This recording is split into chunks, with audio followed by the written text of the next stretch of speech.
any further apologies?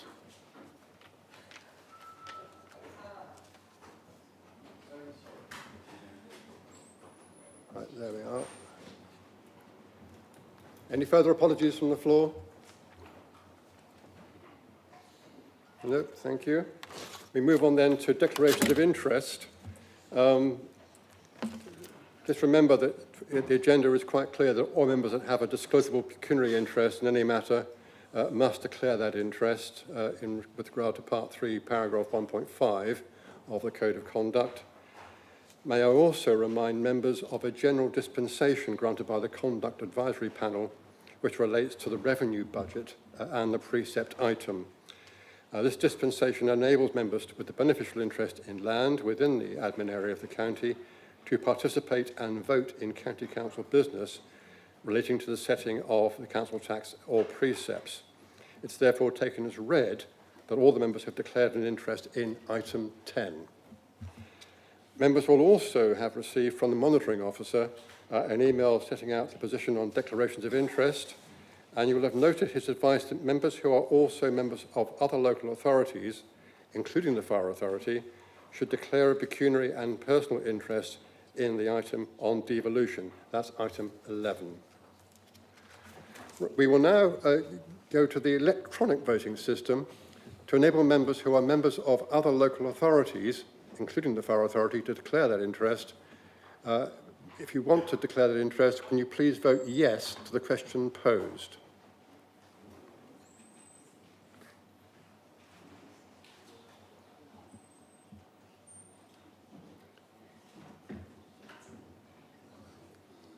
Right, that seems to be the... Yes, it's come up on, as devolution on there. Can we just clarify, please, that on the screen it's showing item 11, devolution? What's the interest? Interest in devolution. Oh, the interest in devolution. I was confused by that. Right, I think we're all done. The voting is, as you see there, 51 yes, no 1, and abstain 3. And Councillor Bryant, can you please declare your vote? A vote for yes on Councillor Bryant. Can I just explain that we had apologies, and apologies meant that the programme in our computer was recorded as her being absent, so therefore she has to register her vote manually, or verbally, I should say. So I will try and remember you through the meeting, Councillor. Right, moving on then to the next item, which is the minutes. The minutes are on page 7 through to 24. May I simply ask members here to confirm the minutes of the meetings held on the 27th of November 2025 and the 12th of January 2026, and I'll be signing those later. All those in favour, please show or acclaim. That seems to be unanimous. Thank you. Item 4 is deputations. We have 2 deputations today. Thank you all for attending.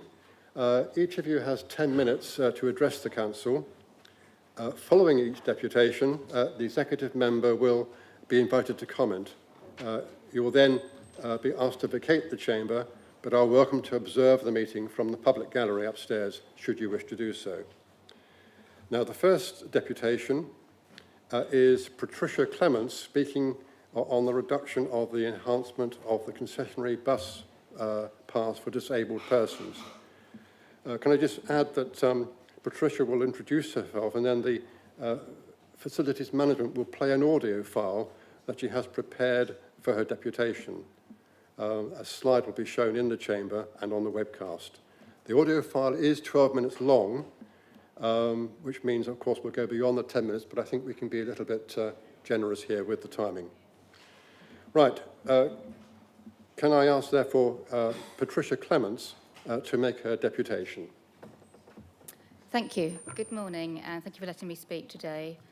I would like you to just bear in mind when listening to my deputation that the only physical built environment navigation aids for blind people and visually impaired people are the tactile paving slabs on the crossings and corrugated tiles near stairs.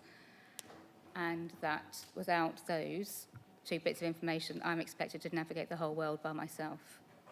Thank you to the staff who organised all the audio for me as well.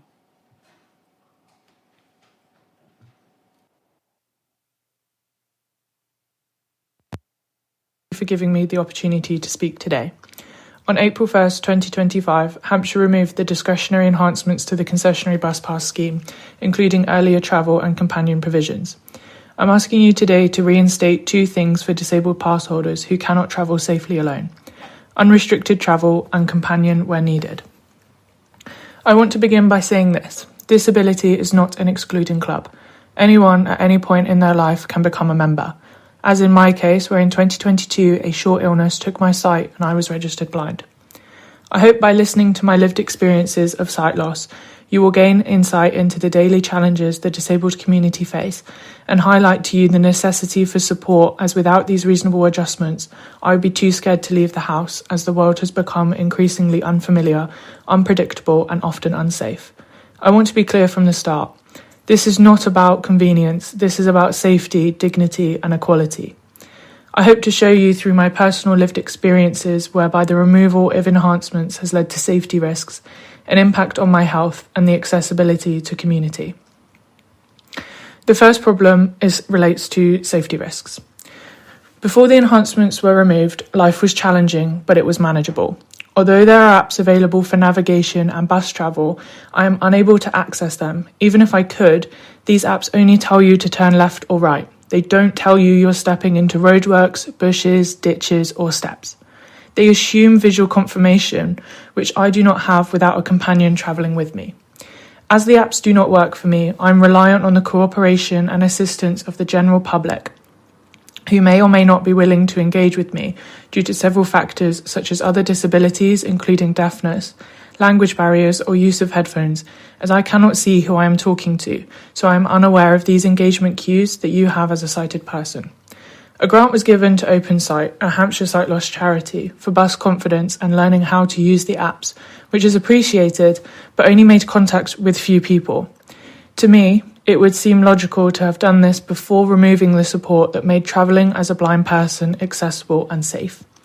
It seems like the stable door has been shut after the horse bolted.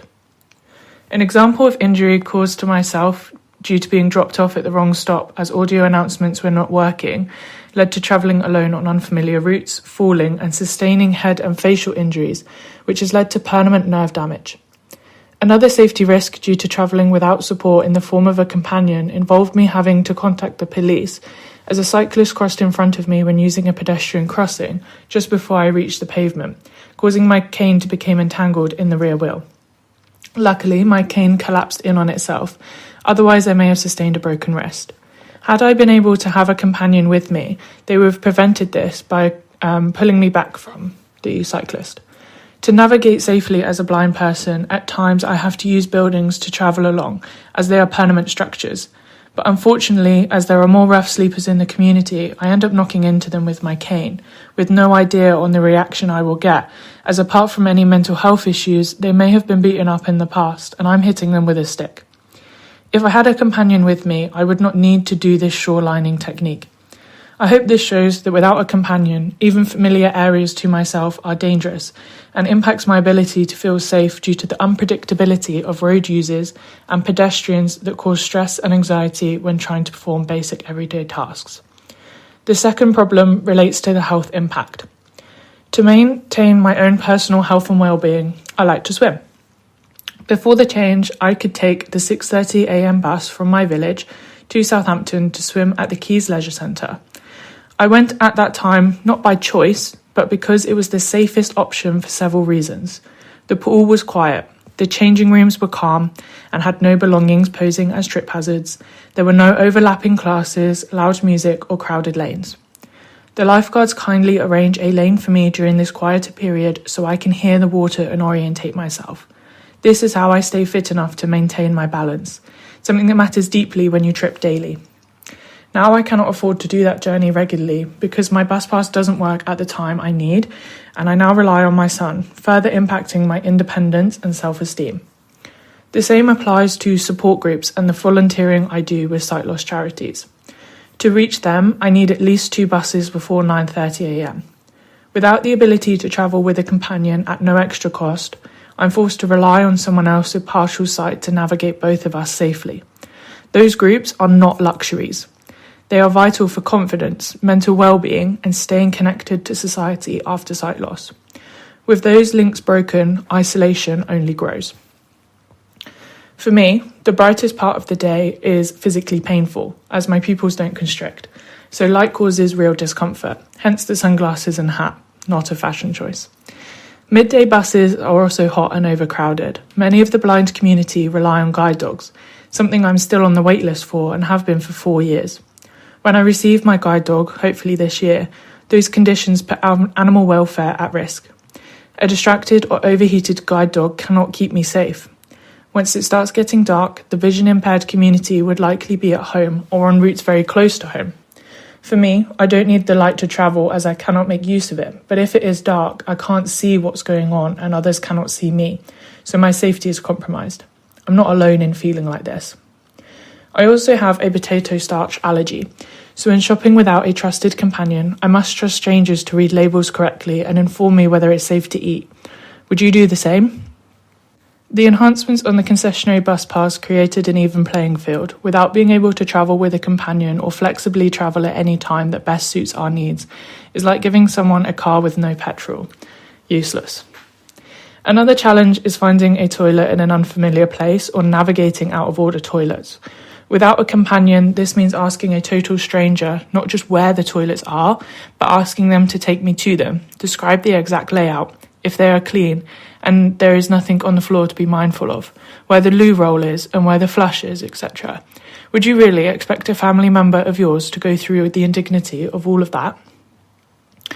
The third problem relates to the access impact. Currently, I would rather travel by train and use Travel Assist, who not only guide me through this station, but to my train and seat, as well as inform the guard on board, so they can assist me off at my stop where I'm met by a friend or family member. Buses offer none of this consistency with support. Accessibility on board is reliant on the audio announcements working or being audible over other bus noises.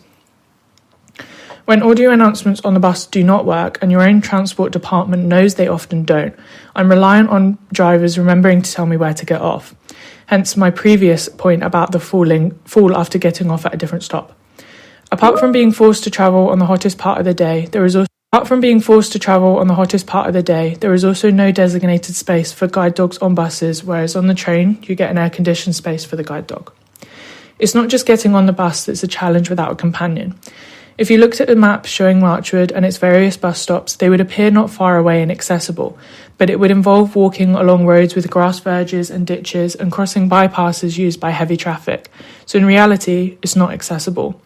I'm not asking for more buses. I'm asking to use those already on the timetable at the time I need to make appointments, volunteer, socialise, care for my sister with learning disabilities, and be active with a companion when needed. Moreover, as we move more closely to a cashless society, new challenges are presenting with card machines, as they are increasingly becoming touchscreens rather than raised buttons, meaning I cannot enter a PIN securely as I do not know where each number is. I would trust a close friend or family member to enter my PIN, but I would not give this information to a stranger. Retailers seem unaware of the lack of accessibility regarding this matter. You may be thinking why I don't just shop online. A, that means less connectivity with society when you're already isolated enough with sight loss. B, I've run out of fresh produce and would just like a small amount of items. And C, trying to navigate an online shopping app has so many layers of difficulty that it makes it completely inaccessible in my situation.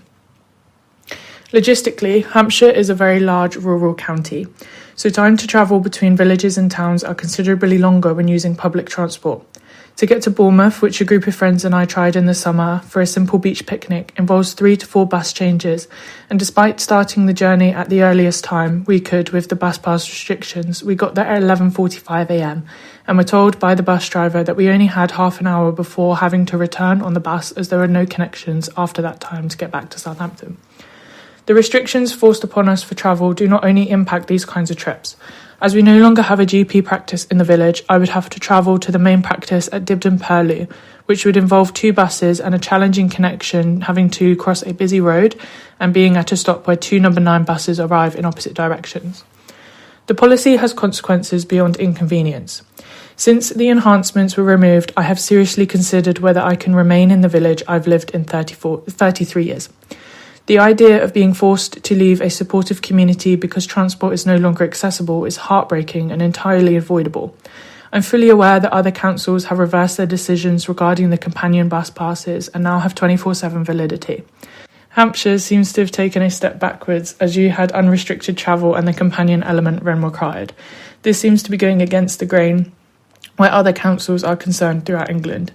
Please see the findings from the trials done in Manchester with Andy Burnham taking the lead.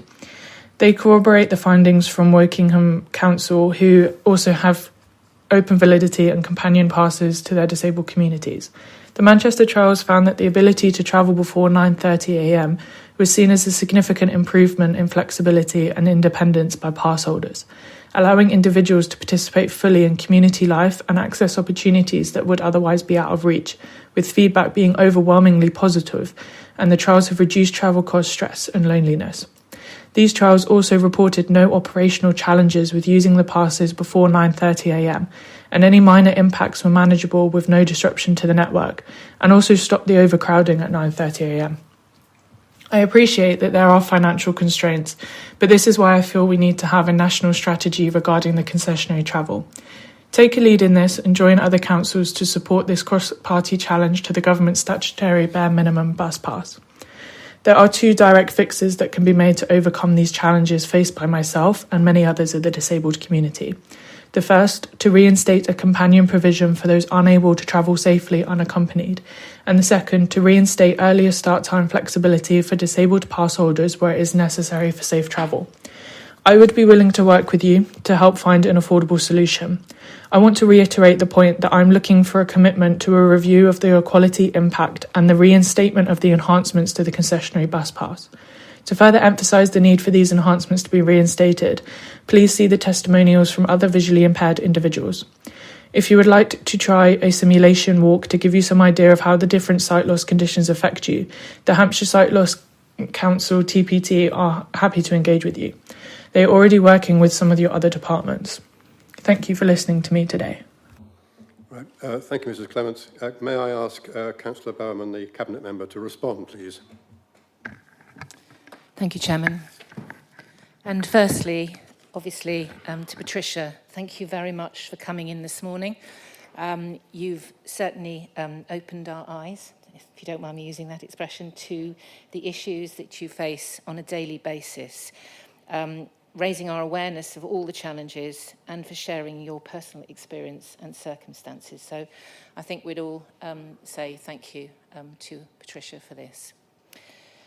Thank you.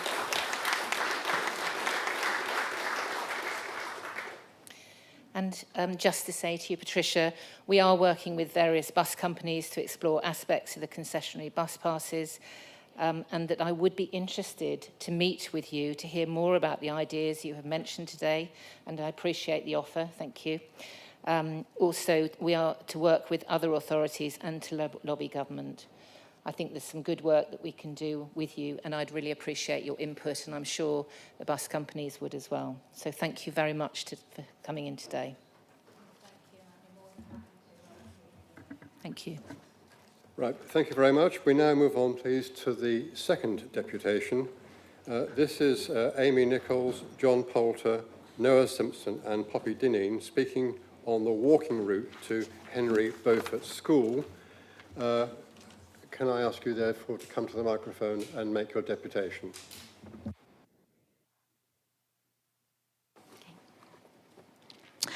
Thank you. Good morning, councillors. It's a pleasure to be here with you all this morning. My name is Amy, and I have a daughter called Chloe, and she's in Year 7. It's her first year at Henry Beaufort Secondary School.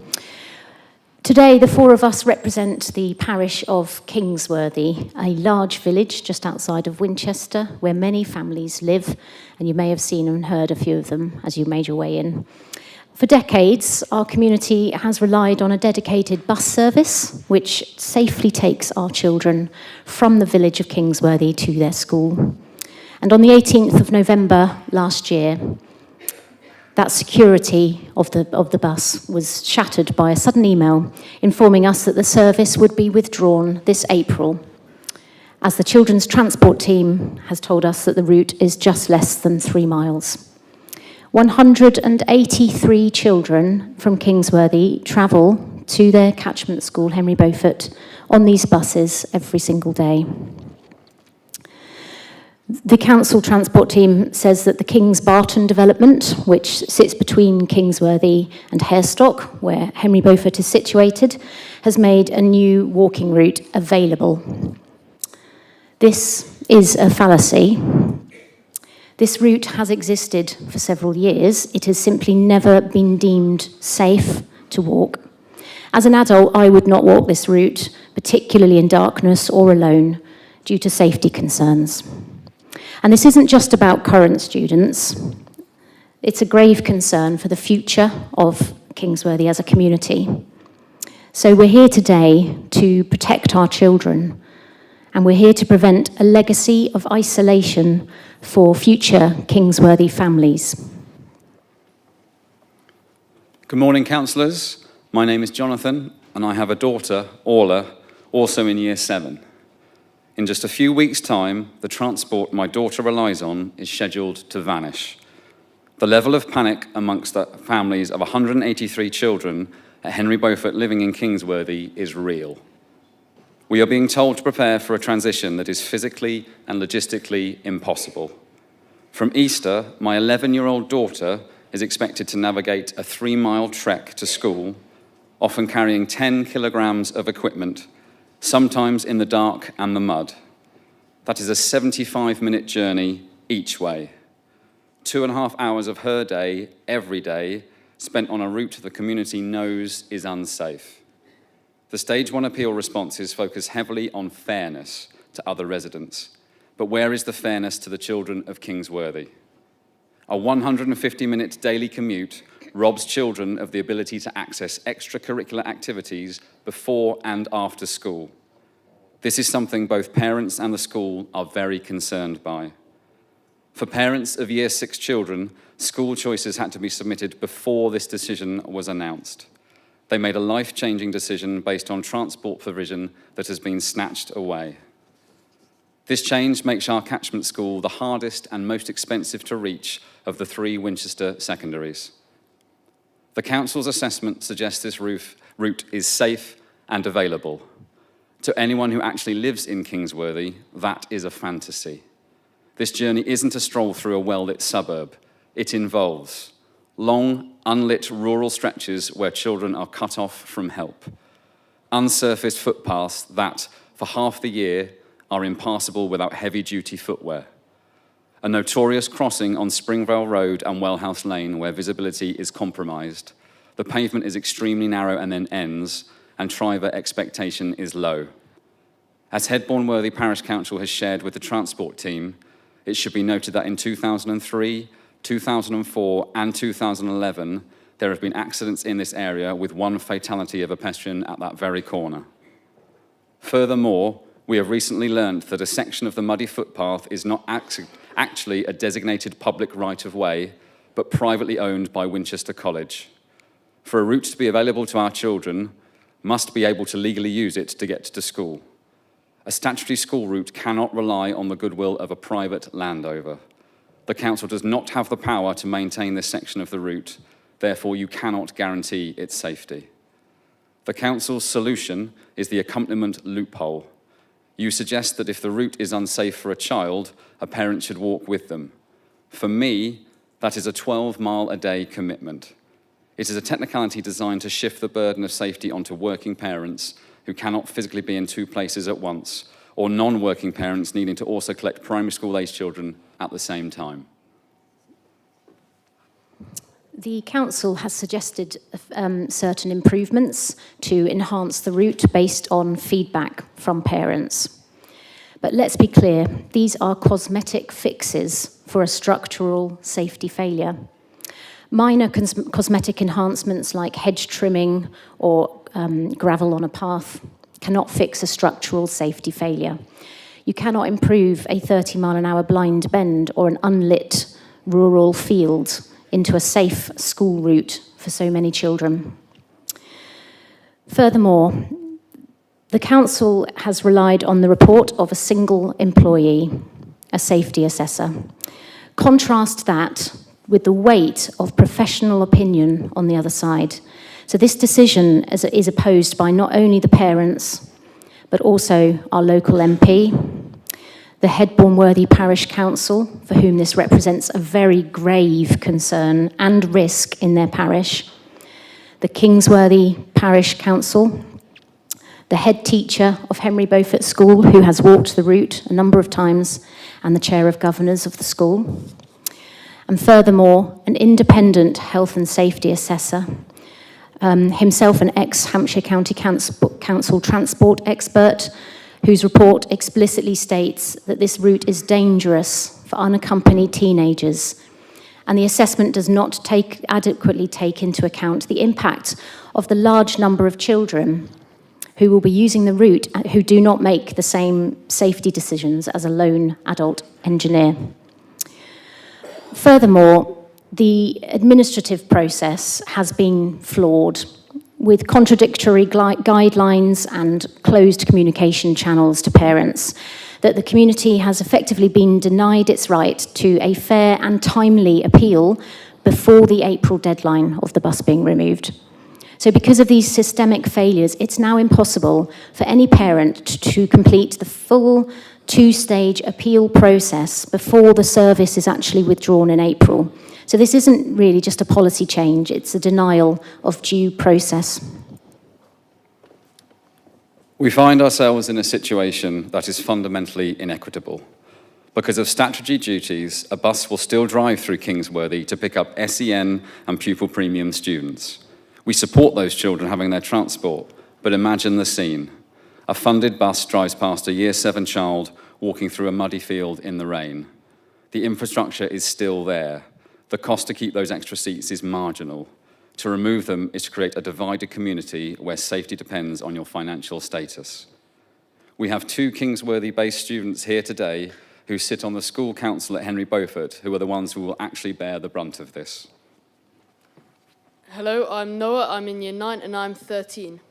I often have PE and guitar lessons on the same day, and my parents, who both work all the time, cannot take me to school. I'm often carrying my school bags and books through the heavy rain, which means I will arrive at school wet, soaking, exhausted before my first lesson even starts. Hello, I'm Poppy. I'm 14 and I'm in Year 10. Walking for 3 miles through the fields in the dark is scary. There are no lights and no one to help if I slip over in the mud or if a stranger approaches me. I just want to feel safe, but this route between Kingsworthy and Henry Beaufort really scares me. We acknowledge the financial position that you are in, particularly today of all days. And we know you have to make some really difficult decisions together in this room. But saving money here by offloading physical risk onto 183 children is a false economy. A single accident on that blind bend doesn't just represent a human tragedy. It represents a legal and financial liability that would dwarf these savings. This is a gamble with Hampshire's children that the council cannot afford to lose. And it's okay to reverse a decision that's been made. Other county councils have done so when the evidence of danger or legality became undeniable. And we've assumed that the people with the power to change this decision are in this room today. And therefore, we have a clear request. Please reverse the decision to cancel the bus from Kingsworthy to Henry Beaufort School and prioritise our children's safety by fulfilling your statutory obligations. And just to conclude, I'm just going to hand back to Poppy and to Noah. Do not leave us to the questionable safety of an unlit field. Please don't trade my safety for a budget cut. Please show the people of Kingsworthy that you care more about our well-being than money saving. Work with us, help our community. Please don't take our school bus away. Right, thank you, Poppy and Noah. I'm now going to ask Councillor Chadd to respond to the deputation, please. Thank you, Chairman, and thank you so much, Amy, Jonathan, Poppy and Noah, for your deputation today. I have sat there listening, I have taken notes, and I will be going back to discuss with our officers to put forward your concerns and to see where we can go from here. So thank you very much.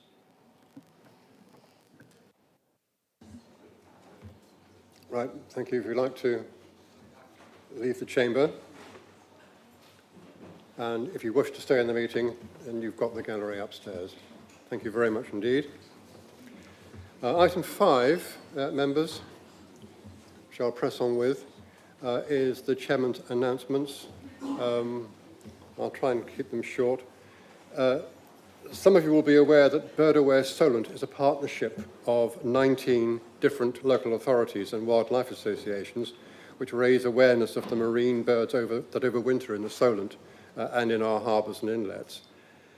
The Universal Services Directorate has asked me to let you know that Bird Aware Solent has recently won the Outdoor Recreation Network Award for the best project for protecting nature and responsible access. I warmly congratulate the Bird Aware Solent. The recognition highlights the organisation's innovative work to reduce disturbance to coastal wildlife whilst helping people like me to enjoy the Solent responsibly. Since our last ordinary meeting, I and the Chairman's lady have been to a number of functions on behalf of you at the county. I'll just list a few of them. The Hilliers Gardens Light Up, the Hampshire Cultural Trust launch of the Children and Young People's Fund, which is designed to empower young people and inspire the next generation through the arts and heritage. I've attended the excellent Hampshire Annual Staff Carol Service and have presented the Hampshire Apprentice of the Year Awards, the winner being Emma Price, who is a family practitioner in our own Children's Services Department. Well done, Emma. And then lastly, may I mention the East Hampshire Civic Day, which included a visit to the excellent Trelloa School and College and to Chawton House. If you haven't been to Chawton House, the of Jane Austen fame, I do in fact commend it to you. Right, that then brings us to item 6 on the agenda, and I will invite the leader, please, to present his report. Leader. Good morning, everybody. Mr. Chairman, thank you. A few bits and pieces from me. The first thing for me to mention, everyone, is on behalf of us all to extend our sincere thanks to Stuart Ashley, so our Director of Children's Services and Deputy Chief Executive, who will be retiring at the end of March after an outstanding 40 years of public service with Hampshire County Council.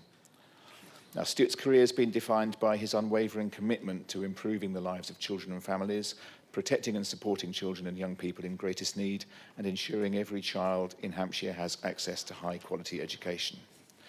Hampshire Children's Services are one of the very small number of local authorities to have been judged outstanding in consecutive Ofsted inspections, an achievement in no small part down to Stuart's exceptional dedication and leadership. As part of his role at Hampshire, Stuart has been instrumental in driving and supporting improvement of children's services in local authorities across England, including through Hampshire's successful partnership with the Isle of Wight's Children's Services between 2013 and 2024. That partnership led to the Isle of Wight's Children's Services' first ever good rating by Ofsted in 2018, as well as significant improvements to schools and early years outcomes. Stuart will be greatly missed, but he will leave behind an outstanding legacy of strong, resilient and impactful children's services that have made a real difference to the lives of countless children and families in Hampshire and across England.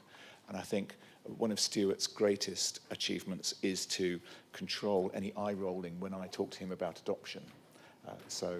Stuart, thank you for all that you've done. You've been a fantastic colleague for all of us, and we wish you very well in retirement.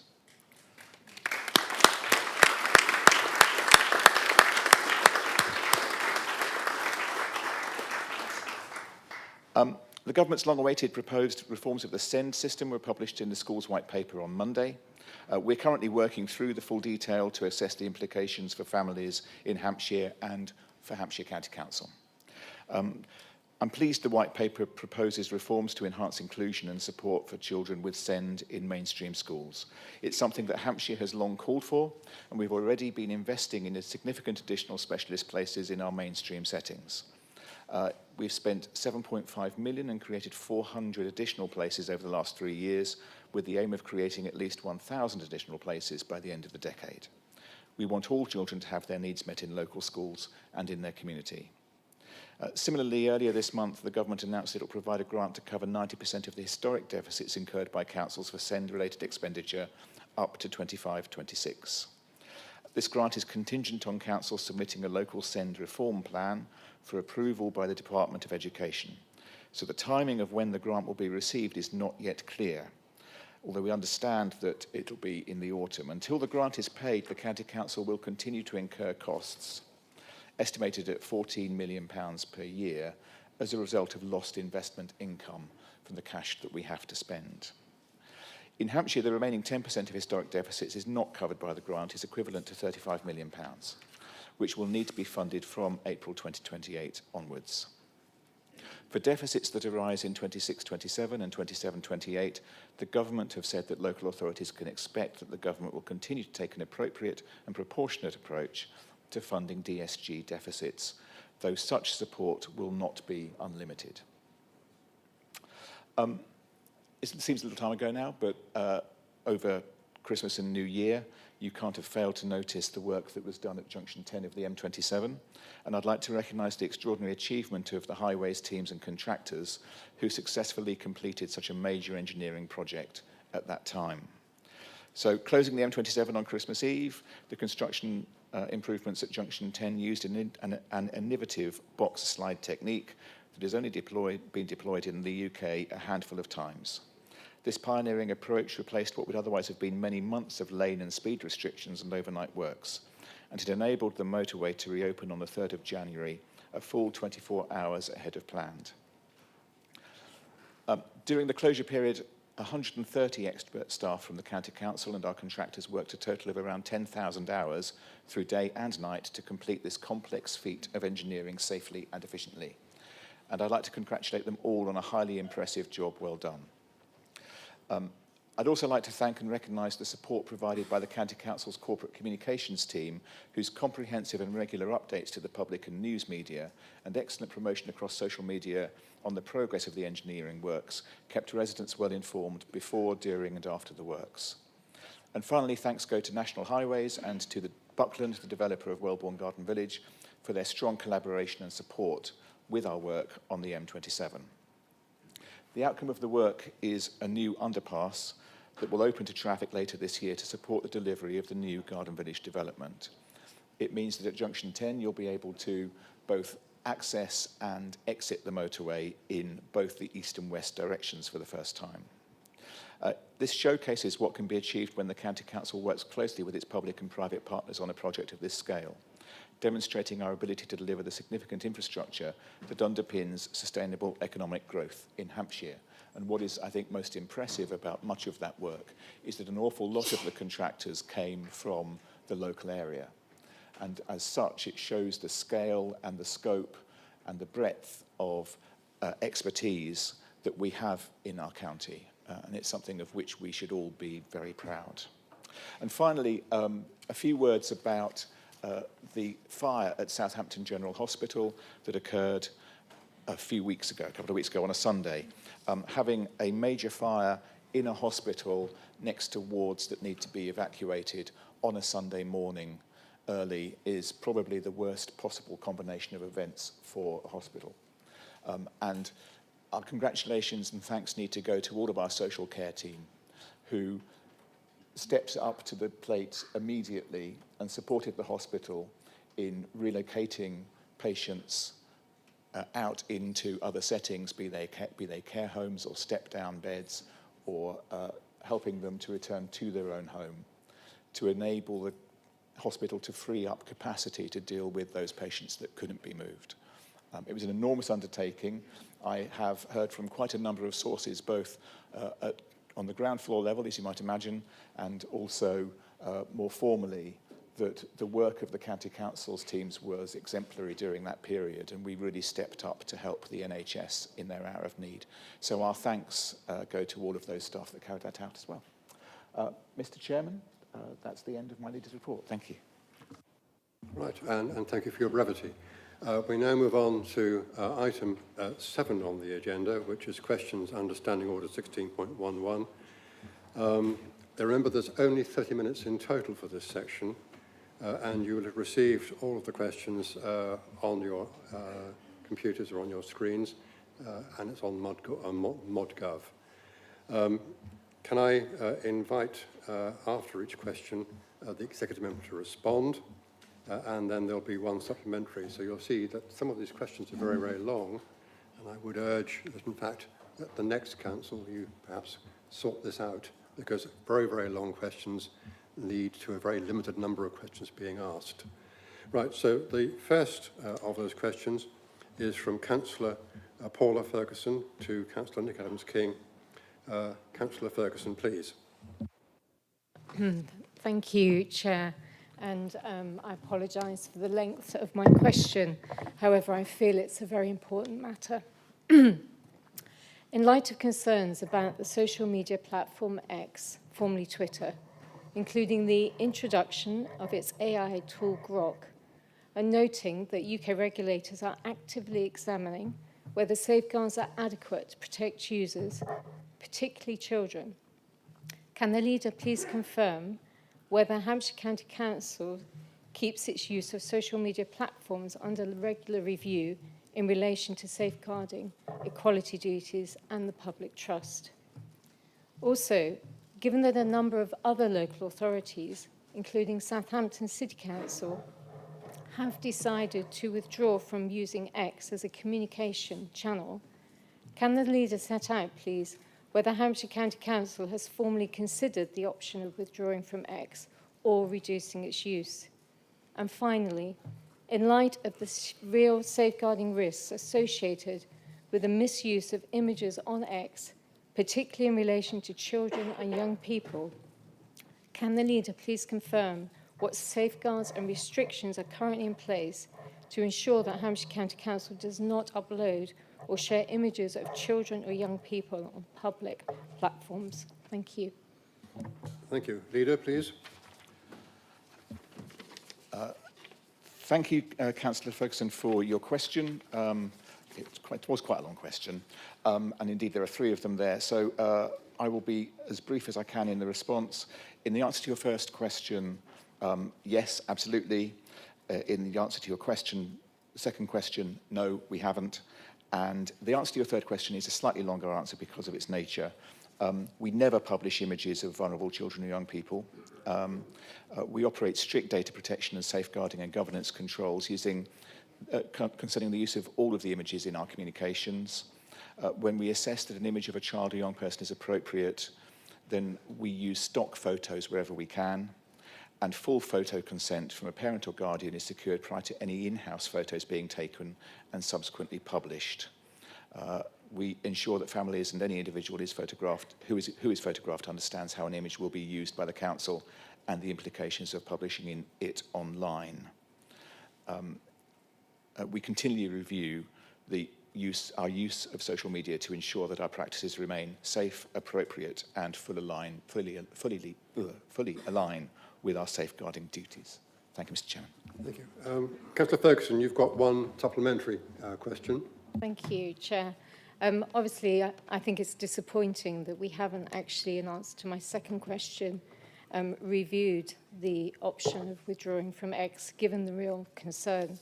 And I wonder, would the leader consider asking officers to bring a short report to the appropriate scrutiny committee, perhaps a young person's scrutiny committee, setting out how you've evaluated the risks and safeguards and what the alternatives might be to the council's continued use of X, given these concerns? Leader. From my perspective, I think it's really important that we continue to communicate in any way that is effective. Since it's turned from Twitter to X, it's a medium I've used for very many years, and it's turned into a much less pleasant and darker place. But that's no reason why we shouldn't be using it. Because when you begin to withdraw from communication, then you begin to allow those who might use it in a much more malign manner to have the freedom of its space. The issue of whether a report needs to be brought to the Children and Young People's Committee is probably a matter for that committee. I support it being an issue for them to investigate should the committee membership decide that that would be the case. And so I'd suggest that you raise it with your colleagues in that forum. Thank you, Mr. Chairman. Thank you, Leader. The next question is from Councillor Malcolm Wallace to Councillor Kirsty North. Would you please present your question, Councillor Wallace? Thank you, Chair. On Saturday the 31st of January, more than 150 residents, environmental organisations, local councillors and our MP gathered in Droxford to protest against ongoing 4x4 and motorbike use of the River Meon at the Droxford water splash. A protest widely reported in both the local and national press. Given the scale of public concern, the strengthened ecological evidence and the clear expectation expressed at the recent protest that Hampshire must now intervene, when will the County Council take action to bring forward measures to restrict vehicular use of the Droxford splash route so that this protected chalk stream can finally be safeguarded? Thank you. Thank you. Councillor Kirsty North. Thank you, Chairman, and thank you, Councillor Wallace, for your question. We at the County Council are aware of the public concern regarding this route at Mill Lane, Droxford, and recognise that it is an important chalk stream habitat. However, any proposal to restrict access to a public highway must be justified and implemented through appropriate enforceable legal instruments. The County Council has sought legal advice to understand what may be actioned under legislation, the risks involved and possible solutions. Following this advice, we intend to carry out traffic usage and ecological baseline surveys undertaken over a period of 7 to 9 months to provide an evidence base to support any future action. It is likely that further legal advice will be required and any decisions will then be progressed through the County Council's decision-making process. So I can assure Councillor Wallace that we are committed to progressing the surveys as soon as possible, and we are working with the South Downs National Park Authority, Natural England, the Meon Valley Partnership and other key stakeholders to keep them informed of progress and to ensure that a solution can be reached. Thank you, Councillor North. Councillor Wallace, you have a supplementary question? Yes, please. Yes, thank you. Thank you for that response. It is somewhat confusing, given that we've already done an ecological survey, that we feel as though we've got to do another one. The evidence that we have been put forward in front of independent experts like Fish Legal have already said that we have sufficient to move forward. So I guess my supplemental question is, can you specify exactly what it is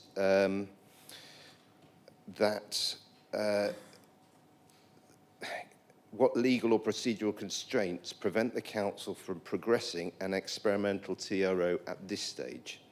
And what would need to change for the Council to be able to act? Thank you. Councillor North. Thank you, Councillor Wallace. I think I've been clear that we have sought legal advice and we've been instructed that we need to undertake further surveys. So I'm happy to meet you and talk you through as much detail as I can, but that ultimately the advice is more needs to be done. Right, thank you. The third question comes from Councillor Jackie Porter to Councillor Chad. Councillor Porter, please. Thank you. If a school route is available but not acknowledged to be safe, what obligation is there on the County Council to mitigate both the physical and safeguarding risks to over 175 children walking that route every school day with learning and extracurricular extra equipment, including in the dark and on days of very poor visibility? Right, Councillor Chad, please. Thank you, Chairman, and thank you, Councillor Porter, for your question this morning. The Department of Education statutory guidance states that the parents are responsible for ensuring their child attends school. This means they must take all action necessary to enable their child to attend school. DfE guidance then goes on to say that local authorities must make arrangements free of charge for eligible children to travel to school. To be eligible, a mainstream student must live more than the statutory walk-in distance from the school. The statutory walk-in distance of 3 miles, measured by the nearest available route, is set by section 444(5) of the Education Act 1996. National guidance for the Road Safety GB gives the definition of an available route as for a route to be available, it must be a route along which a child, accompanied as necessary, can walk with reasonable safety to school. This guidance is not statutory, so the LA is not required to follow this. However, a Hampshire County Council road safety engineer has assessed the route in accordance with the Road Safety GB guidance to ensure that the route is available and therefore that pupils can walk with reasonable safety to school in accordance with the guidance. Thank you. Councillor Porter, do you have a supplementary, please? Yes, thank you. I think the guidance actually says that the officer should actually walk with children, and I don't think that in this case this has happened. This route was considered for a bus accident a few years ago, and safety of the route was acknowledged as a barrier to doing so. From an FOI request, we've learned that it's estimated to save over £300,000 a year. So in light of this, what safety measures have you put into that route, as we requested at that time, to mitigate the concerns raised then, and they are still there today?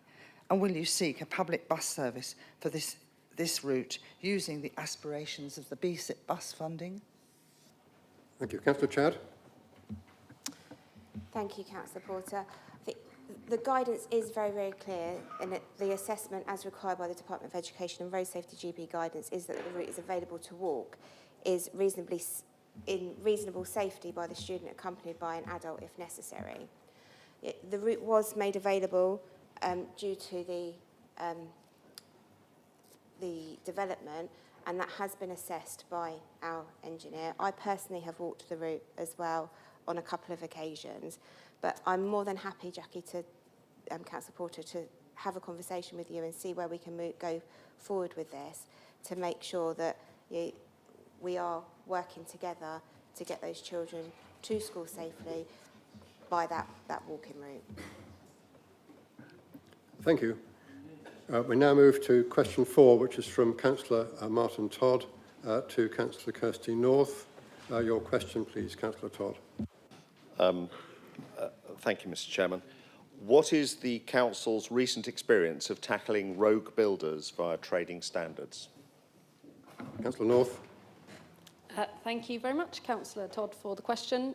Trading standards actively seek to tackle, disrupt and, in some cases, prosecute rogue builders operating in Hampshire.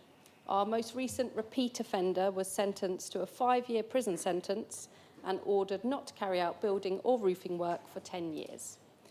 In another case last year, officers intervened and secured £31,000 compensation from the 91-year-old resident's bank following a visit by a rogue trader purporting to repair some loose roof tiles. Trading Standards is an intelligence-led service and seeks to intervene in the best way possible to benefit as many residents as possible, protecting them by seeking to tackle rogue trading, often in partnership with other agencies such as the police. In future, they intend to make use of predictive analytics to target interventions in areas suspected being frequented by rogue traders attempting to secure work, particularly door-to-door unsolicited inquiries. Most recently, the team have been undertaking work to take down websites associated with rogue trading, as well as proactively intervening and advising businesses who they believe are at risk of conducting poor work. They also promote the use of their over 600 Buy with Confidence trading standards approved businesses to undertake home improvements and other work by trusted traders. Thank you, Councillor North. Can I just intervene here? There's a conversation going on in the gallery which is quite difficult to hear in the main chamber. Can I ask Councillor Todd, please, for his supplementary? Thank you very much indeed. My question is whether this is happening as consistently as it should. A resident in my division had the misfortune to end up with a rogue builder. The builder failed to complete the contracted work. They cost the resident more than £55,000 to repair the damage that had been done. They failed to pay their subcontractors and suppliers. They appeared to engage in VAT fraud and went on to cause similar problems and worse problems for many other Hampshire residents as well before putting their company into liquidation, as they had done on more than one occasion before. Real damage, not just to residents, but also to other businesses. Yet when the residents submitted a complaint, Hampshire Trading Standards said that no investigation would be opened.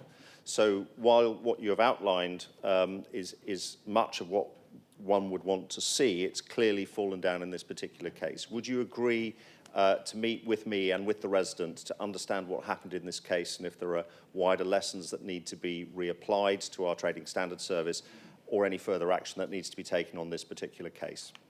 Thank you. Councillor North. Very happy to meet with you and your resident, Martin. Right, we'll move on then to the second questions. And the second question comes from Councillor Wallace again to Councillor Bowerman. Councillor Wallace, please.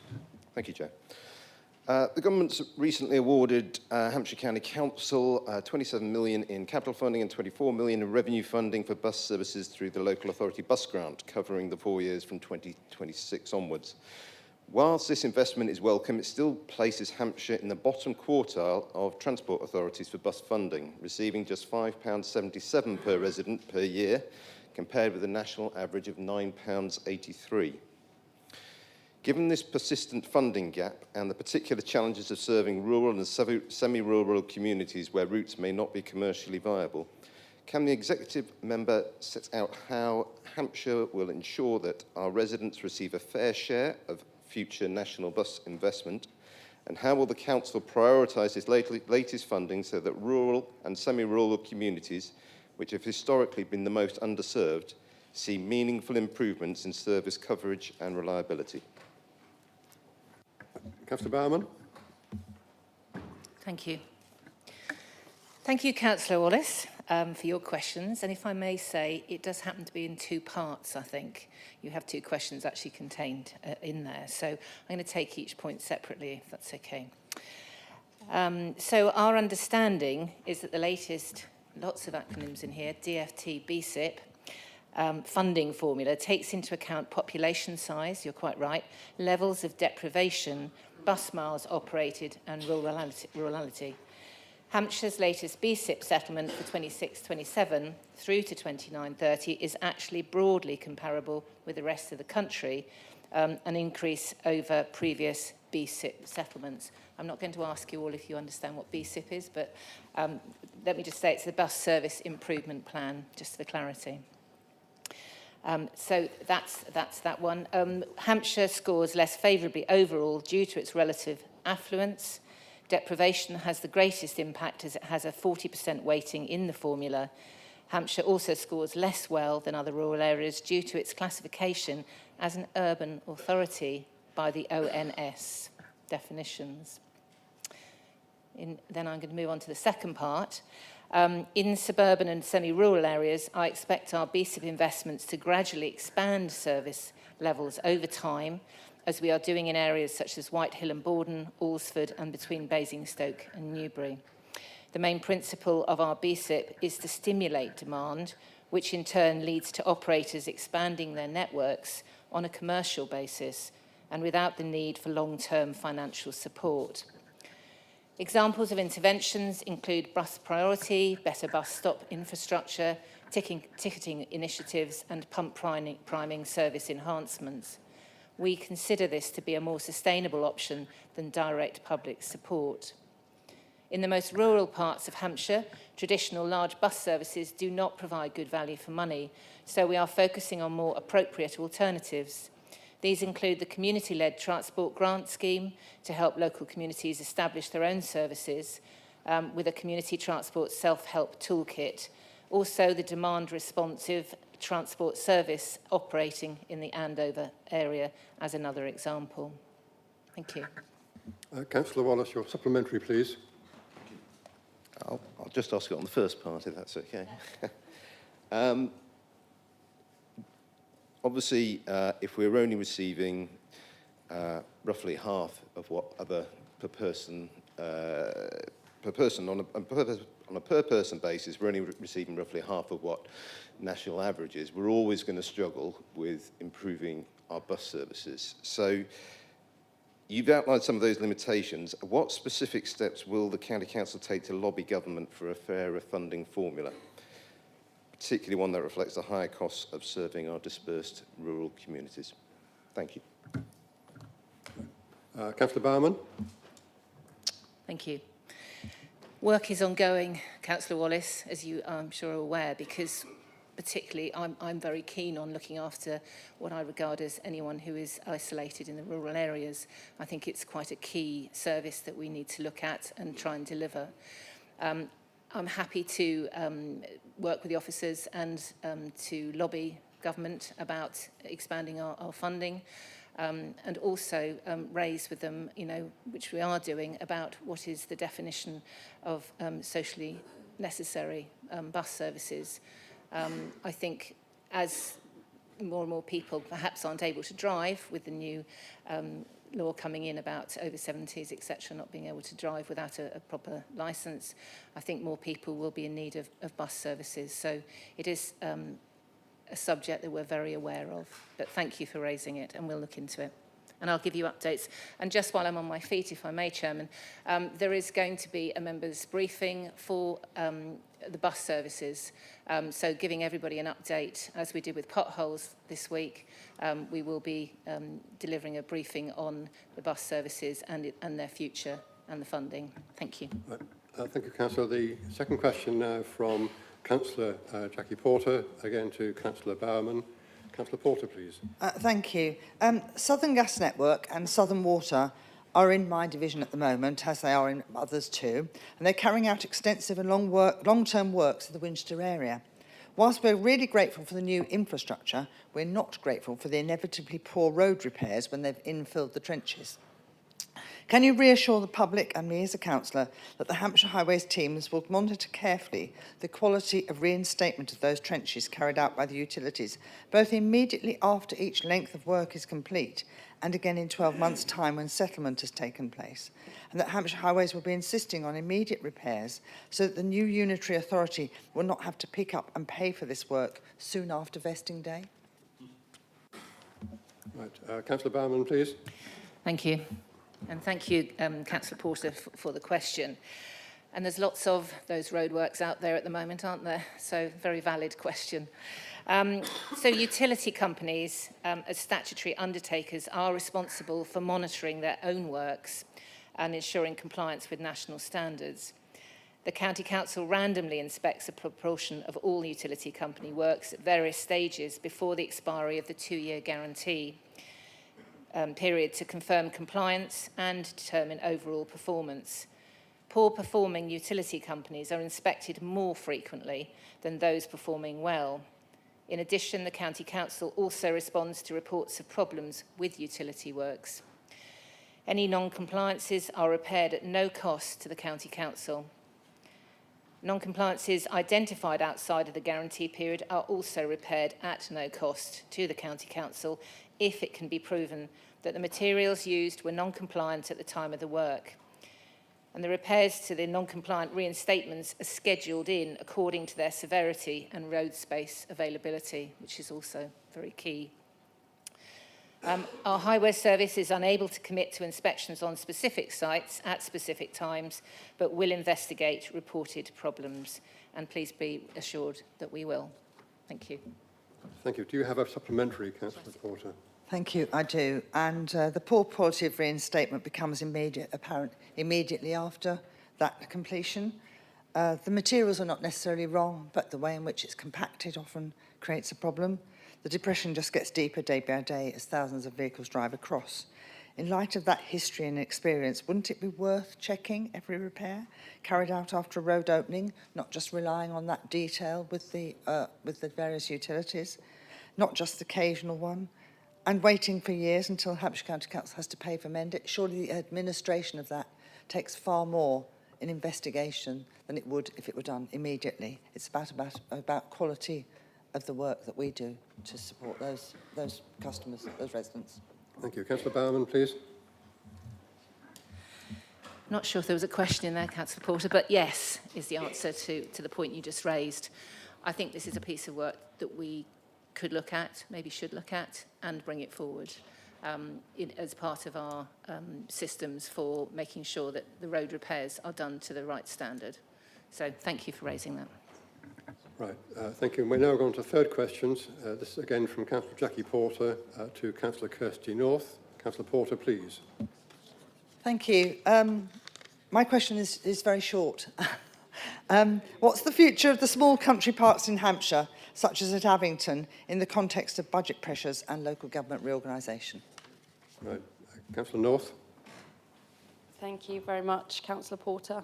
The Countryside Service manage 5 country parks. These 5 country parks attract over 2 million visitors a year, and the expectation is that they will continue to deliver an ambitious transformation agenda to drive improvements, invest in infrastructure and increase visitor numbers. Hampshire County Council also owns over 3,500 hectares or over 9,000 acres of countryside land across approximately 80 individual sites, one of which is Abington Park. The County Council is legally required to manage these smaller sites in accordance with national legislation, and the land is overseen by the Countryside Service. It should be noted that more than 86% of this estate carries statutory or funded biological or heritage designations, often with multiple overlapping protections. These designations impose specific management requirements and, where linked to grants, set minimum conditions that must be met. Grant funding helps offset but does not remove the Council's legal responsibility to manage land appropriately. The Countryside Service carry numerous statutory environmental duties, and all obligations will be required to transfer flawlessly to any new authority identified as part of LGR. Do you have a supplementary, Councillor Porter? I suppose I do, actually. I think, did you just say lawlessly? Oh, flawlessly. From where I was sitting, it said lawlessly. Just that the Parish Council has appreciated the work put into the small country park, but realises it's not a revenue producer. They are really concerned about this. Will you please, I'm really pleased to hear your response, and I really hope that that can be passed on back to the parish through perhaps a joint email to us, so they understand that this is the case, because they are concerned it's not a revenue producing country park. Thank you. Councillor North, anything to add? Very happy to email you, Councillor Porter. Right. Can I say to the team, congratulations, we're inside the half hour, despite my negativity at the beginning. Moving on then to the Part 1 matters for decision, and the first item is item 8, which is appointments. This is on page 25 of your agenda, and I'm going to invite the leader here to present the report. Thank you very much, Mr. Chairman. There are a small number of appointments to consider, including the appointment of the Independent Remuneration Panel for a new term as set out in the report, and I'm happy to move the recommendations. Right. Are there any questions from members, please? I don't see any lights on or hands up. Okay. Members, is there any debate on this matter? No, well, the recommendation is on page 25, and the question you're voting on is, no, you're approving the appointments in section 1. Do you all approve those appointments? That's agreed. Thank you very much. Item 9, then we move on, is the section 25 report of the Chief Financial Officer. This is on pages 27 and 28. There's a part B to that, which we haven't actually voted on. The part B was the panel appointment? Yeah. Ah, right. I apologise, Councillor. Thank you for that. I've lost. Also, just say, do you approve part B? Okay. Can I just ask formally, therefore, that you approve part B? Thank you. Right, now I've lost my place on my notes, but there we go. Right. We're now moving on then to section 9, page 27, 28, and this is to consider section 25 report of the report. Again, may I ask the leader to present the report? Thank you. Thank you very much, Mr. Chairman. So now we get on to the meatier bits, I guess, of our agenda today. The Section 25 report from the Chief Financial Officer is presented to you. It is the job of the Chief Financial Officer, our Section 151 officer, to tell us the truth. And that truth might be uncomfortable on occasion. It is also his job to present the facts to us as he sees them with the most, in some ways, what you might consider to be the most prudent outcome. And so this report is presented in detail. I would like to thank Andy very much for it. His hard work and that of his team in stewarding our accounts through the last year has not been an easy process. we find ourselves still in a challenging situation, and that situation becomes no easier as time goes on. You've heard me say it before, and I'll just repeat it again. Our budgets in terms of the amount that we need to spend on social care are only limited by the number of people who qualify for that support and present themselves to us. And the stark reality is that every year there are more people needing our help in our county. We are becoming older. We are already, as an area, older than average. The cost of social care continues to increase. And whilst our social care teams do a fantastic job, not least with the framework that creates a tariff for care home residents' costs, the fact that further layers of cost are placed upon very many of those care home operators, in fact all of them, including us, means that the day-to-day cost of looking after people in those settings increases. And I use that as an example for you, because I'll just run through with you the latest calculation that I've used before. If you remember last year, I told you that around 40 people every month in our care homes, an additional 40 people, used up their resources and needed our help. And I told you that it was quite likely that number would increase because of the pressures that came about through inflation, but also about as a consequence of the increase in the minimum wage and the implementation of employers' national insurance contributions being increased as well. So whilst we protect our own budget by way of operating the framework and the tariff system, that means inevitably those people who self-fund in those settings are facing higher costs. And that feeds into the fact that the number of people who monthly increase their the number of people who each month find that they have to rely upon our support is increasing at a net rate of 45 now. If I just encourage you to do the maths, if we agree the council tax increase we are proposing in the next item, each 1% of council tax increase in Hampshire provides us with a net amount of approximately £8.7 million. 2% of that council tax rise is ring-fenced for social care. So that gives you a total of around £17.5 million at most that is ring-fenced for social care. The minimum tariff we operate on the framework system in our care home arrangements is £1,000 a week.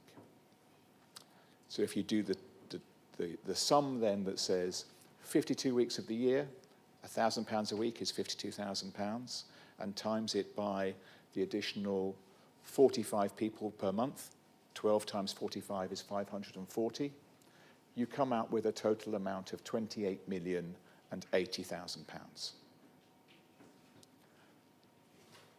That alone is already almost £9 million more than the amount that we've raised as a consequence of the social care, the ring-fenced social care portion of the precept. So that is our challenge. That is what is accurately reflected in Andy's report. It is why we need to talk to the government about additional support for us in terms of allowing flexibility with council tax increases.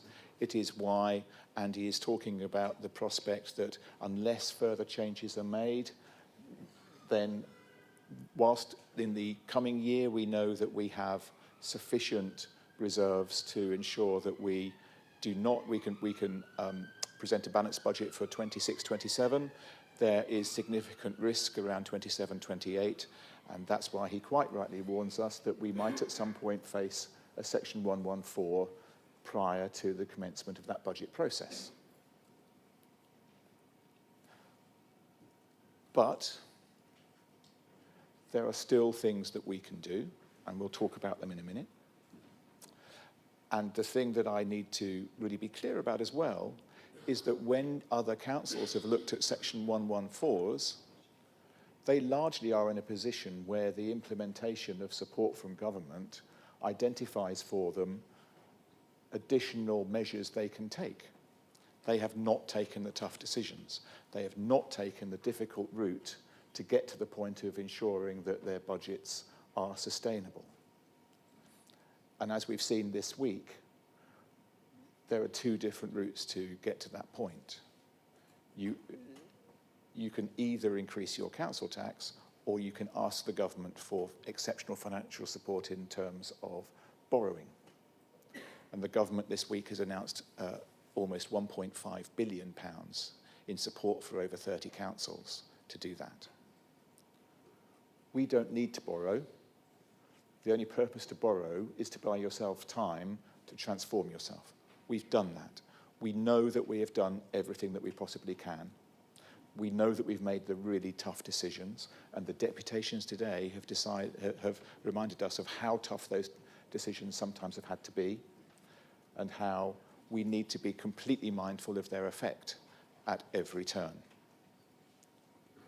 Right. Are there any questions, please? Any questions to the leader? I see none. So, Councillor Wallace. Thank you. Thank you, Chairman. Thank you, Chairman. I don't know if this question is for the chairman or for the leader or for Mr. Lowe, but the Section 25 report states that on current forecasts with a 4.99% council tax increase, reserves for 2027-28 are not adequate, and that on the balance of probabilities, you would have no choice but to issue a Section 114 notice in advance of the 27-28 budget. Given the seriousness of that statement, can you clarify more precisely when within 26-27 financial year you anticipate reaching the point at which issuing a Section 114 notice becomes unavoidable? Specifically, based on the depletion curve of the budget bridging reserves set out in the report, are we talking about the first half of 2026-27, the third quarter, or immediately prior to the formal budget setting process at the start of 2027? I think a clearer indication will be useful for all of us, staff and partners, to understand the timing and operational implications of a 114. Thank you. Right, what I'll do here is the leader will obviously try and answer that, but I've also got the Director of Corporate Operations here who could respond, but we'll see. Leader, first of all. I'll keep looking down at him, and the point at which he gives me the look, I'll then hand over to give the correct answer. So thank you for your question, Councillor Wallace. If you notice throughout the year, we issue updates on each quarter as they progress in terms of the financial situation in which we find ourselves. And as that process goes through, we are able to update ourselves as to what the likely outcome will be by way of the medium-term financial plan. So the consequence of that is that it's, in a sense, difficult to estimate where we might reach that point, and where the point that Andy, the Chief Financial Officer, will tell us that we need to reach that stage, and we need to begin to think about issuing a notice, because we're not at this point still at the end of the 2025-26 financial year, for example. And looking against where we were at the beginning of the year, we are already in a better place than we thought we would be then. We currently, at the end of Q3, are reporting an underspend of 38 million. We have delivered £94 million of saving against a target of 96 million that SP25 had suggested. So it is something that we continue to look at every turn. We know that as a consequence of the assessments that the Chief Financial Officer has made, that his warning is that we may well reach that point at some point this year. And it could be that in the first quarter of the year, there is something that happens that is catastrophic and means that we have a sudden and exceptional expense that means it throws our calculations even more into the negative zone. It could be as in this year, that as we go through the year, further improvement is made. And there are a number of things that we can do. There are a number of things that the council can continue to do to look at its finances, to attempt to make those changes to be able to get us through to that point. And I think if you all remember over this council, we have stood in this chamber on a number of occasions wondering whether we would already be talking about a Section 114 at this point. And we've taken the decisions and we've made the changes to be able to get to the point where we are not. So it is a moving, it's a live situation. It is one that is constantly updated, and Cabinet are updated upon it, and Councillor Warwick and myself have weekly meetings about the financial situation, and we have monthly updates as each month ends in terms of being able to tell us where we are. And so it's not possible to give you a sense of when that would occur. If we are not in a position where we're headed to be able to balance the budget in 27-28, by the point at which that process begins, which is generally around November, that would be the latest point at which I would suspect that we'd be talking about it. But I would hope that we'll be in a position where, as we go through the year, we can constantly review where we are to see whether that is or is not going to be necessary. And part of it as well, if I'm honest with you, is as a consequence of the kind of conversation we have with government and the kind of support that they might be prepared to give us. Because in that itself, that then begins to tell us whether we do or do not have a solution, and we therefore need to raise the flag with them. I hope that was okay. Right. Are there any further questions of the leader? I don't see any. I've come on the screen, sorry. Councillor Heron. Thank you. Chairman, I just want to ask the leader, because perhaps for my clarity, we have done a lot of work continuously on our budget, as the leader has said. We have had external experts come in and validate what we've done. Just for everyone to understand, as my understanding, if you have a Section 114 notice, it's a directive for us as members to consider from our Chief Financial Officer what we must do to try and resolve the finances. What exactly would officers recommend we would do in the event of a 114 notice that they haven't recommended to us already and that we have already done? Leader. So I apologise to you all for this. When I was giving my introduction to this, I completely forgot there was a time limit to my speech. So I wasn't looking at the time. Councillor Heron, that's a really pertinent point, and realistically, we are at the point where I think we can reassure ourselves that we have done absolutely everything we can, and there is very little left for us to do in terms of being able to adjust what we do to make a difference, and certainly not enough to change the outcome to the point where we would suddenly flip from being in a position of not being able to balance our budget to one in which we could. One of the examples I would give you is that we have considered in the past school crossing patrols. They are officially not a statutory thing that we need to provide. You will know that other counties such as Kent removed them entirely a number of years ago. We could say, well, that's finally something that is discretionary. There are implications to doing so which have meant that we have chosen not to do that in the past. But realistically, their removal would save less than £500,000 probably. And so the consequence of that would not actually change the outcome. I don't know whether Andy would like to add anything to that. Director. Yeah, for just nothing really to add other than to draw your attention to paragraphs 389 to 392 of the report, which really echo the points that the leader has made. So I've got a statutory obligation to consider and to issue when I believe that the council is in that position, but the report acknowledges that I don't believe there's much that the council can do to turn around a £179 million budget deficit for 7-8 in those circumstances.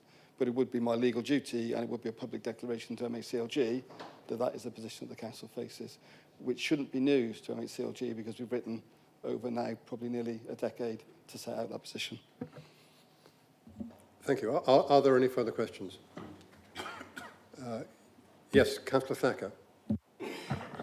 Thank you, Chairman. The question I have is, if a Shire Council issued a 114 section notice, what would be the impact if it was about to enter into local government reorganisation? Who would like to take that one? Leader?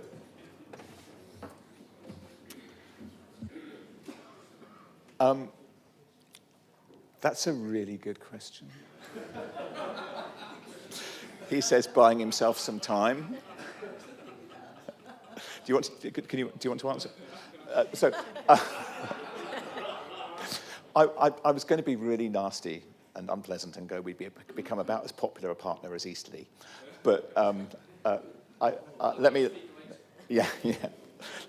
let Andy answer that for you, Tom. Thank you, Leader.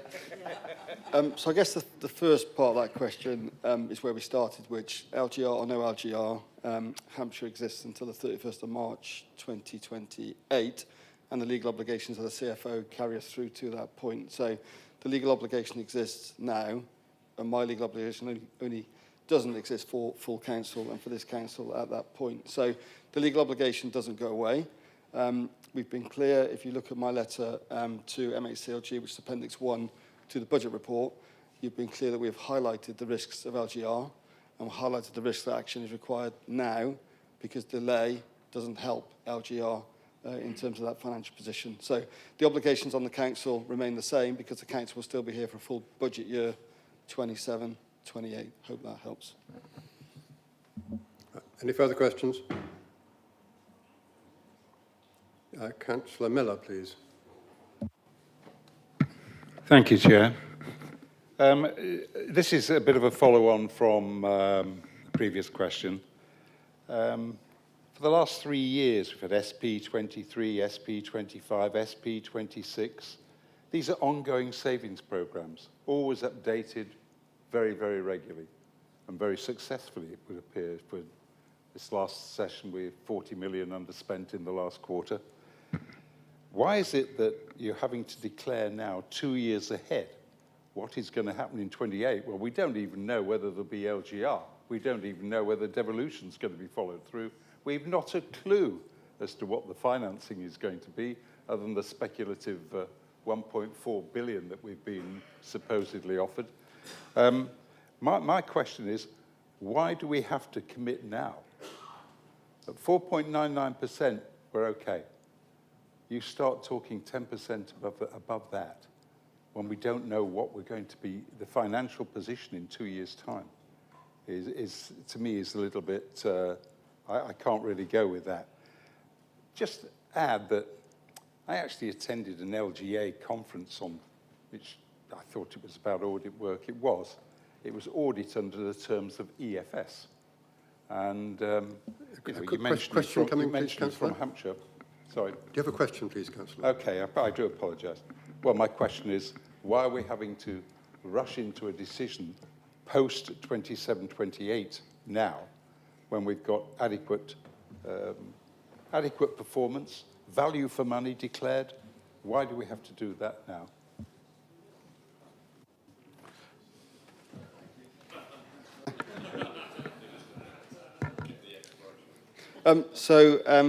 To be clear, the report doesn't set out that we're issuing a Section 114. It says, on the best information available to me at this time, if I project forward, if those forecasts come to pass, we've just had a 3-year budget settlement from government, so we know what our funding position will be, and that gets worse in 27-28 in terms of our grant funding. At the moment, there's no change for me to believe that the referendum limit will change above 4.99, so based on what we can raise in council tax and our loss of government funding and our current expenditure and our level of reserves, crucially, if you follow through the report, my Section 25 statement sets out that 4.99 reserves are not adequate for 27-28 based on all that we know.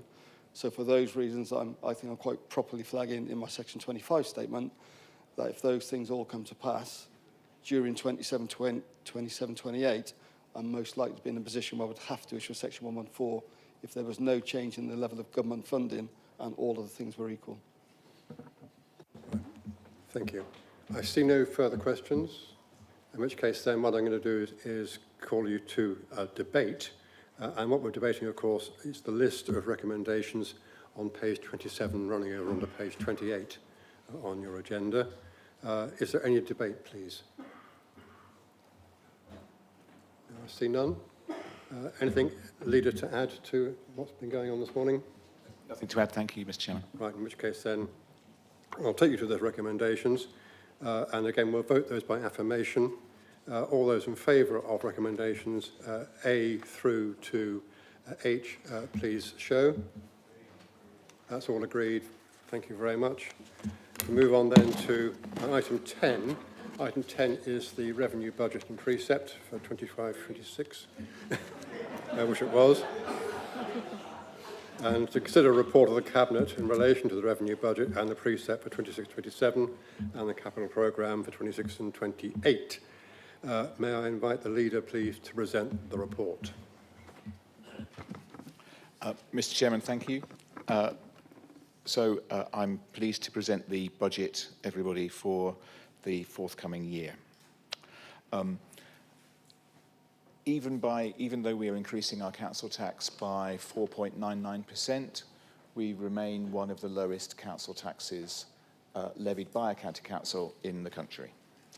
And to give you a sense of the scale, if you look at our neighbours, a Band D property in Hampshire with the increase that we are about to implement will now pay £1,690 as opposed to £1,609. But if you live in West Sussex, you're going to be paying £1,890, exactly £200 more than Hampshire. And if you live in Surrey, it's going to be 1,938. And if you live in Oxfordshire, it's going to be 2,006. And thereby lies part of our problem, as we all know, and as we've talked about for a while. And so when we look at the Section 25 report, as I was telling you, we're looking at a number of different issues there that are presenting us with the challenges looking ahead. But you know me, I still think that there is room for optimism. I have to just correct a couple of things that Derek said. Devolution, of course, doesn't impact upon this in any way whatsoever. Devolution is going to happen as long as everybody is supportive of it when we talk about it under item 11. But the fact remains that if you project ahead and we don't continue to make the savings and we don't continue to make the transformation that we are currently undertaking, then without any further savings, we run into those kind of challenges. But I am an optimist, and you know I'm an optimist, and you know that I always look at the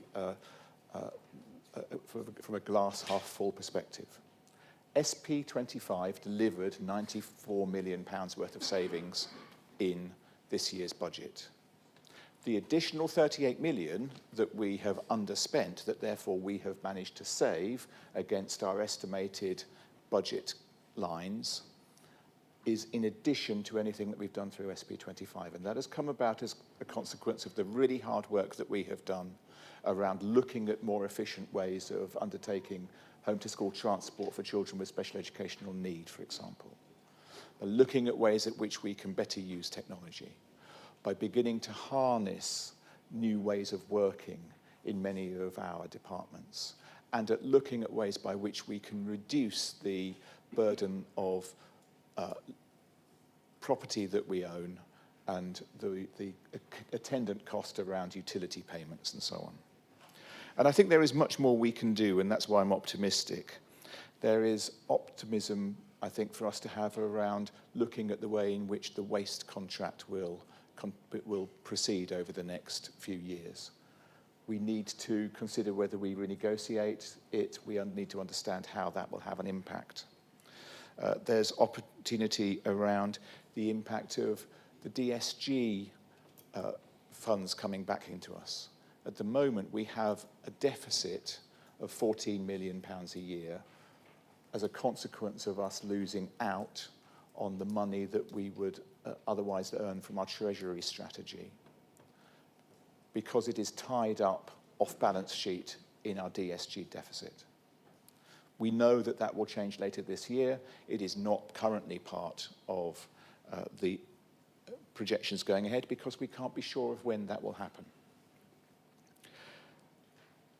And most importantly, the conversation that we are having with the ICB and the conversation that we are having with the NHS is the one that offers for us the greatest dividends.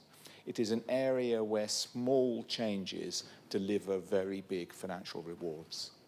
And that conversation is at a more positive stage than it has been for a very long time as a consequence of us meeting regularly in person to thrash out what we need to do.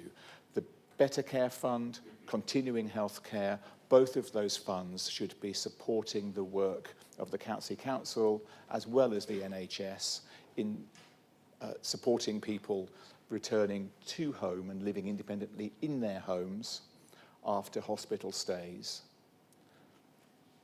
There is an enormous amount of benefit to be had from working better in that place and in that system. And if you look across the South East, were we to receive the same share of those funds that other councils do, on average, not as a maximum, but on average, we would receive an additional £100 million of income. So the NHS know that they are on notice. The ICB know they are on notice from me. They need to treat us fairly. They need to treat us like our neighbours, and they need to support us and work better with us so that in a joined-up way, we can work better to the benefit of both of us. There are savings to be made for both organisations there, and they need to do that because they equally are facing the same kind of financial pressures that we do. So when we were looking at the issue of council tax and when we had to consider the recommendations that the Chief Financial Officer had made around council tax, one of the factors that we needed to take into account was how we would implement any rise in such a way that would best or best support the residents of Hampshire. And that's why we asked Andy to have a conversation with government to say we would like to taper this, we would like to work over a number of years. And the government said no. Let's be honest, with the council tax rates that I have told you, at some point, council tax for the residents of Hampshire will need to increase. But this year isn't that year. And this year isn't that year because I believe that all of us have an obligation and a duty to continue to work to transform the way in which this council works, transform the relationship with our partners to deliver the greatest amount of value for the residents we serve. That is just as important for this council at the end of its term as it will be for the next county council at the beginning of its new term. And whatever that county council looks like, I very much hope that our successors in this chamber, be it us or others, will continue that work and continue to push for that improvement. Because the people of Hampshire deserve it. And the people of Hampshire also deserve all of us to work tirelessly to ensure that when we do need to consider looking at the council tax rate and finding the point at which it needs to rise, the difference by which we have to increase it to bridge that gap in funding is as little as possible. Andy, quite rightly, has provided us with a report that tells us that unless there is further improvement, unless there is further change, that would need to be 15% in 27-28. But we are improving, we are changing, we are still working incredibly hard to deliver that, which is why I'm an optimist, and why I think there is still more we can do, and that's what we should do. This budget gives us confidence that we have a balanced budget for 26-27, and it gives us a target for us to work for 27-28. And as we all know, our future beyond that point is uncertain. and we might well learn something about it in the next month. But until that is certain, then that needs to be a piece of ongoing work that we continue to work at until the point at which this chamber is no longer full of county councillors. Mr. Chairman, colleagues, I commend this budget to you and I look forward to everybody's speeches. Right, thank you, Leader. Can I just remind members that we're now into the Standing Order 17.1 debate sequence, basically. But before that happens, I will invite any questions there might be for the Leader on his presentation from the Chamber. When those questions are disposed with, we then go into the full debate. But can I just remind you that we're looking at questions only rather than debating points at this stage. So, are there any questions of the Leader on his presentation and on the particular item on the agenda, item 10, the budget? Councillor Wallace, sorry, I can't see you over there on the side. Councillor Wallace, please. Sorry, lots of questions today.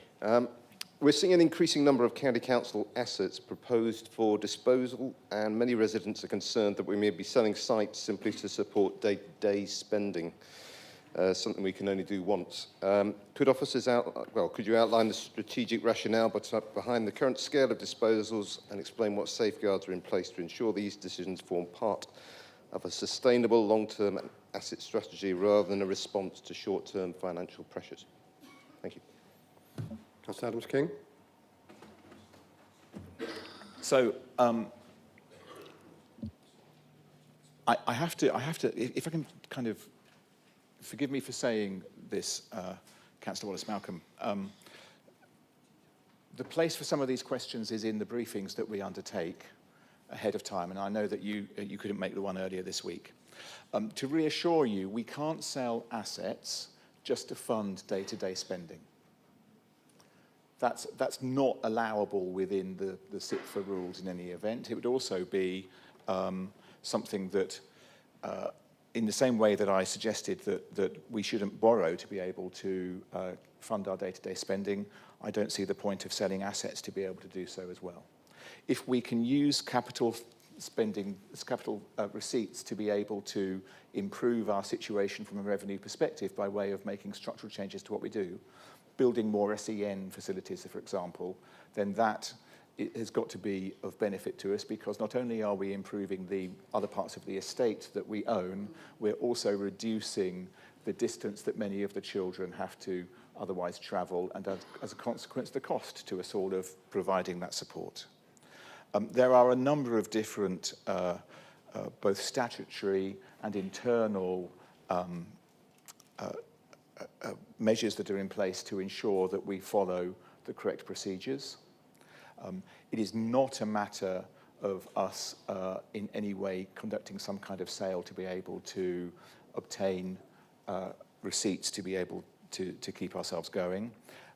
I think it is fair to say, however, that we have been looking at, that we've been looking over the last 3 years at our estate to say, do we really need all of it? And a lot of that's come about as a consequence of our office rationalisation, which it's been a very successful process of looking not only at the freehold properties that we no longer need, but also looking at the opportunities, changing the lease arrangements we have in different parts of the county, that thereby also delivers benefit for us. So there are a range of different things that happen. I'm sure Andy might like to supplement that with more of the technical detail of what happens behind the scenes. What I can assure you is that we hold, again, it sounds like there are lots of meetings, but it's something to provide reassurance to elected members that the appropriate cabinet members meet with officers every month to go through our asset strategy, to go through the different proposals that they are making, and to make sure also that the receipts that are being received are being used in the appropriate way. I had Councillor Quantrill on my list. No? Okay, thank you very much. Are there any further questions? I see none, in which case then we will now go into debate. And I will call on, first of all, the leader of the Liberal Democrat group, Councillor Keith House. And remember that he has 30 minutes for his presentation, as do the other group leaders. Thank you very much, Chairman. That was the shortest budget presentation I think I've ever heard in any council. And I think that probably sums the issue up in many ways. Nick said that his glass was half full. He was an optimist. Well, I didn't hear any optimism. And if that was a glass half full, well, it was a pretty small glass. What I did hear was what was between the lines, which is what was missing. And what was missing was that there were no solutions. What was missing was that there were no innovations. What was missing was that there was no hope. Absolutely no hope. And that sums the problem up. So again, we find ourselves voting on the largest ever council tax increase in Hampshire's history. It's the third year running, and it really has just come down to this. And I'd like to start by thanking Andy Lowe and the team, all the finance team, for the clarity of the reports in front of us. They set out the detail really well, and also for Andy's patience in asking questions from Jackie and Martin and myself on points that were strategic and points that were less than strategic as part of the budget process progressed. We really do value those discussions and those contributions. This morning, I want to say some words about how we got here, where we are now, and how, with a sense of hope and a sense of positivity, we could be in a different place. But we are not there now. We know the underlying themes. We've heard them for the last 15 years in one form or another, with each year the screw tightening as we get closer and closer to not being able to set a legal budget. What is effectively bankruptcy in a meaningful sense, not technically, but what is effectively bankruptcy in a meaningful sense when we issue the Section 114 notice. The reality is we reached this position when the council's approached moved to what has been described as a statutory minimum level of services. And that was the final trigger to the culture of the council says no that has infected the organisation and now runs very deep. It's what our residents, our businesses, many of our staff and certainly our councillors now find so very much depressing. And I've heard many times in the last year or so from around this chamber and from a variety of political groups that there's not much point being a county councillor these days. That is just so depressing, so depressing. But I disagree. I disagree because actually I do have hope for the future, hope that is missing from this administration. And I disagree, but only if we can change our mindset. And even with just less than 2 years to go to local government reorganisation, no, especially because of local government reorganisation, change that mindset and start to change that culture. Because local government matters, and it matters deeply to all of us. We are so much better at reflecting and delivering on the hopes and the aspirations of our residents than central government are. We always have been, we always will be. Or we can be if we try, if we really work at it, if we can return to our central mission, which is to improve the quality of life of local people. But again, we're not there now. And that does mean a change of approach and different ways of working. Even within the constraints of this budget, we can start to do that if we want to. We can even use reorganisation as an opportunity rather than a threat. And that does mean change, fundamental change. It means less of acting like a business, but yes, still remaining business-like. More so, it means acting with the listening skills of a good business and adapting. It means having the risk appetite of a good business that understands often that the risk of doing nothing can be greater than the risk of doing things differently. And I do see examples of that history here in Hampshire. I see it in Basingstoke, where decades ago, enlightened leaders took ownership of property. I see it in Portsmouth.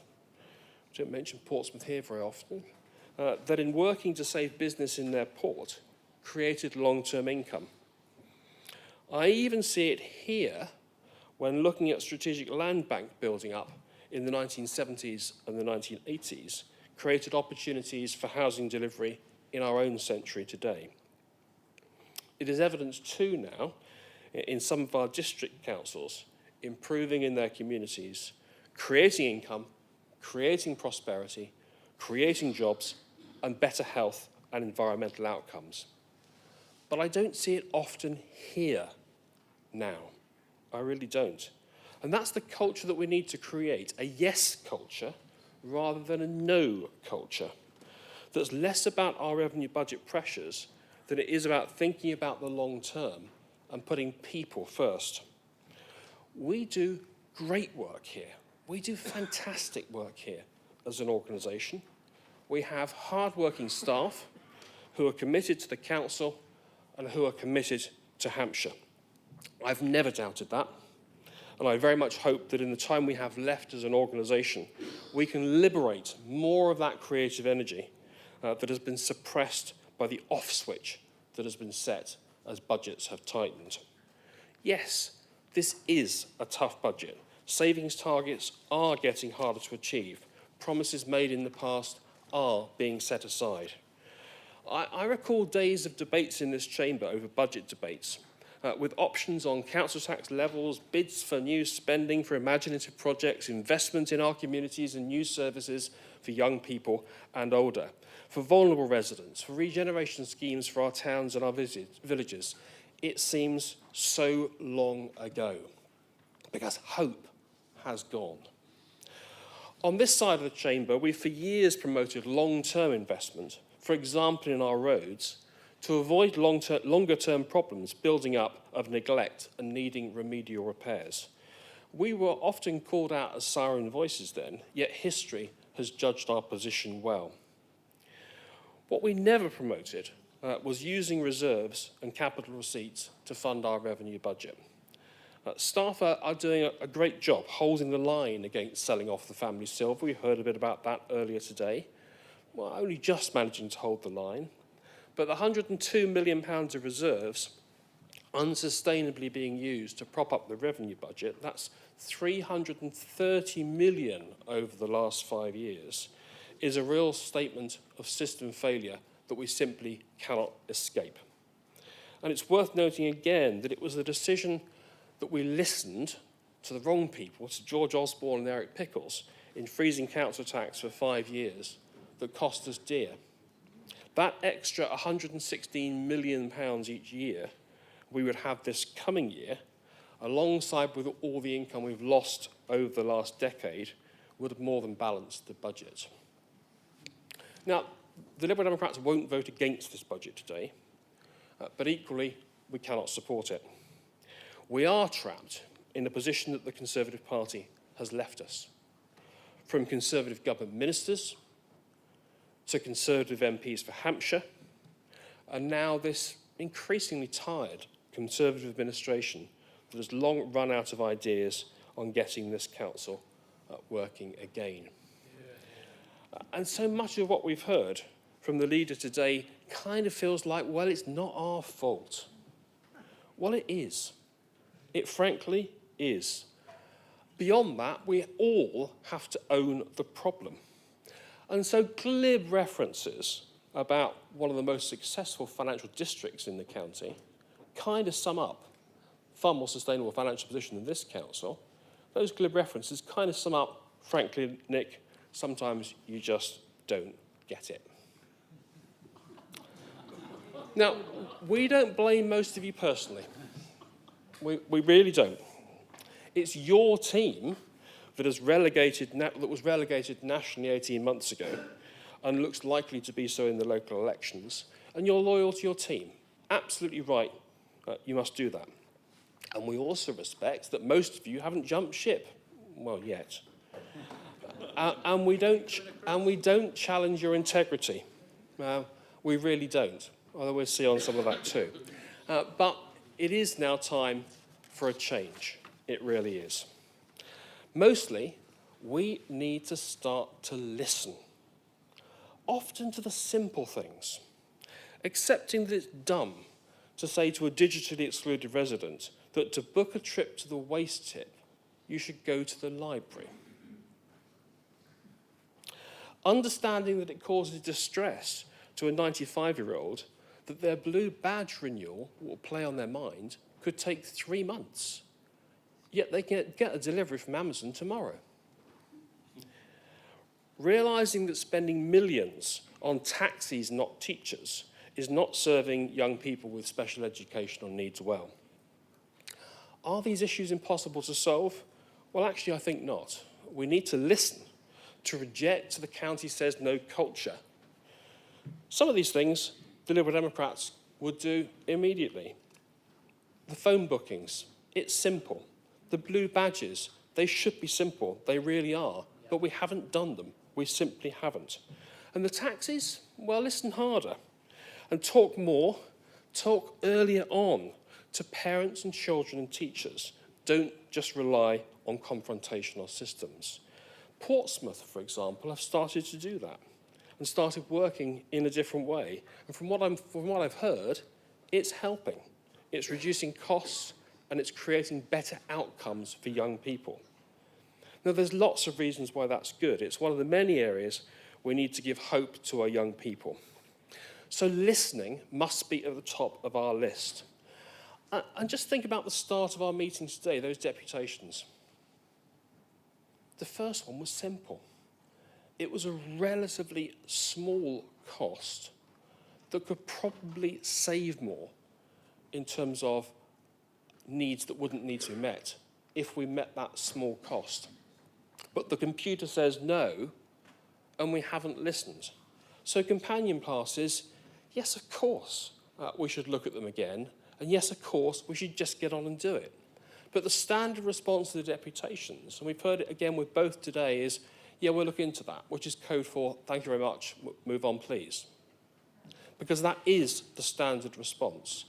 Just about every deputation we've had in this council chamber over the last few years, oh, thank you very much, we'll look into that. And we never hear a word about the issue again. We have to start to listen. There are areas we simply need to do better. We must start to fix our roads. We really must. It's the County Council's most visible failure most of the time. We've seen the new National League tables on this. One of our neighbours, Portsmouth again, Portsmouth keeps cropping up. Portsmouth is rated green.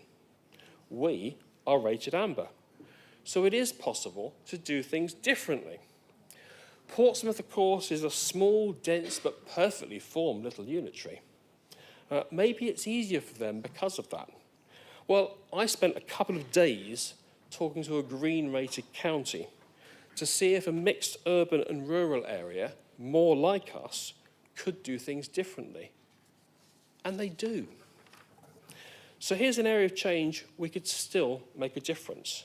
The issue is the balance between capital and revenue, relative in-service priorities, long-term investment, and it's the culture too. Fix our roads. It's got a simple rhythm to it, hasn't it? Fix our roads. It can be done. And we also know that some of our greatest challenge, this was alluded to earlier, are around health. We need to help save our NHS.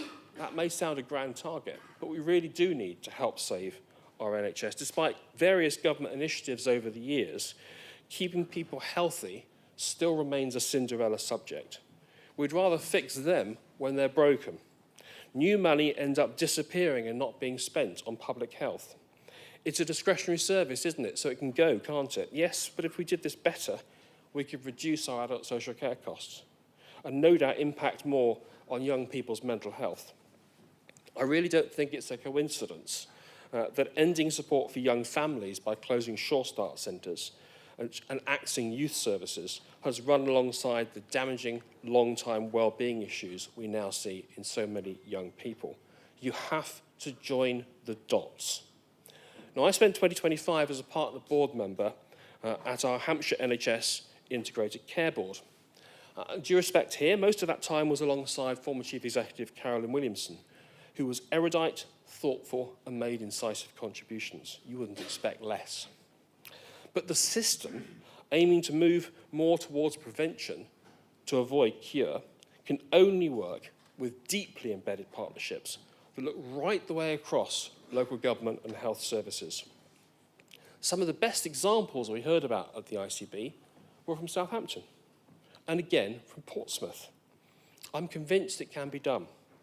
And it's not always about money, it's about attitude, it's about culture, it's about joining the dots, and it's about yes rather than no as the starting point.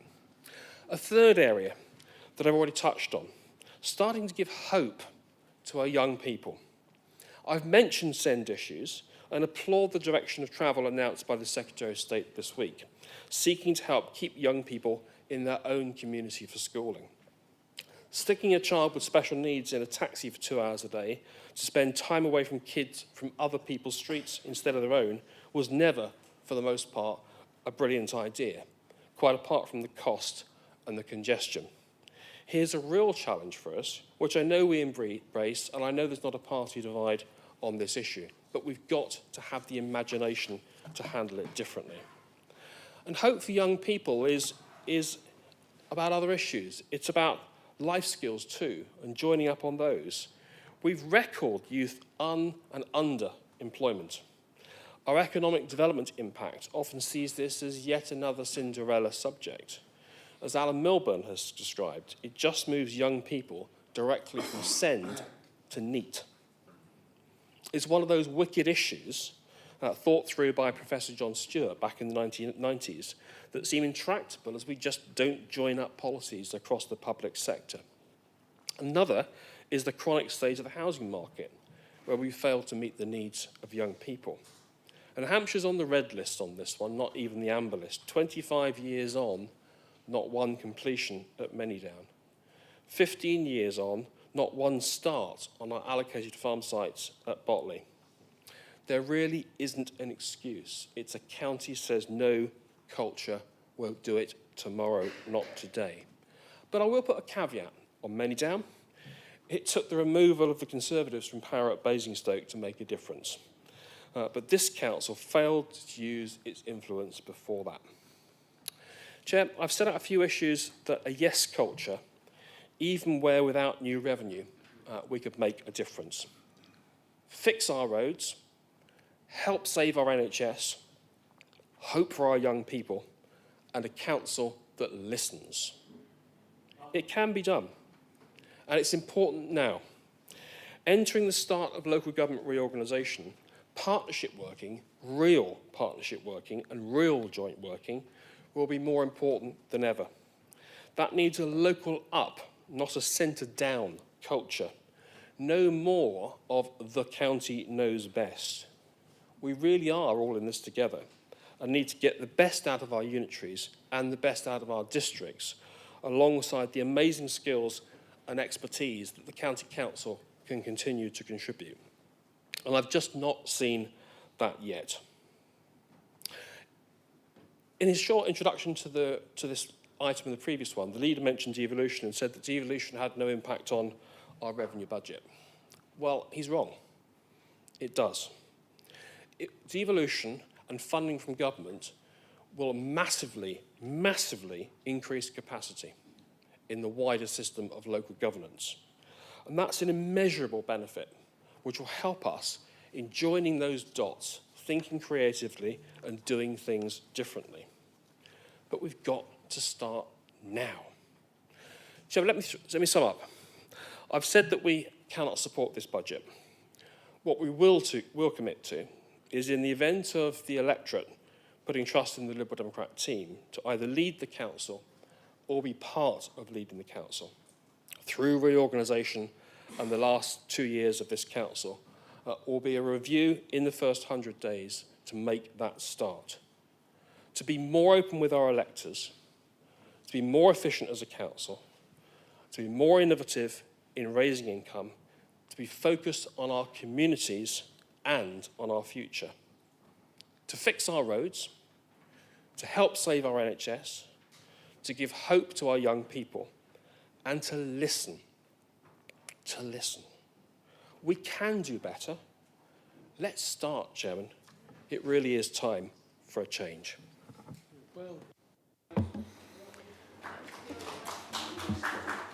Right, thank you, Councillor House. I'll now move on to the leader of the independent group to respond to the proposals. Can I call Councillor Andy Tree, please? Again, you have got 30 minutes.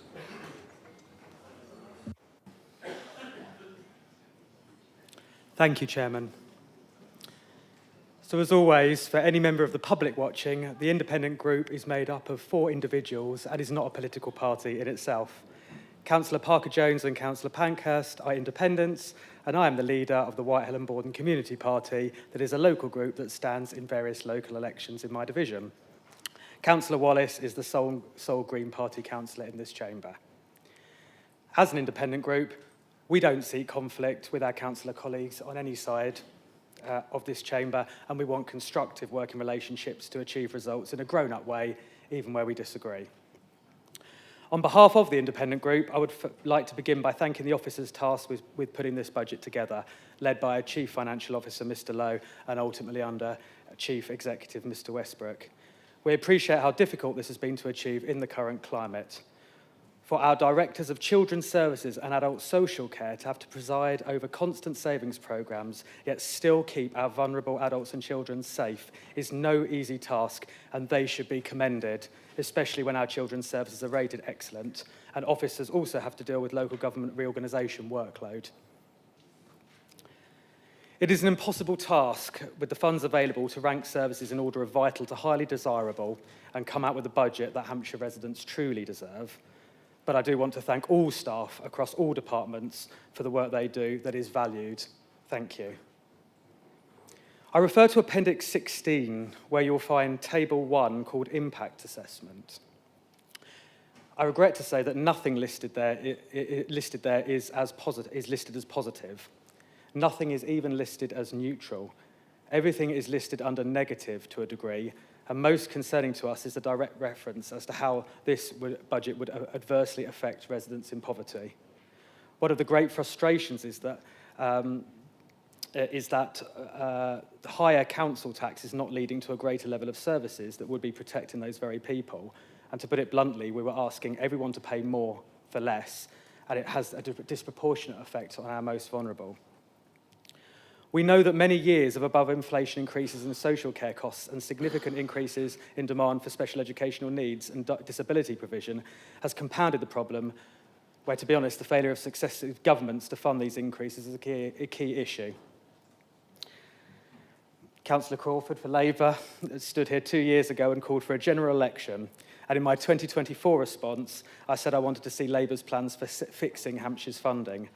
And whilst it is surely factual that the previous Conservative government did not fix adult social care funding, nor has the Labour government yet, and we are now 2 years in, it is the elephant in the room when talking about devolution, local government reform and future financial planning, and it still needs resolving. We recognise that a 4.99% increase may be more palatable to residents than a 9% or 15% rise in council tax, and frankly we do know the dire financial situation here.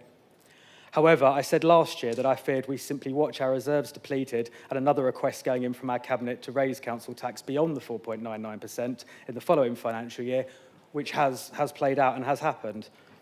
We must acknowledge the scale of the reserves issue, referencing the question from Councillor Wallace earlier. This is the Conservative administration's budget, and ultimately I do accept that the buck stops there. I'm not a member of the administration. But I do appreciate that government decisions from the Conservative Lib Dem coalition from 2010 did encourage council tax freezes that have led directly to today's financial vulnerability. And we hope, as Councillor Wallace has asked already, that the leader and Cabinet will be pressing hard for a fairer settlement for Hampshire from the now Labour government. Now on to highways, and in particular potholes, because obviously this is a subject that members across the chamber receive lots of correspondence on from residents. So, potholes. Something Hampshire residents, including those I represent in Whitehall, Borden and Linford, are completely and utterly fed up with. I understand Hampshire County Council received 46,712 reports of safety-related defects across the county during 2024 and 2025, which shows the scale of the problem. Nevertheless, we all deserve to drive on well-maintained roads that are safe. The previous Conservative government's Network North plan had committed £132 million to Hampshire County Council over an 11-year period, but this programme ended after only 2 years in 2024 to 25, with just £8.45 million received. The new Labour government then said the previous government made a series of questionable funding promises in its Network North plan, and this Labour government has had to review their affordability. In December 2025, the Labour government announced a new 4-year funding settlement for local highway authorities covering 2026 to 2027 and 2029 to 30. And whilst this provides greater certainty and an overall increase in funding, the largest annual uplifts occur in the last two years. This time frame appears to align with local government reorganisation, where a new council would take over from Hampshire County Council on highways matters. But basically, this means there's not enough financial support in the here and now, but hopefully a better structure in the future. And I would say not ideal and frankly not good enough from the national politicians in power. Although we appreciate the responsibility the council has to agree and set a budget, the political reality is that our votes are unlikely to give a casting vote or prevent a budget from being approved. We'll be making our own individual choices, being open-minded in hearing what is said in the debate today. Councillor Parker-Jones made a pre-election pledge in 2021 to not support a budget that would adversely affect residents in her division, and Councillor Pankhurst has previously lobbied executive members and MPs to highlight concerns. Councillor Wallace intends to make his own position clear as sole Green Party councillor during the debate.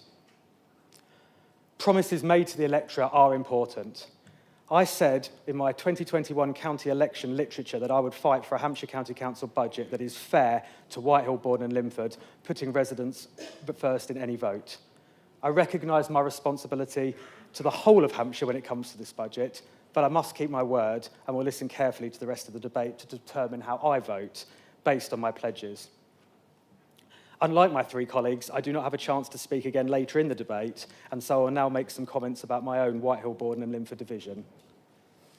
I'm very pleased and proud of the investments into local schools to date, such as the £9 million extension to Oakmoor Academy Secondary School, upgrades to Borden Junior and Infant Schools, and £1 million to special education needs Hollywater School for a new bespoke modular building.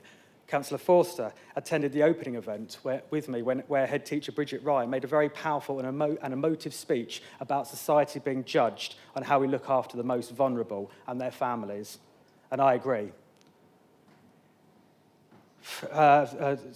Moving forward, I fully support the £18 million capital funding for a brand new primary school in Whitehill and Borden, which is Hampshire County Council's investment into our town, as is statutorily required.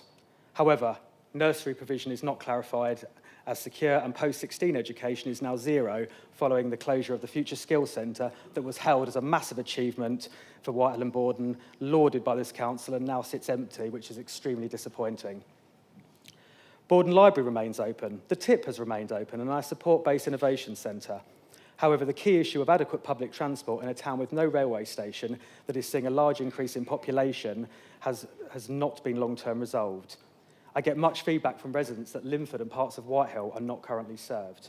And although I appreciate the short-term BSIP funding referenced by Councillor Bowman earlier, this does not confirm long-term commitment. For example, that the recent additional number of 18 and 13 bus services will be maintained. So I am personally torn. I'm torn by believing officers have done their best with the tools they have available and that the administration does seek to serve Hampshire to the best of its ability, but also knowing how much remains unresolved and outstanding in my own division of Whitehill, Borden and Limford, mindful of my pledge to residents. So back to our group position. We will not be putting forward an alternative budget or any amendment today because we believe the whole thing has been stripped back so far. There could be no changes could be made with the funding available that could rectify, even in the smallest of ways, the situation we find ourselves in the here and now, before devolution, before local government reform. Our mission is to serve residents as best we can in the time Hampshire County Council still exists and so long as we are councillors. We worry about the worsening finances of Hampshire County Council and how this will adversely affect services both before and during any handover to new unitary councils under local government reorganisation. We reaffirm our desire to work proactively with the administration, opposition councillors and officers to strive to make Hampshire County Council successful for our residents. And as I've said before many times, I've found there to be many, many very decent people on all sides of this room. And I conclude with 20 minutes remaining, that I remain cautiously optimistic and hope that the future for all Hampshire residents can be bright. It's a great county, a great country, and there is much to be proud of. We often talk about the things that go wrong and need fixing, but let's also talk up what we do and what is achieved, because as councillors, we achieve lots of things for our residents, sometimes much behind the scenes that people don't actually see, especially when dealing with individual residents' problems. Thank you. Right, thank you, Councillor Tree. I will now call upon the Leader of the Labour Group to respond to the proposals and to move any amendment. So, Councillor Taylor, please. Again, you have got 30 minutes if you require it.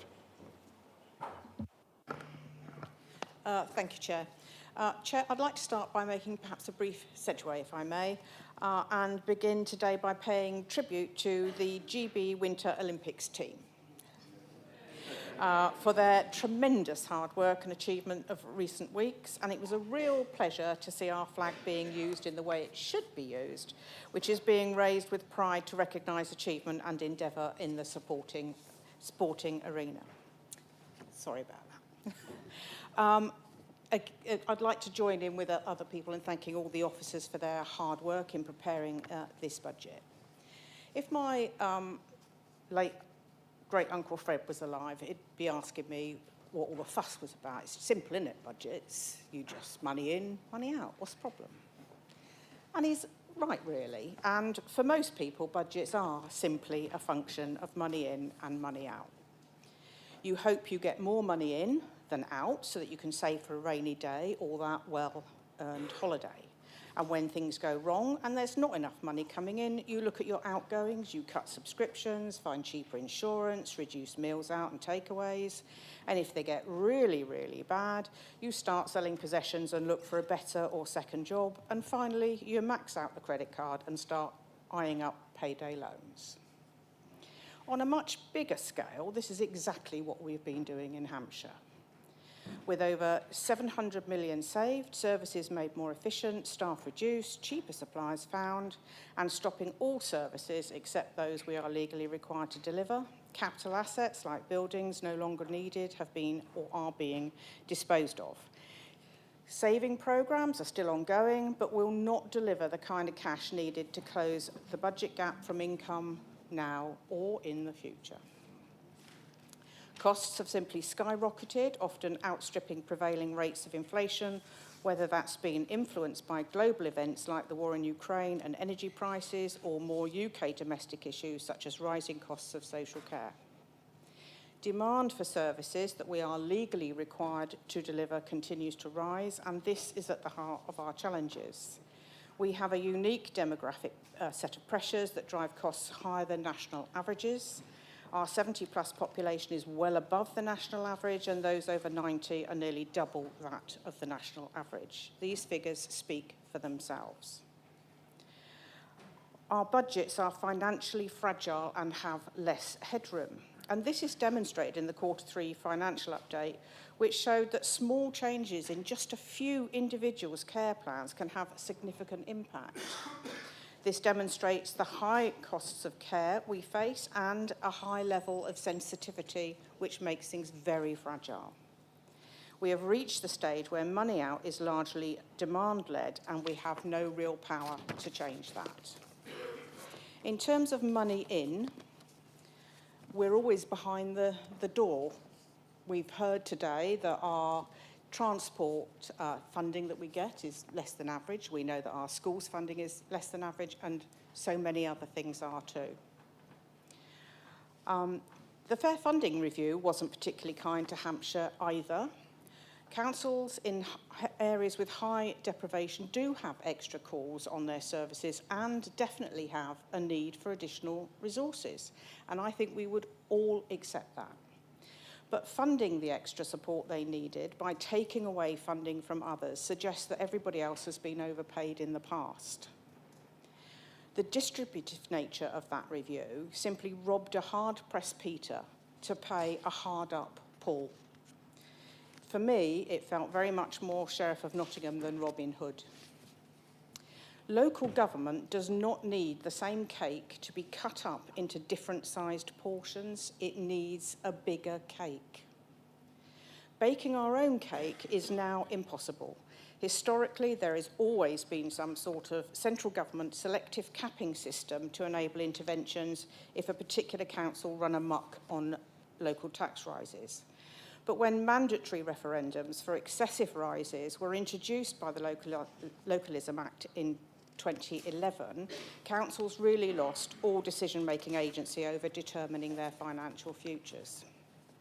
Unfortunately, it's always the government of the day that determines what is meant by excessive, setting a maximum threshold for increases. And this politically weaponises council tax income, something which has been evidenced in over many years, and we've heard examples of that so far already today. Now, 14 years ago, that's 14 years ago, in 2012, the allowable increase for general spending council tax was 3.5%. In the last 4 years, it's only been 3%. Over those 14 years, the social care precept has been mostly 2%. You don't have to be an economist or brain of Britain to know that the threshold has not kept up with inflation, nor with demand-led costs for a very long time. Whilst the original intention might have been to give residents a greater say over council tax increases, setting thresholds that don't keep pace with inflation and demand is little more than universal capping and fiscal handcuffs, because the prescribed referendum arrangements stack cards against councils. So as an upper-tier council, we no longer have decision-making control over either demand-led costs or income, and that is a recipe for disaster. Since the government has refused our request for council tax flexibility, I would not support an increase requiring a referendum, because that is likely to be refused by our public, and because I live and work and represent in an area of deprivation, and I know that my residents would not be able to pay such a hike in their council tax. Some even are selling freezers because they can't afford to fill them and they can't afford the electricity bill. So the only other option available to us would be to request exceptional financial support, which is little more than applying for a payday loan with no prospect of paying it back. It would be impossible to generate sufficient recurring savings to cover loan costs, and we would need to do it every year, racking up unsustainable debt and passing it on to the new unitaries. This terrible situation is shared throughout local government in England. For councils with social care responsibilities, the impact is felt faster and deeper. The current system of funding for local government has not worked well for over 50 years and needs a permanent and sustainable fix. And the way governments use bidding systems and pots of money for capital projects is part of the problem. Residents want to know why we spend money on new cycle paths before fixing potholes. And the simple answer is that's what the government of the day gives us, ring-fenced, rather than just giving us the money and letting us decide how best to meet our residents' needs. It may well be that savings generated by LGR will help towards local government funding issues, but in the interim, it is essential that councils enter LGR as financially fit as possible. We do need to go back to government and impress upon them the need for immediate action to mitigate financial challenges over the next few years, not just to support services, but also an orderly transition of LGR. I note and fully accept the Section 25 report and the warnings of an imminent Section 114 statement. I would say generally to members, I think that we need to change our attitude towards this and perhaps even embrace it as a potential strategy. Having worked in highly regulated parts of the public and private sectors, I am absolutely no stranger to review and internal and external inspection. I personally have always taken the view that this is free consultancy. not to be frightened, not to be scared, but take advice if you can get some.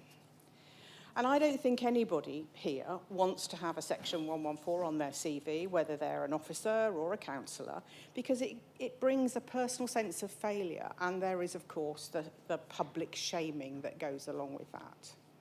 But it is really time to recalibrate that point of view.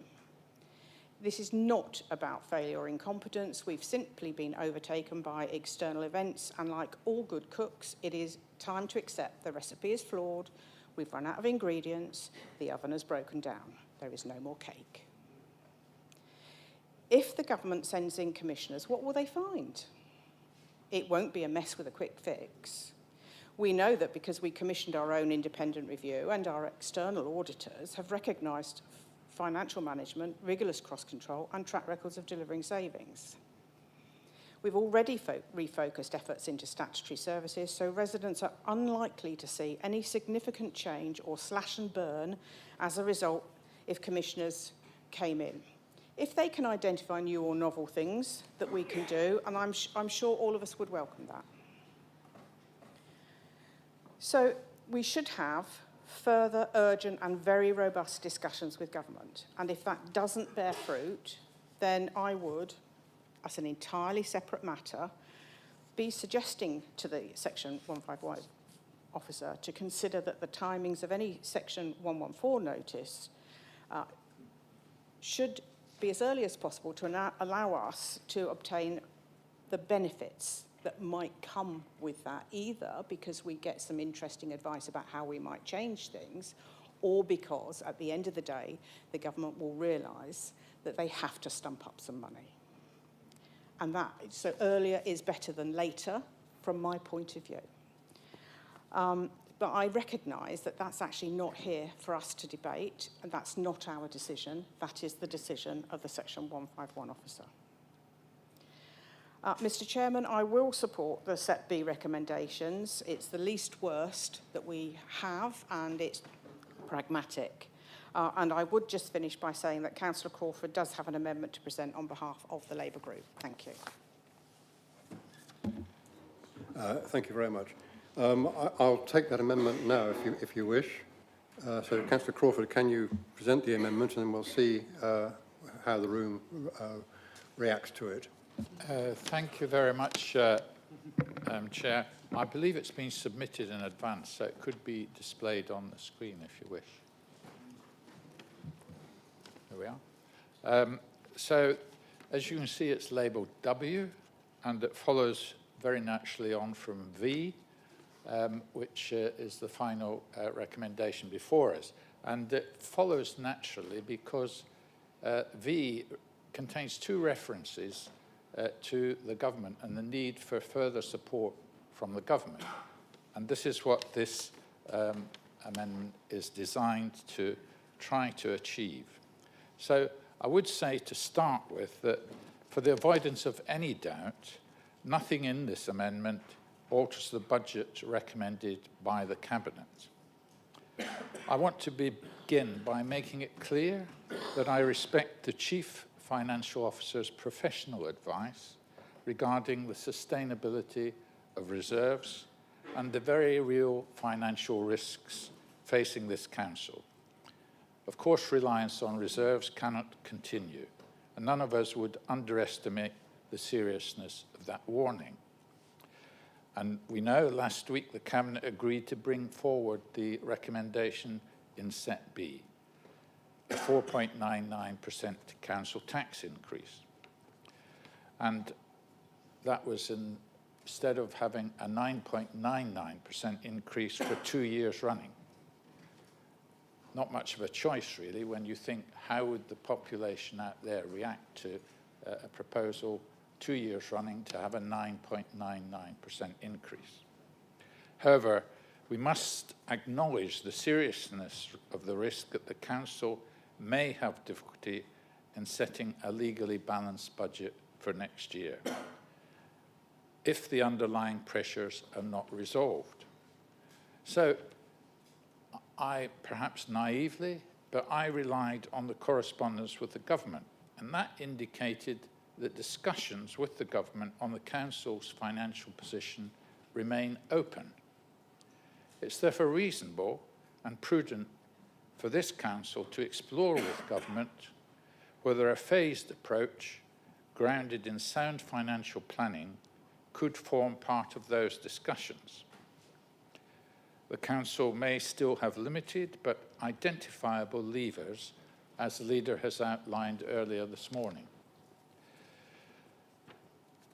At a time when many residents remain under sustained cost of living pressure, it is right that the council demonstrates it has fully explored every reasonable option to support them, while maintaining delivery of vital statutory services.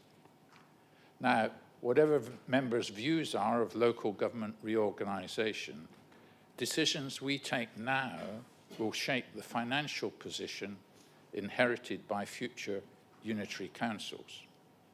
It's therefore prudent to consider at an early stage whether a 2-year transition pathway could better align financial planning with the LGR timescale and avoid unnecessary distortion at that handover time. We need to plan not only for finances, but for future structures. Chairman, what I'm proposing is straightforward. It's not an alternative budget, nor is a challenge to the professionalism of our officers. It fully acknowledges their advice while requesting engagement with government that may help mitigate the exceptional financial pressures facing this council. This amendment simply keeps options open while fully respecting the professional advice before us. I hope that members across this chamber will feel able to support this constructive proposal. Thank you, Chair. Thank you, Councillor. Do you have a seconder for your amendment? Reserve my right. Yes. Do you wish to speak, Councillor Tustain, or just simply merely second? I said I reserve my right to talk. Do I talk after or do I have to talk now? Okay. You can reserve your right to speak. Yeah. You will reserve your right. I beg your pardon. Right, we now have an amendment which we're discussing. I'm going to ask, first of all, the leader of the council and then the leader of the Lib Dem group and the leader of the independent group as to whether they accept that or not. That depends on how we go ahead with this and make it part of the substantive motion. So, Councillor Adams-King first, please. Yeah, Mr. Chairman, thanks very much to Councillor Crawford, to Alex for what I think is a really helpful amendment, and I'm very happy to accept it. Thank you. Right. Councillor House? Right, and Councillor Tree? Yeah, it's not controversial to us, thank you. In which case then, W is now part of the substantive motion. You have to have a full vote before that happens, Chair. You have to have a full, so we do the vote at the end, and then we now just ask for, now it should just be a general debate. Okay. On the amendment and the... Right, I'm advised we're having a general debate now, and then we will vote on the substantive motion at the end of the general debate. So we then move on to general debate, and you've got a number of hands coming up. Tim Davis, I think, was the first name I see in front of me. Councillor Davis? Thank you, Chairman. This is very trivial, but there's a missing apostrophe. There's a missing apostrophe in the original amendment. It should read state apostrophe S, not states. It's a possessive noun, not a plural noun.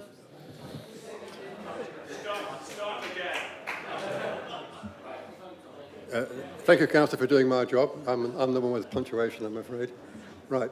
We're in general debate on the substantive motion, which, as I say, is everything in front of us now, all the way through A to W. As part of that will be voted on recorded votes, and I'll do that first at the end of the debate. So is there any debate, please, on the budget? 4 minutes each. Councillor Kendall is on my list. Thank you, Chairman. This is the 29th budget I have had the pleasure of attending. And every time for the last 20 years, I've heard the same sort of doom and gloom about what we're not doing from Councillor House. And the whole thing about roads and fix the roads. Well, I can recall about 15 years ago, they proposed £1 million should be spent on roads for the capital budget. And our counter proposal was 10 million a year, every year for more than 10 years in something called Operation Resilience. And that's well over 100 million has gone in to our roads.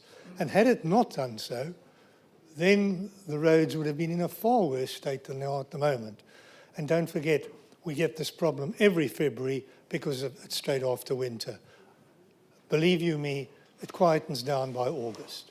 And you'd think we'd done nothing in the years as a Conservative group, according to him.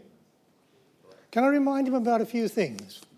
How about, for example, 20 is plenty, the Village 30 programme, the street lighting contract of 120 million,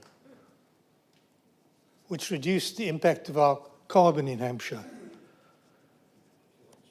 The energy programme, energy performance programme, which turned the usage of energy in schools and buildings into savings in real money, which helped our budget along the line. And all of these came, believe it or not from our excellent officers, but from debate and discussion within the Conservative group at the time, who then put them forward to the officers and worked together with the officers to achieve them.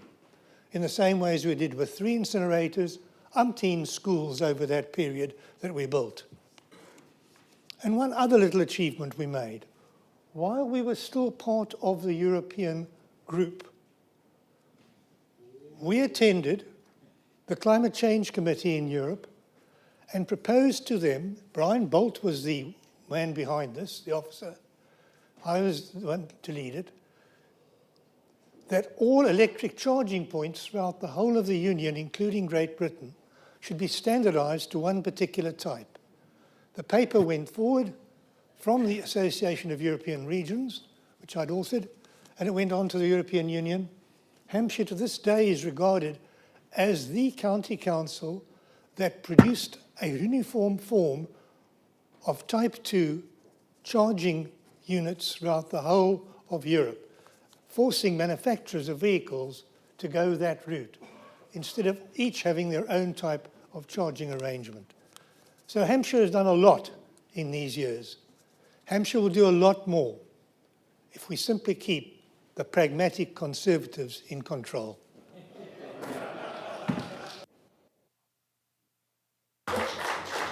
Thank you, Councillor. Can I move on then to Councillor Carpenter, please? Thank you, Chairman.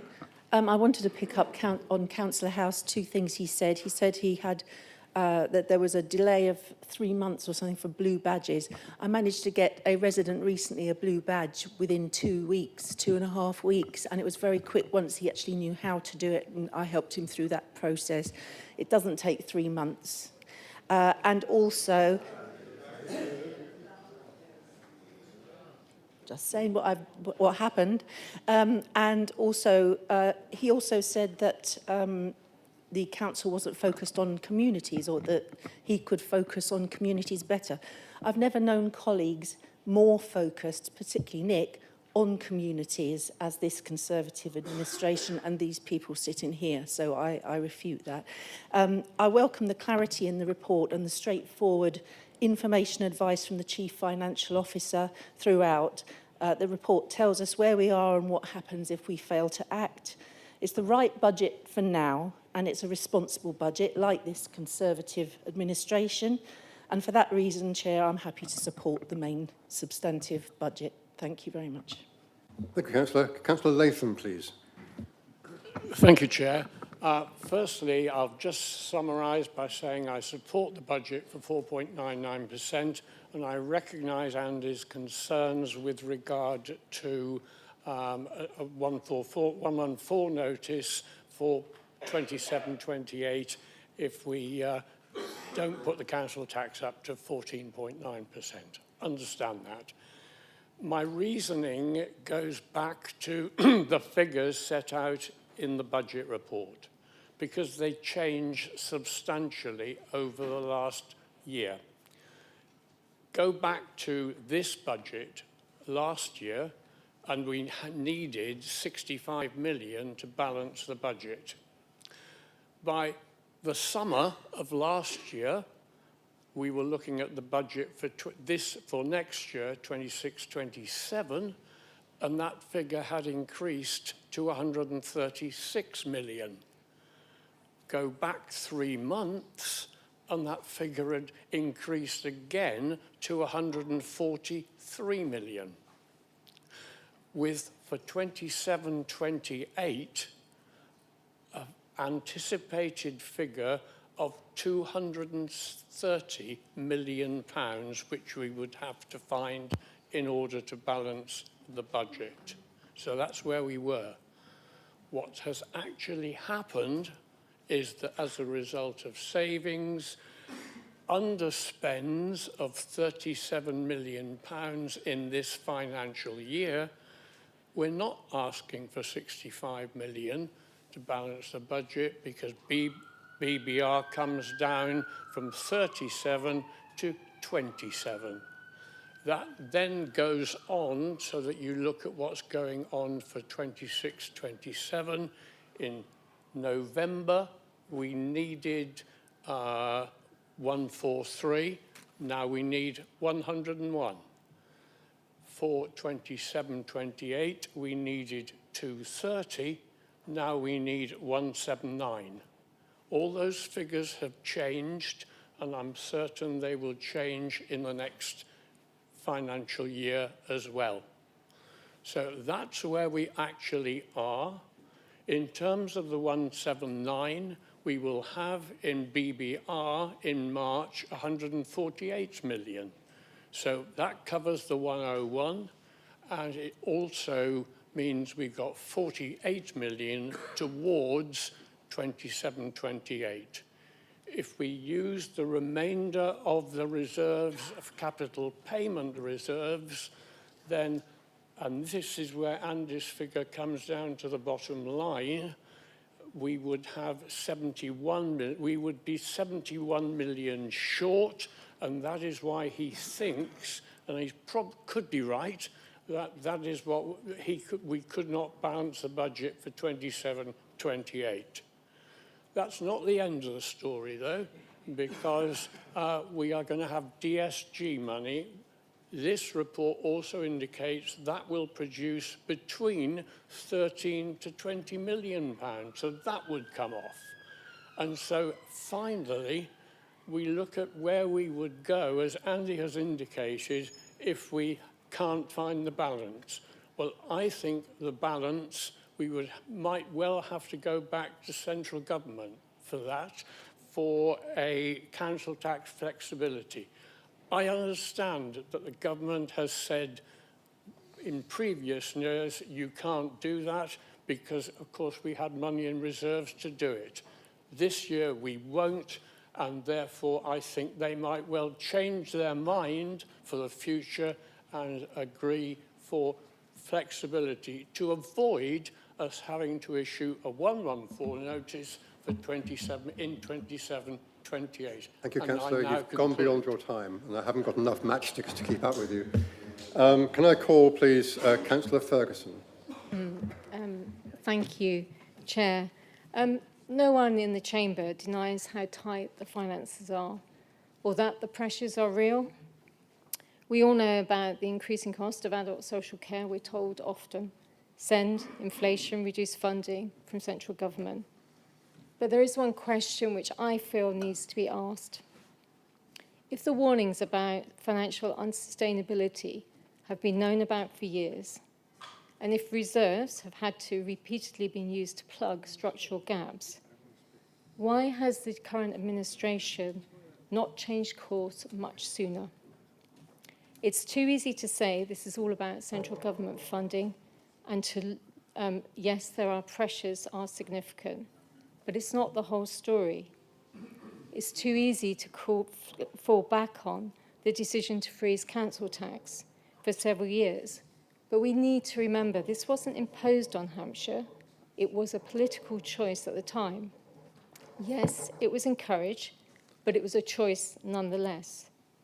And as the report makes clear, the freeze permanently lowered the council's tax base, and we're still living with the consequences today. And what's followed? Years of more savings programs, more incremental cuts, more short-term fixes. And those who've suffered? Residents. The residents keep feeling the impact. Services cut back, reduced, withdrawn altogether, and a county council that can feel increasingly distant from the communities it's meant to serve.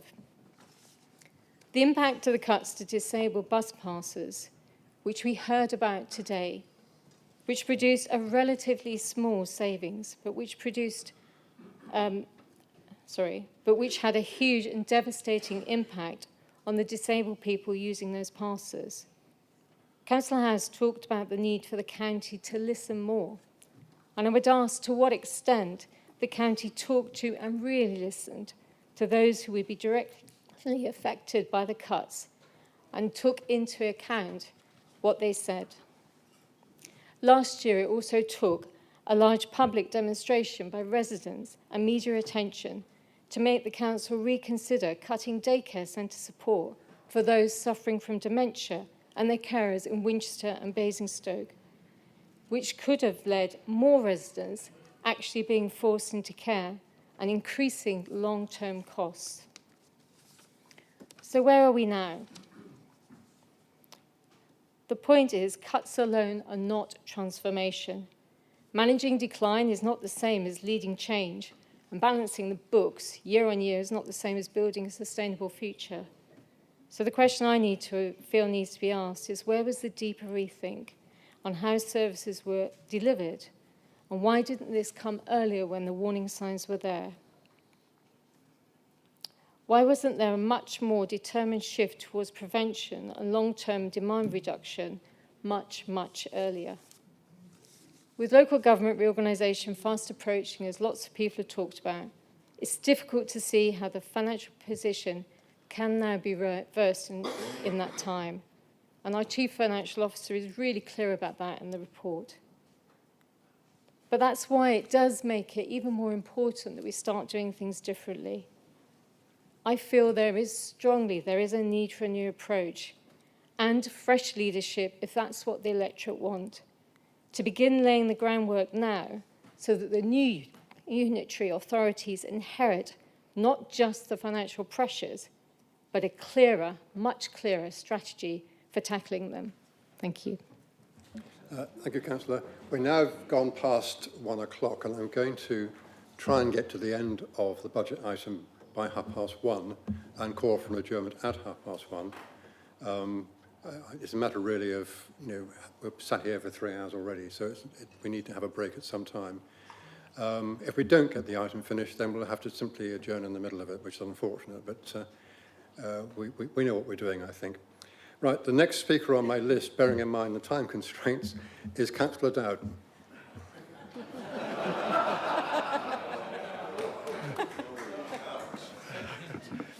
Thank you, colleague. Can I sit down? The reason I had no intentions of speaking, but quite frankly, I've been here now just over 34 years, because I was first elected in January 1992, a very angry politician when I came in to the chamber. I've changed, of course. As you get older, you mellow. And but one thing that Councillor Kendall forced me to stand, because he brought up all about the 100 million being spent on the highways and boasting about that.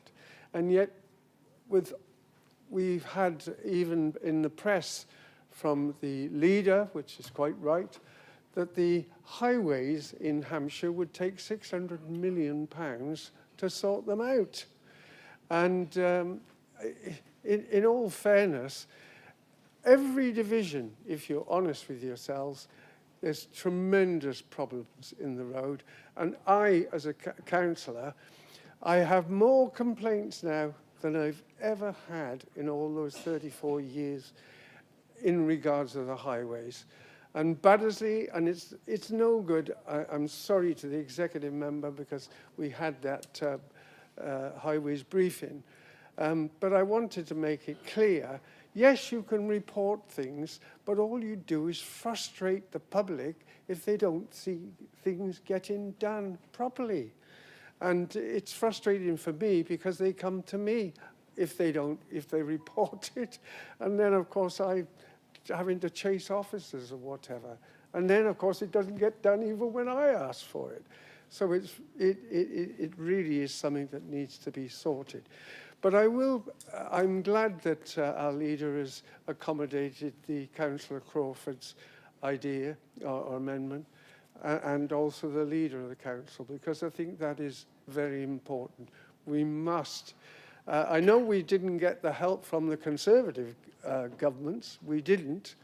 And yet, and obviously the Labour have not been there that long, so I try to be fair across all political parties. The fact is, they may change, particularly if Councillor Crawford asks them, I'm sure. It forced him to laugh. I very much hope, because I will be leaving the council, I very much hope that this council does prosper in the future when I'm gone. I really do. It isn't going to be an easy job, that's for certain. But I wish you all, the new councillors, when they come in, every success when it does happen, the election. And I will miss this place, quite frankly, because of the expertise of the officers here. I really do value them, and they've been very helpful to me. And I've also made some friends amongst all the members of the political party. They may not perhaps regard me as a friend, I'm not sure, but I have. But I also think it's important within councils. I know it's a serious business, but sometimes humour can help, and there's plenty of that on occasions, and so I enjoy it. So I won't take any more time, Chairman. I'll sit down. Councillor Harvey, please. Thank you, Chairman. Listening to the earlier part from the Liberal Democrats leader, I would think it would put a depression over this council. That's not helpful at all. We have to look forward to the future.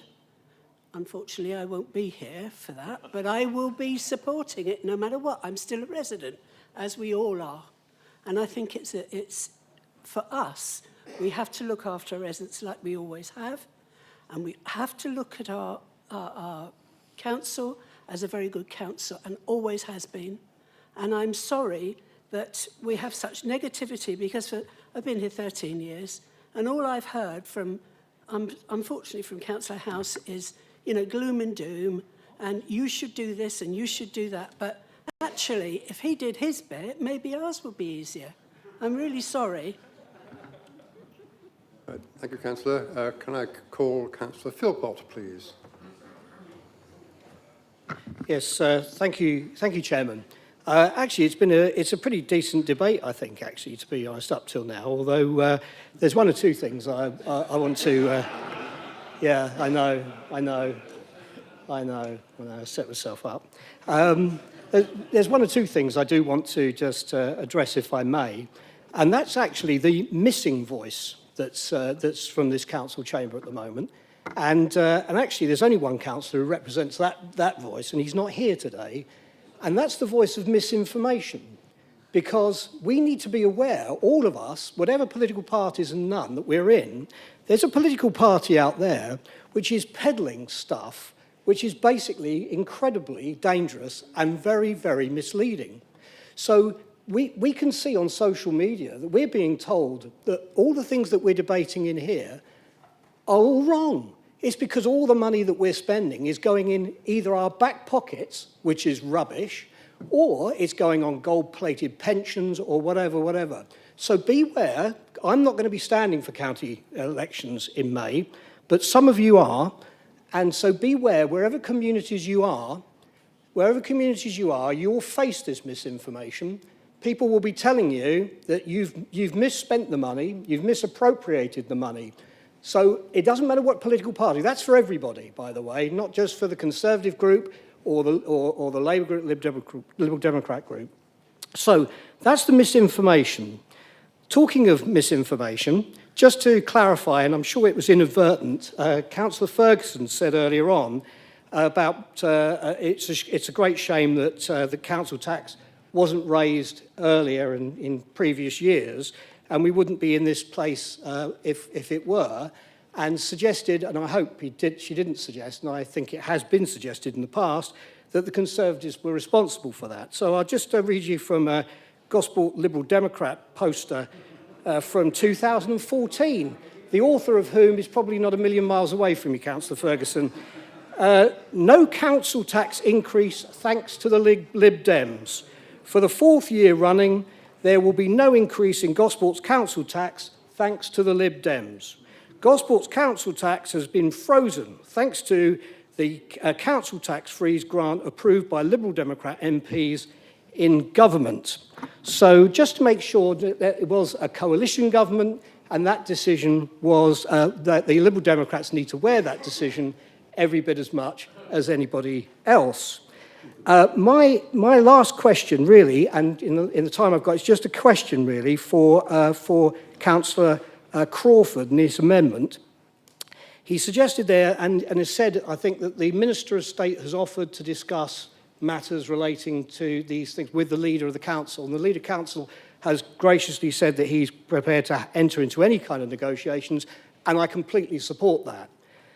What I'd like to know is there any indication through Councillor Crawford, and this is a genuine open question, is there any indication as to what the Minister of State has actually said he is prepared to discuss? I mean, for instance, is he prepared to discuss the Fair Funding Review, for instance, which taken £40 million away from this council? Because if he's prepared to discuss something substantial and something tangible, then I'm sure those discussions will be fruitful. If he's not, then I wonder what the purpose of them is. Thank you.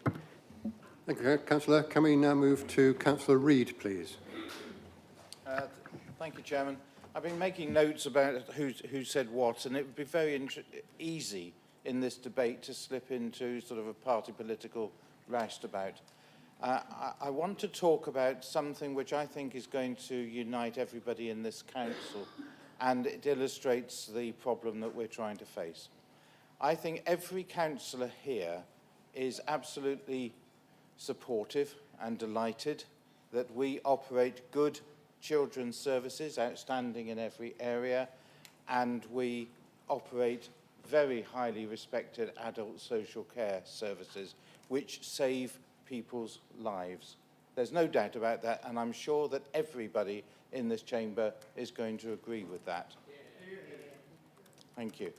We therefore can be proud of the fact that we have responded to the ever-increasing demands for adult social care and children's services, and they take an increasing part of our budget every year, and it puts pressures on other things. We save people's lives through those services, but the public tends to like them to be invisible. I've said this before, they don't want to talk about people with mental health difficulties, and they don't want to talk about the children who have got SEND needs. They want to talk about other things. So we save people's lives on children's services and adult social care, and we get measured on potholes. Do not forget the good work that we do that doesn't make so much publicity and which unites everybody in this chamber. We've had a responsibility to maintain those, and at the same time, we have been facing pressures which have been put on by national governments of all parties to get us to spend our reserves. And make no mistake, that has been an objective for many, many years. Governments may change, but the civil servants stay the same. And so what the governments have been doing is to say, you have got to spend money in these areas. They pull the lever on what expenditure we must incur. They then say, you can raise the council tax by a limited amount. And they then say, here's the financial settlement we will give you, which is not enough. So basically, they specify our expenditure, they specify the income that they're going to give us, and they specify the maximum by which we can put up the council tax. And of course, we go to the maximum that is allowed because there's a huge deficit. And the reason that they said no this year to giving us extra financial support is that the civil servants looked at our books and said, you've got enough reserves to last another year. So spend those reserves and then we will think about it. And that's where Alex Crawford's amendment comes in. We will, during this year, we are likely to have to spend our reserves, and then, unless we can find other ways to save money, and the leader has outlined a few, we will be in the position of having to have that very difficult conversation with the government. But please, don't forget that at the end of the day, we are providing services that save people's lives. And this budget saves people's lives by maintaining those services. That's what we're here to do. That's what this budget will do. Thank you, Councillor. Councillor Porter, please. Thank you. I did welcome a meeting with Mr Lowe, and I really appreciate it. It was very helpful. And I think we all agree the integrity of all officers is not in question in this. But some petty decision-making makes life much harder for our residents, and in very small ways. It seems to us when we sign them off here, or they signed off at a decision day, but not in real life. So, to leave officers to face 150 angry parents to tell them that the decision had already been made before the council had even listened was distressing. Why wasn't there an executive member there? Putting officers into battle at regulatory meetings, providing information that subsequently proved totally incorrect, and it's been infuriating. It's taken years and years to sort out and is still expensively being dealt with by officers. Seeking S106 that isn't sufficient at the time of any negotiation is worrying. We should be having executive members being tougher about that. Having to help an 86-year-old to try to speed up a blue badge application is frustrating. After 16 weeks, they still hadn't got it. But, hearteningly, thanking the traffic warden for being the human face of the county council, though they're not employed by county council, they're commissioned by them, for allowing that person without the blue badge, who they can see week by week getting worse and worse, allowing them to have a few minutes longer, has been heartening. However, he's since disappeared from our street. So we're back to where we started. It's ironic, the Labour councillor asking the Labour government if we can have some money, when we've already had a Conservative council asking a Conservative money government, and they said no. It really seems really very odd that we're putting this amendment to the paper. So this is the time to look at a completely different, more transparent way of working, and to say yes sometimes, not take those petty decisions that allow the lady that came today to actually be in her situation where now her carer is even more important to her, where her life is made worse, where the children will have to walk to school not feeling safe, and their parents, many of them are teachers and social workers, are going to have to take time off work to get their children to school. Where's the sense in all of this? I'm sorry, I can't actually support the budget. Thank you. Councillor Huggins, please. Thank you, Chairman. So I want to focus on the heart of our discussion, our financial challenge and our moral responsibility, which is adult social care. And obviously as a new exec member for that directorate. The budget makes clear that the adult health and care remains one of the largest areas of spend, with a budget of over 7 million. We should recognise the scale of action already taken. Since 2008, the Council has delivered over 734 million in savings, with 467 million from adult social care, including around 95 million through recent savings programmes, and again within adult social care alone, 55 million of savings through SP25, and around 30 million of that being already achieved, demonstrates strength and discipline in our approach. Our approach is strength-based, people-centred and robust, and has been recognised so through our independent review and panel scrutiny, highlighting our strong financial management, We forecast ahead to understand risk early and have taken action to reduce those risks. So, Councillor Ferguson, I hope that does answer your question of why we hadn't changed course sooner. I believe we did, we have, and we continue to do so. The reality of the pressures are stark, and Councillor Taylor, you highlighted those, talking about growth, increase in client numbers, our ageing population, our transition from child services, the raise in complexity, and the increase in mental health needs. Included in that is the price increase driven by living wage and national insurance changes. We know that even the smallest change in cost can make a significant impact on pressure in adult social care. A £40 increase in the weekly cost of residential or nursing care can create around a 7 million additional budget pressure in adult social care. So we need to do more, and savings aren't necessarily going to help continue to do that. We do need to think differently, and we do need to do things differently. But Councillor House, I do disagree with you and your statement to say that there is no hope and there is no innovation. I think that is dismissive of our staff, of our officers, but I also didn't hear of any innovative solutions from you. He did. He did. Over the past few weeks, I have done exactly that and listened to our staff and our officers. For me, the important part in my experience is to get to know and to listen and to understand those lived experience of those services. So firsthand, I have seen the dedication of the adult social care team. I have visited Dot, not her real name, yesterday, and saw the work of our partnership from referrals from A&E to our enablement and to the fire service, all supporting Dot and her daughter after her fall, preventing long-term hospital admission and retaining Dot's independence. Learning and physical disability teams embracing technology such as Magic Notes and Copilot to improve efficiency. Our care home framework, non-contact boxing to help support disability participation and community cohesion, to the vital work of our deaf services, including demand-led interpreter. And I was delighted to meet one of our apprentices working in the deaf services that is deaf himself, and yet through that technology, I was able to actually understand that lived experience and the work of the deaf services through the demand-led interpreter. Innovation is embedded across the service to transform and improve the quality of life of our residents. I have, and staff do have hope.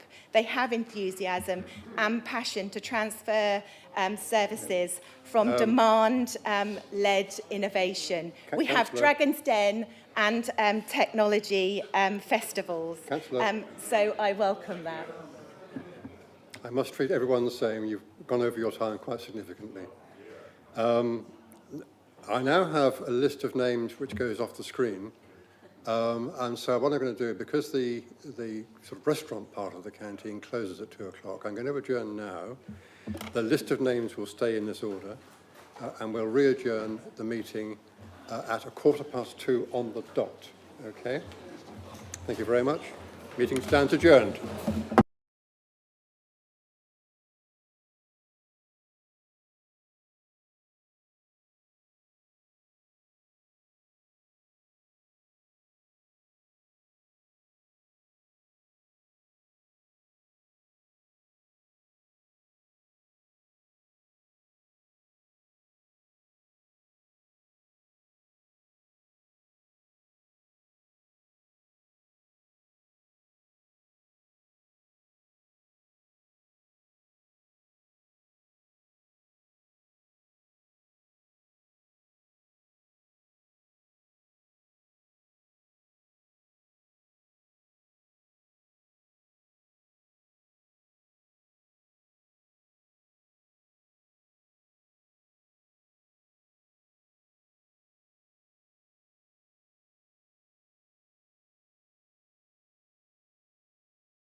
where we left off, which is with the list of speakers, and we'll get through that. When we've got through the speakers, we will then go to voting on the amendment first, and then the substantive motion after that. But there'll also be a piece from the leader answering all the debate as well. So we've got as far, I think, on the list as Councillor Mellor. So if you'd like to lead off, please, Councillor, I'd be very grateful. Thank you, Chair. I think this is a record attendance for returning in the afternoon. Well done, Chair. Let's just hope we finish before it's dark, so you won't have to listen to my audit committee report. Okay, ladies and gentlemen, members, we start with 3 words, all beginning DE. Devolution, deprivation, and in the case of Councillor House, depression. Last year, he started his retort with the opening phrase of, it might have been the year before actually, Keita, but the opening phrase was, "Today is a black day for Hampshire." Yet he stayed on, still presenting, although it's such a black day for him. One thing that's been missed out of the presentations this morning, and I have to pay compliments to all of them. I thought they were excellent. On the left here, the first time I've ever thought totally balanced presentations. All had good value. I'll move on to the Lib Dems in a minute, but I'd just like to point out that everything is comparative. You know, I've had to attend 1 or 2 courses in this last year, and you go along to places like the local government authority, and when you announce on the Teams meeting, oh, you're from Hampshire, and they're talking about ESF and Section 114, immediately they come, Hampshire, well, you haven't got any problems there. You're high performance, you're well run, your accounts are fantastic. You know, what's your issue? And our issue is fairer funding. It's not really council tax, it's fairer funding. Is our saving 8 million by another 1% on council tax is not going to do us any favours at all.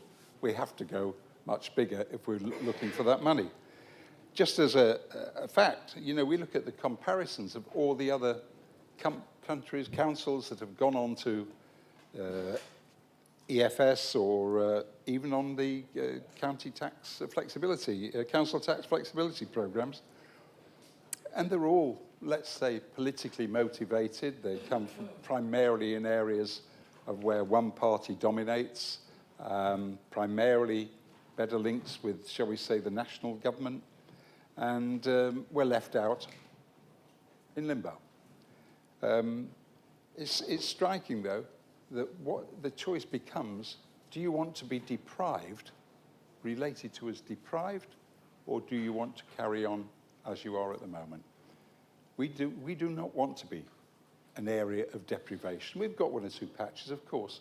We do not want to be a council that is known as one for deprivation. So are we giving good service? Let me tell you, the report we got from the auditors, Ernst Young, this year, focused strongly on value for money. The whole benchmark, while we've been on backlog on accounts and all the other problems we've had, triennial valuations, all the other problems, the backlog, etc., is past. We are giving value for money, and that's what it is all about. Have a look at the other councils that are in serious trouble. Are they giving value for money? Not necessarily. So I can only say that we are performing well. We're classed as high performance. We're outstanding in children's services. I think on adult social care, I think you just had 1 requires improvement aspect. We are performing very well despite all the cuts. We're not bankrupt, as 1 or 2 want to say, nor are we borrowing externally, as others like to point out. I have to say, it is a case of going back to the government, seeking fairer funding, and that's about as far as we can go. We will always be giving value for money, and not once did I hear any of the opposition members today mentioning, are we giving value for money? Thank you. Thank you, Councillor. May I call Councillor Warwick, please? Yes, thank you so much, Chairman, and thank you to our finance team, Andy and Catherine, for the rigour and clarity that they've provided in these reports.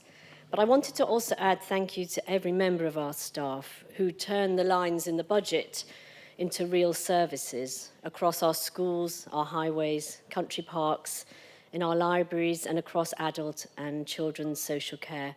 Behind every budget line is someone delivering an essential service every day for our residents. And that is why the difference between deficit and debt really matters. While some councils have borrowed heavily for speculative investments, we have low debt for the size of authority that we are. And in Hampshire, we face additional demand for our largely rural-based ageing population, coupled with one of the lowest per capita government settlements and the second lowest council tax in the country. So this creates a structural gap between what services cost and what finance we can raise locally. So in addition to the idea of making savings, which we're all very familiar with, we've had to transform our services. The idea is to reduce demand through prevention, efficiency, and long-term sustainability, as Councillor Ferguson referred to in her speech. And this is what our capital programme is. It's outlined in detail in Appendix 10 and what it's designed to deliver. So let me tell you about one of my residents, Tess. Tess has been supported by our younger adults team for many years now. However, her care package wasn't working for her, and her father attended HASC some years ago to explain the issues the family faced. This week, Tess's parents wrote to me. Tess used to need both overnight care and intensive daytime support. She was unable to cope with any changes in her usual carers, and an unplanned change caused a panic attack. So she was then prescribed anxiety medication. As a consequence, she experienced seizures, self-harm, and repeated emergency calls in the middle of the night. 8 health and social care professionals were involved in monitoring her care. Their family life was chaotic, and the major cause of her anxiety was the unpredictable change, often with unfamiliar agency staff who were trying their best but just didn't suit what Tess needed. Then we moved Tess onto Hampshire's direct payment scheme, one of the innovative transformation schemes under Jess here's management. Tess essentially manages her own budget, giving her control over choosing and managing the support care she needs, with the benefit of significantly reducing the council's administrative costs. With our direct payment scheme, Tess chooses the support workers who understand her and who will fit in well with her needs. In just a few months, the change has been profound. She no longer needs overnight carers or any intensive daytime support. The number of support hours she needs has reduced dramatically. Her medication has been cut back. The self-harm has stopped. Emergency call-outs and A&E visits have ceased. She no longer needs a dedicated social worker, nor repeated multi-agency reviews.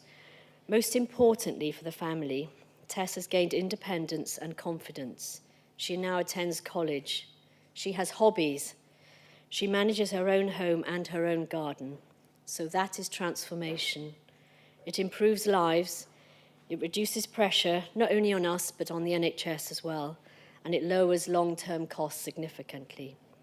That is just one of the transformation stories behind this budget. And most importantly, members, we're continuing to deliver for those who rely on us every day. Thank you. Thank you, Councillor Warwick. Can I call Councillor Mama Malani, please? Thank you, Chair. Let's be honest. This budget represents responsibility. Families tightening the belts, businesses are counting every penny, and this administration has made a clear choice.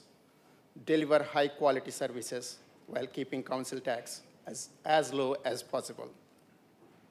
We have heard the opposition, words like vision, legion, and hope, and adjectives for the press, but actual alternatives, zero. Not a closed plan, not a funding idea, not a single number, just words. Warm words don't do the business. Budgets need spreadsheets and the numbers. Anyone can shout, do more. Governing is about choices. Spend more here, and you have to cut somewhere else. Reduce this fees, increase that line. That's how it works, Chair. Comparing our roads with Portsmouth roads, is it not comparing with apples with oranges? Yes, we have listened, but listening doesn't mean abandoning fiscal responsibility. Leadership isn't press releases, it's tough decisions. The budget is balanced, responsible, and keeps Hampshire residents' council tax lower than it would be under a liberal Democrat-style administration. I support this budget. Thank you. Thank you, Councillor. Councillor Wade, please. Thank you, Chairman. Well, members, it's been an interesting debate. We've gone over the past. We've talked about the good things we do. We've made a lot of excuses. But actually, there's one or two things that we haven't really looked at this from a holistic perspective. But I want to start with something positive. I totally support the point that Councillor Reid said. We have an outstanding Children's Services Department, do an amazing job. We have excellent Adult Services Department. We actually have excellent officers. It's not necessarily the officers' fault the potholes don't get delivered. The problem is, it's probably the political leadership. Now, what would the man in the street, the ordinary Hampshire man, woman, say about this situation? Well, the first thing they might say, who was responsible for running the council? Now, let's see. It was the Conservative administration. Okay. Then they might say, what was the government at the time that for most of it? 14 years. That was a Conservative government. You might say, because that's true. You can't change that. Now, the situation we're in now, we say, well, why are we in this situation? What's the reality? Why did this happen? Well, for a number of years, we decided not to raise council tax. Okay, doesn't matter who supported it, what it was the decision of this administration. No, you can laugh, but it's this decision, the decision of this administration. Notice you don't do a lot of the other things we suggest. So let's get real, all right? Now, what was the impact of that? Well, did the administration think we're going to be faced with rising costs, rising prices, rising social care? We knew it was coming, but we didn't think we needed the money. But what we did, we thought we'd cut. So we cut services, we cut early intervention, we cut a number of things that materialistically affect the man, the woman, the old, the young, and the vulnerable in our county. You can't run from that. There is only one party administration that's run this council. If you'd have thought forward, thought what's the financial situation going to be like in 5, 6, 10 years, you might have done something different. If you ran a business, you would think, how can I sustain my business in a challenging forward strategy, financial strategy? But you didn't. Now, what is the impact of this? Well, apart from the fact we probably give our senior financial officer a heart attack every time he looks at the figures, no small bit of humour there, we've had to cut. I've sat in this chamber and seen cuts to social services, cuts to children's services, and it's still not been enough. So who is affected by this? It's the people of Hampshire. The people of Hampshire who bombard every member in this chamber about potholes. I'm sure that we're all the same. And it's now impossible to defend the state of Hampshire's roads. They are third world at best. And that's no insult to the third world. It is so difficult to get responses that meet some of our send issues. The whole problem here is we haven't got the resources or the finance to deal with it. There has to be a change. We have to do something different. You do the same old thing, you get the same old result. I'm afraid the time is done. We need a change, And the people of Hampshire, I think, will make that change. And let's hope it's the right one. Thank you, Chairman. Thank you, Councillor. Next on my list is Councillor Glenn, please. Thank you, Chairman. I stand here. I realise I am no angel. Okay. I realise that, okay.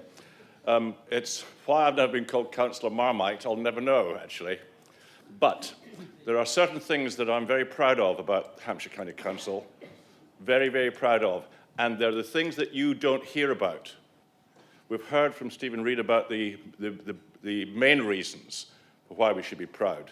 But all of us belong to other bodies within Hampshire County Council that have a story, and we don't hear about them. So I'm just going to go through this very quickly. I'm very proud of the fact that when I was in the Cabinet, I, and working with other parties, reduced the amount of requirement to take sand and stuff out of our quarries in Hampshire. It was a government-led requirement, but we reduced the amount of quarrying that had to be done. That took about 5 years, but that was working together.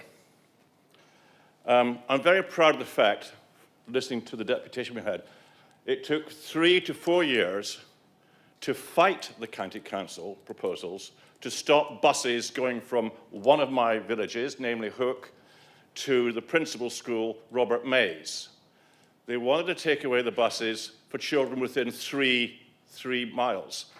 I used every conceivable opportunity for debate, for presentations, visits, scrutiny, the whole lot. And what saved our buses actually was COVID. When COVID hit, the whole lot had to stop, and we've still got our buses. And the then director said, "Don't worry, Jonathan, we won't come back for more." So it's worth fighting for the things that you believe in. The Basingstoke Canal, when I first came across it, there were an awful lot of councils. The debates were basically like a rabble, but we changed that over a period of 6 years, where we have divided the responsibilities with Surrey, and we don't suffer now from the fact that all councils have been withdrawing their money because we don't require it anymore. Can I have an applause for the IT help desk? Who hasn't used the IT?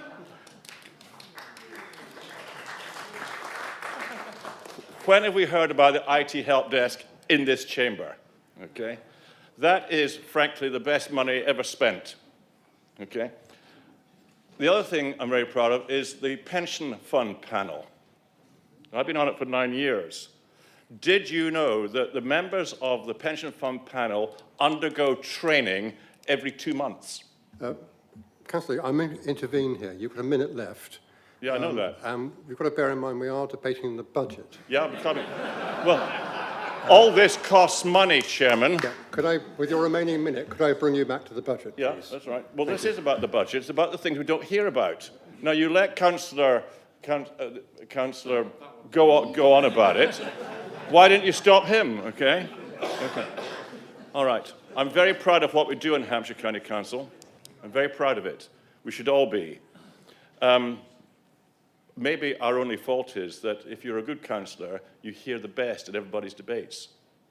So I will be supporting the recommendation, and I'd like to thank my socialist friends for their amendment. And I am finishing now.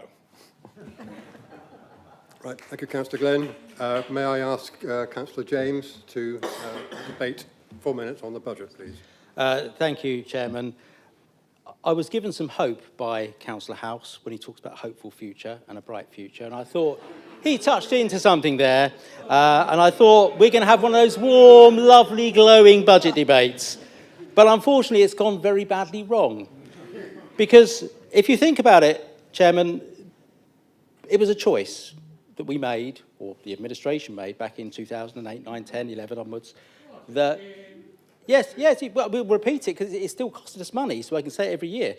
They chose to cut hard, cut fast, and freeze council tax. Cutting the highway maintenance programme means we now spend more than ever on potholes. Cutting the respite care for the elderly means we spend more than ever on adult social care. And cutting Sure Start centres so quickly means we spend more on children's services than ever before. They were choices. They were the wrong choices. Now, I do not pretend that those who made those choices ever thought we'd be here today facing the budget we face and the risks we face and the cliff edge that's going to come halfway through next year as we try and set the new budget. It wasn't their plan, it wasn't their intention, it was a genuine mistake, an error of judgment.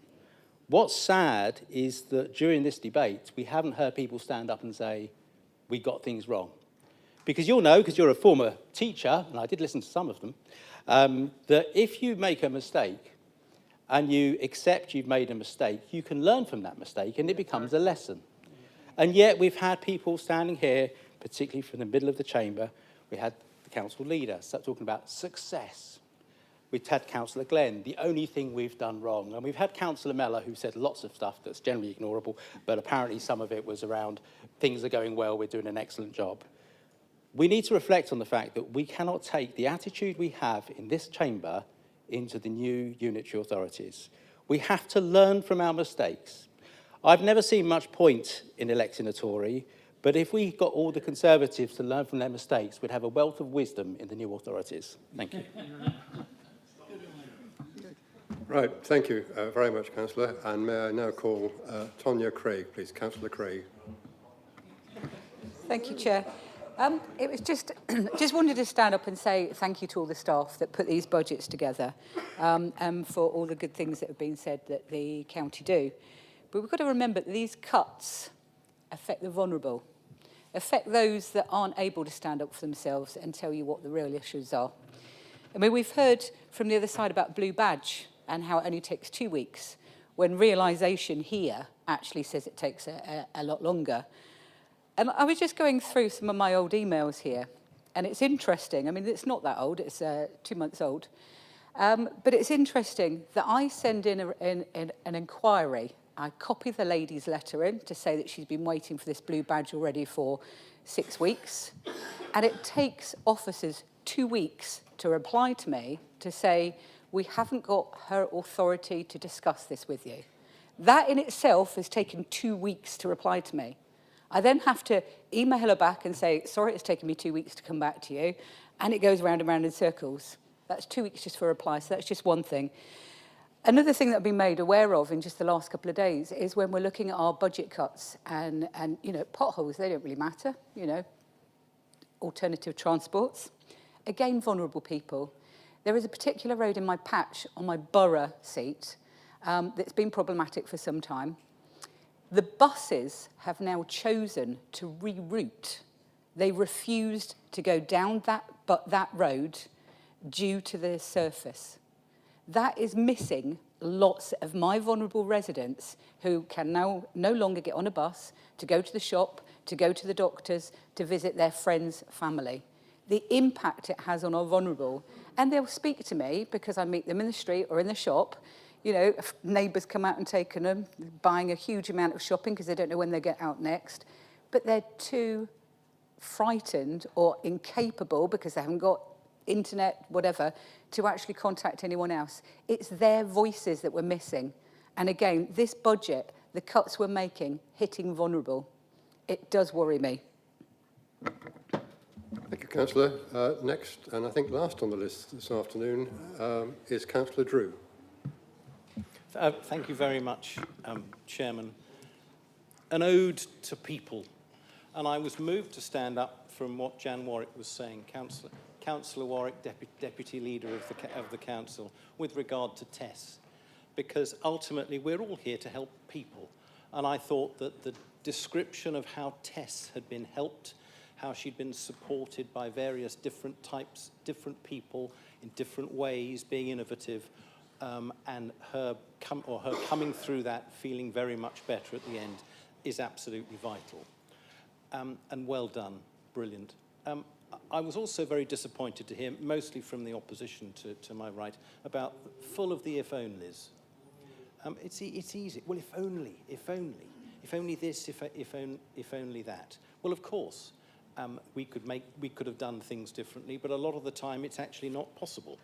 I was a little bit frustrated about potholes to hear about our roads being like a third world country.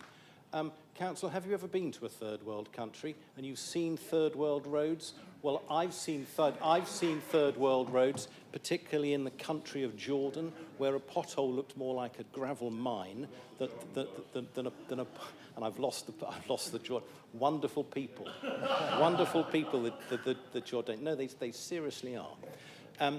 So I think we have to make important comparisons. And look, I'm very happy to support this budget, but I'd also like to point out and raise the point that was being made about listening to people.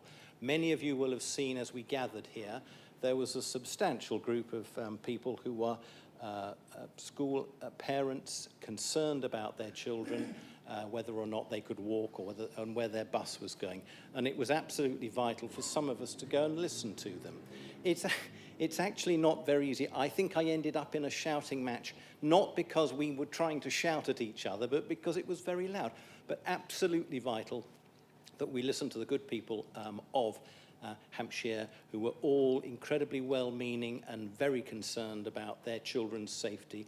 And I'm sure we would all be with them on that one. And it's vitally important part of the democratic process that we do that as well. So, Chairman, I'm happy to support the budget. That's enough from me. Thank you.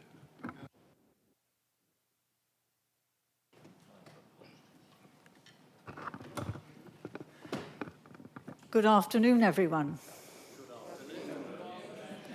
Well, what a day this is.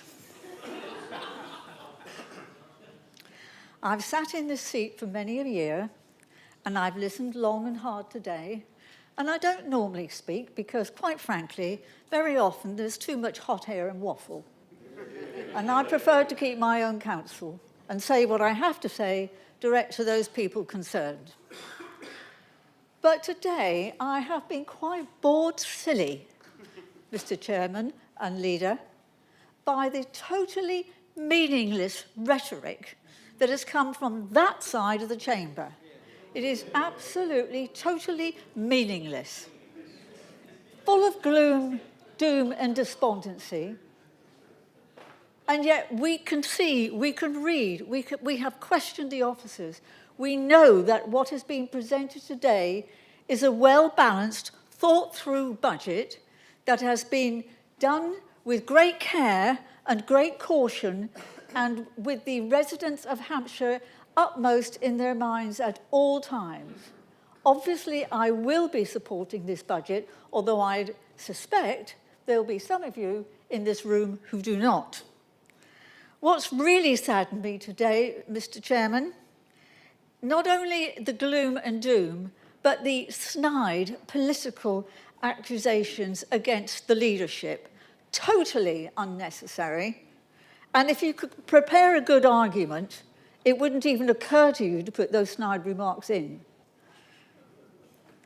According to the opposition, this administration is responsible for everything. We are responsible for the potholes arriving. We are responsible for the rising costs of adult social care.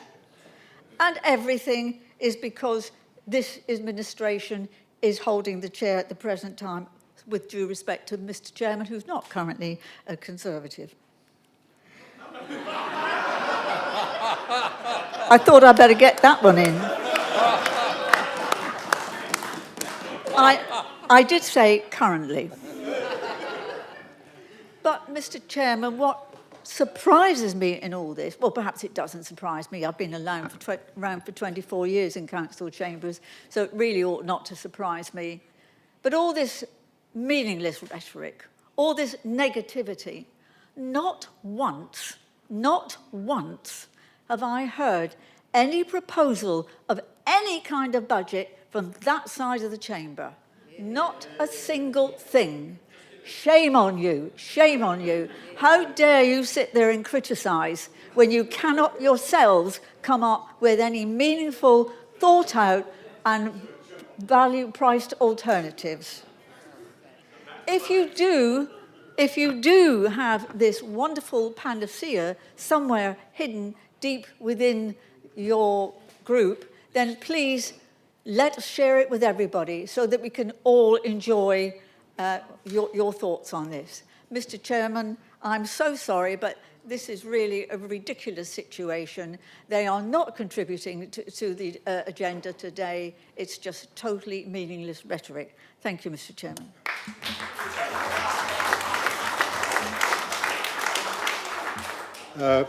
Thank you very much.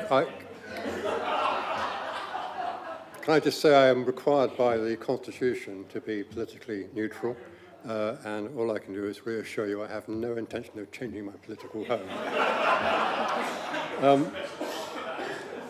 That brings me to my namesake, who apparently is not related to the Hampshire Coopers that I thought he was, Councillor Rod Cooper. Thank you, Mr. Chairman. I'd like to throw a figure at you. It's a lovely figure. You especially, Councillor House, 4,400. Now, I'd like you to think about that for a minute. 4,400. I will be supporting this budget. If we look at what's happened, and as has been illustrated by the figures, 40 million reduction in our budget, which is going to cause us not to be able to match or to even cover the increase that is required for adult social care. And where's that 40 million going? Well, funnily enough, I'm from Cardiff, and when I looked at the Welsh news recently, Transport for Wales are installing 7 new stations in and around Cardiff and the South Wales area. That's where our money is going. We're being deprived for a vanity project in an attempt to gain votes in Wales. Now, let's get back to that 4,400. £4,400 per head in Eastleigh in debt. Now, this council is a well-run council. It is a well-run, fiscally prudent council. And this council does not have 1 penny of debt against their population. So I'd like to remind you, 4,400 per head of population in Eastleigh. Thank you, Mr. Chairman. Thank you, Councillor. Right, the debate will cease at that particular point. What I will do now is to invite the Leader of the Council to reply to the debate. Councillor Tustin. No, we're doing that later. She has to. She does her amendment. She did the amendment. Yeah, she does the amendment. She speaks the amendment now. Okay, fine. I put you down the list for later on for the amendment. So, Councillor Tustin, you didn't opt to speak earlier on. Do you wish to formally second your amendment and speak to that amendment? Yes, please. Please continue. So I'm going to be very quick because it is getting on and everyone's heard a lot today. I'm supporting the recommendation. Quite simply, it's about making sure we formalise, keeping communication channels open with the government. The government sit in Westminster, we're all sitting in local authorities. We need to make sure that we do our best all the time to maintain hope and try and create a more optimistic world and see what we can get done. That's all I'm going to say. I hope you all support the recommendation. Thank you. Thank you very much for your contribution. Right, now I will go to the Leader and ask him to respond to the debate. The Leader has no limit on his time, I hasten to add. Lucky me, Mr. Chairman. I will take just a couple of minutes, just as normal, to thank everybody for their contributions. If there's one thing that I think of which we can be proud in this chamber over the last few years, is that our debates have been civil, they've been quite often humorous, but most importantly, they have been to the point and they have spoken to the issue at hand, and everybody, I hope, has felt the ability to have their say. I almost wasn't going to wrap up because I was about to say pretty much that what Patricia said was it. But a few other things to just talk to you about. Mel, thank you so much for reminding us of all the things that have gone before. And I'm very conscious that there is an enormous legacy behind me as the most recent leader, but all of the people who have worked so hard for this council over the years, not least ensuring that we're in the position today that we are able to still manage our services and provide such good service to the people of Hampshire. And that's exactly the kind of service that Fran gives to her residents. And I think that's to her credit that she and so many of us are able to deliver for those residents and sort out their problems in the way that she has described, thanks to the hard work of the staff that we have. Peter, as always, has given a great run-through of our figures, and he's right to point out that only a year ago we were looking at a deficit projected ahead by 2 years that was £51 million more than it is today. And that shows you the kind of progress that we've been making. And that progress doesn't come about without innovation, without transformation, and without hard work. A number of you have spoken about negativity.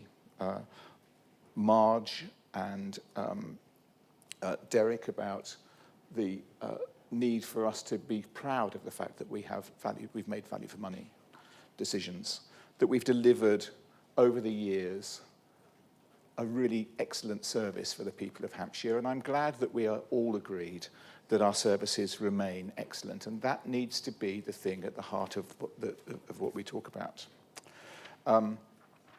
Jan is absolutely right to mention our staff and to thank them for the work they do, and the example of Tess is a perfect one to describe how our work affects the daily lives and quality of life of individuals.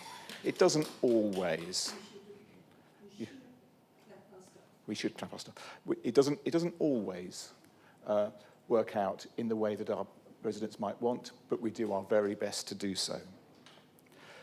And a short moment to equally underscore that thanks to our staff who work tirelessly for all of us as Hampshire residents.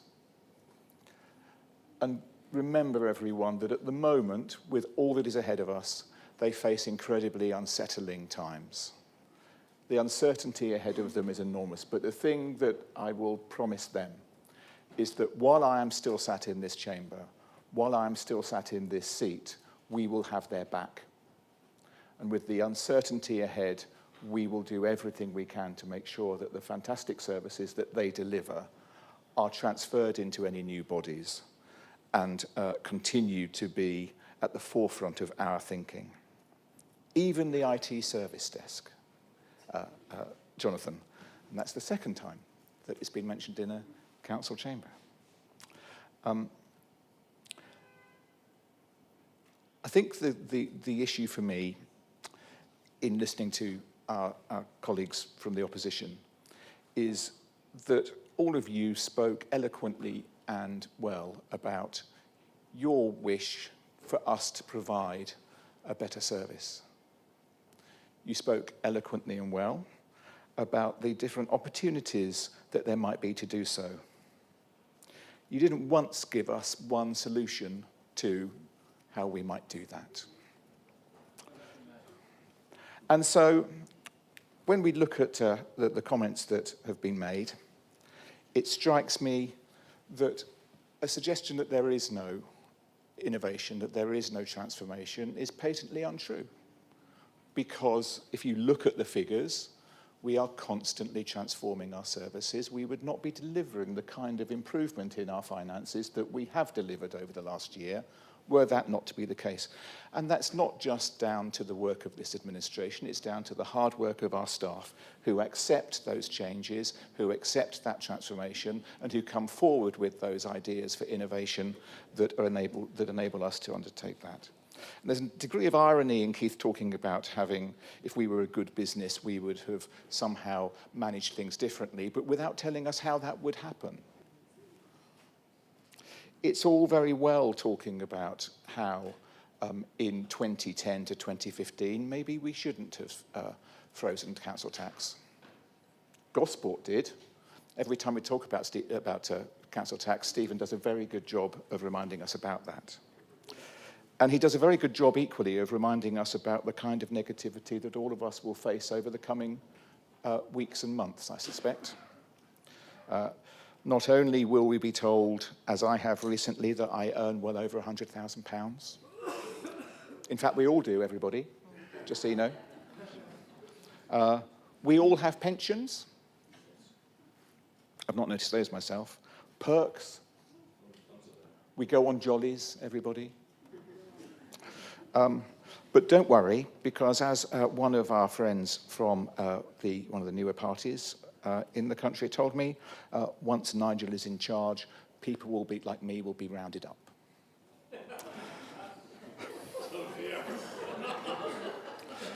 I assume it's because I'm a Conservative, but maybe not.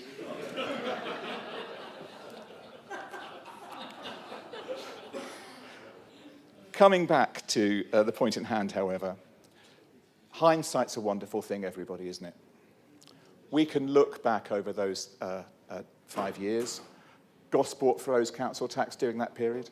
Eastleigh froze council tax over that period. But throughout those periods, there were suggestions from the Liberal Democrat opposition at the time that we should make amendments to each of our budgets during those 5 years. And so I took a little run through the amendments that were put forward then.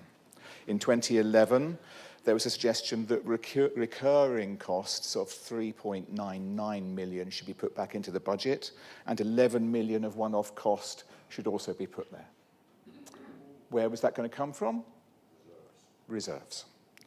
2012, 19.5 million of recurring cost proposed. Put back into the budget from reserves. 2013, 10 million, nice round figure. Back in the budget as a recurring cost from? 2014, 11.6 million of recurring cost and 30 million of capital from? 2015, 10.6 million of recurring cost and 23 million of capital from? And that totals over those 5 years a recurring cost of £55,691,000. A one-off capital cost of 64 million.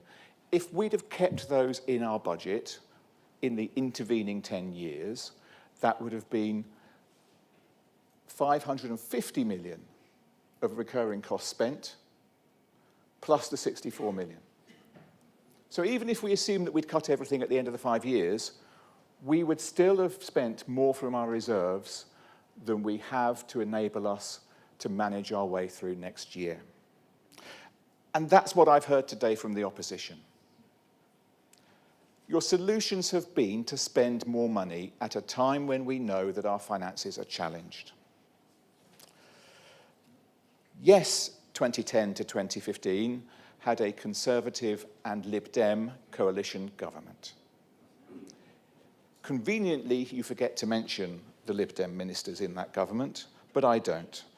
And Danny Alexander, as Chief Secretary to the Treasury, was central to the council tax freeze.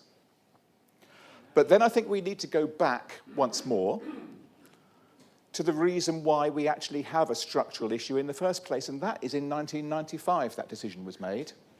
And in 1995, the council leader was Mike Hancock. Remember him? And he came from the Liberal Democrats, as well as the South. And when Portsmouth and Southampton were split away, as we've heard today from Councillor House, managing services in Portsmouth is so much easier. It's a small, compact island unitary. A good proportion of their roads are still cobbled. Quaint, but also cobbled. And the services they need to provide are significantly easier to provide in a confined urban area. If you're transferring children with SEND to their school from their home in Portsmouth, you're not transferring them any more than a few miles, at most. So exactly as Aaron said, it's apples and pears. You are not making the same kind of comparison whatsoever. and owning the reason why, in 1995, council tax was not reset to take into account the fact that the two compact, less expensive to manage urban areas were leaving the county, and that it was going to be more expensive to manage services across a large rural area where, as I often say, that we have areas of deprivation in a sea of prosperity. That was never taken into account. And so hindsight is a wonderful thing. We could go back and say that we could have made very different decisions all the way through. We didn't, everyone. We deal with things that we've got here. And this budget provides you with solutions. It shows you how we are innovating. It shows you how we are managing things better. It shows you how we are introducing disruption charging to charge the utility companies for the work they do on the road and reinvest some of that income back into our road maintenance. It shows you how we are introducing family hubs in our libraries to begin to support people in their local communities. And frankly, each one of the different Liberal Democrat contributions provided us just with slogans and not solutions. And that is, for me, the challenge that we have today. I'd be very happy to listen to solutions that were offered by the opposition. From day one, I've said that we will be collegiate and collaborative. But if we don't get anything other than a suggestion that we should spend even more money that we don't have, that doesn't make sense to me. Tell us how we can improve our services. Tell us how we can transform things. Don't tell us that we have to keep on spending money and not making cuts that you would otherwise wish to see. So this budget protects services. It protects the services that save people's lives. We are transforming the way that we work as an organisation. We are keeping our debt low. We are living within our means.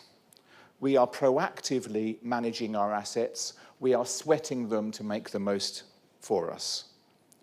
We are providing the services that our residents want and expect. And in answer to the expectation that we do more for roads, I can tell you that we will use our flexibilities to invest £15 million in the next year in highway resilience. This isn't about slogans. It's not about undeliverable promises. It's a pragmatic, sensible solution. This budget from your Conservative administration is prudent, innovative, responsive. We have offered you the responsible choice today. We've not heard any solutions from the opposition. Mr. Chairman, thank you. Right. Thank you, Leader.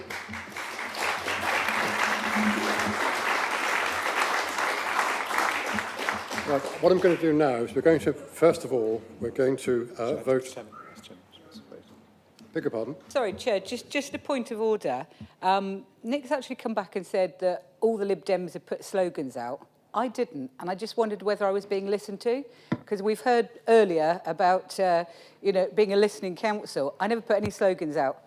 I actually said why I would not be supporting the budget because of what was happening in mine. That is not slogans. So just a point of order on that. Not actually a point of order, but a point made. Thank you. The order of voting is as follows. We're going to vote first on the amendment so that we have an agreement across the whole chamber. Then we will go to the voting on items K, L, M and N, and those will be a recorded vote on your handsets. And then at the end of that, we'll vote on the remaining recommendations, which are A through to J, and then the remaining ones at the end, which will include, of course, the amendment as part of the substantive motion. That's O through to W. Now, all those figures and so on, and all those lists are on page 52 of your agenda, so you can have that in front of you. So let's, first of all, I want an acclamation or hands up, please, those who support the amendment. That's agreed across the chamber. Thank you very much. That's now part of the substantive motion. The next job is to go and vote on the main resolutions, which is resolution K and then L and so on. We will record that as one vote for those four. Yeah, one vote for those four. Right, so one vote for K through to N inclusive. Can you please go to your handsets to vote? You'll see it on your little machine now.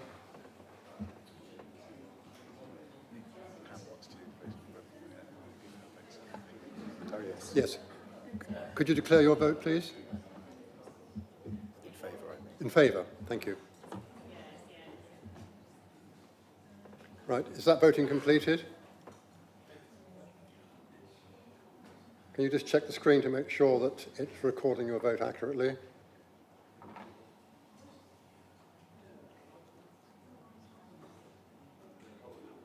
My general interpretation is I make it 48 in favour of the recommendation, or recommendations, plural, and 19 abstaining. Right, we'll now move on then to the other recommendations, which are A to J on page 52, and then recommendations O to W. All those in favour, please show. That's unanimous across the chamber. It's not unanimous, they want to abstain. Abstain. Those abstaining, please show. Okay, understood, not unanimous. No, I've got absolutely fairness to all. Right, that's the main business dealt with. We now go on to item 11, which is on page 435, and that's the devolution update and the next steps, and to consider a report from the Chief Executive. Can I please invite the leader to make a presentation on item 11? Mr. Chairman, relatively uncontroversial item for us all. You will know that we've been here before. We've had the debate about devolution on a couple of occasions. I think it is a given that everybody understands that it is in very large part a positive step for our county and for the wider region of Hampshire and the Solent. When the government decided to take the step of postponing the mayoral elections, though, at the beginning of December, whilst we were all very disappointed, we also found ourselves in a situation where the basis of the deal we were being offered needed to change as a result of there not being a mayor in place at the head of the combined authority. And so what this item is asking you to do is to reconfirm the revised elements of that deal, of the way in which we will work for the next couple of years until such time as the mayor is elected in May of 2028. You might reasonably say, why didn't MHCLG work out that a mayoral authority without a mayor might run into a few problems? That's exactly my point as well, but here we are.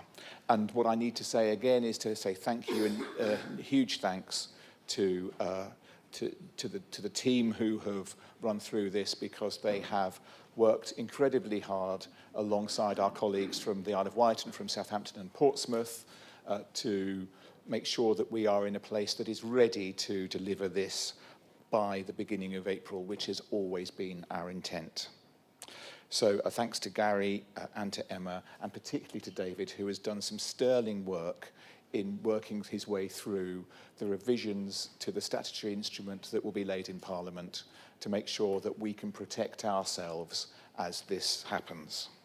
So essentially the deal that we have for the first couple of years is that the amount of funding that we receive from the government, rather than the 100% of the 1.4 billion spread over 30 years that they were initially offering as the infrastructure fund, they offered us 30% to begin with as a collegiate effort on the part of the four leaders of the authorities. We said no, and so we've managed to negotiate them up to 40%, and then the 60% that we lose in each of those 2 years is transferred into the first years once the mayor is elected. We've also been able to negotiate that the Homes England Strategic Place Partnership is made available to us from the 1st of April.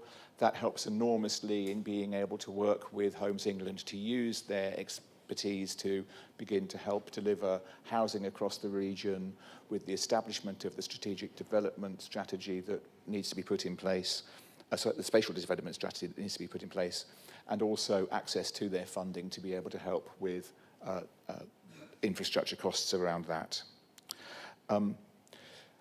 Our access to growth and skills and training funds remains the same. We do not get a seat on the Council of Nations and Regions, but we do have the offer of our separate ministerial board with whom we will be able to meet as leaders of the devolution priority areas in a separate forum and then have, we hope, observer status on the Council of Nations and Regions until such time as the Mayor is elected, and then that process proceeds. The most important part for me was to protect the interests of the county, because if you remember, the combined authority has 5 members. We have 2 seats, each of the unitary councils has 1, and then the 6th chair is due to be taken by the Mayor. If we don't have a Mayor for the first 2 years, then there is the risk that with 40% of the votes, we might not be able to influence a decision that requires us to pay the proportion equivalent to our population, which is just over 70%. And so as a consequence of that, and thanks to the hard work of David and his colleagues as the other monitoring officers, the statutory instrument reflects that and essentially agrees that all decisions need to be unanimous across the 4 authorities whilst that is in place. It stops us being done unto, it equally protects the position of each of the individual unitaries. Our colleagues in Portsmouth and Southampton and the Isle of Wight have all passed this through their own democratic processes. With your approval today, Cabinet will meet tomorrow to do the same thing at our end, and I think Portsmouth's Council have approved this. Portsmouth's Cabinet need to meet next week to approve it, and then we will be done and be able to lay the statutory instrument to enable us to have the first meeting to vest the combined authority in the beginning of April.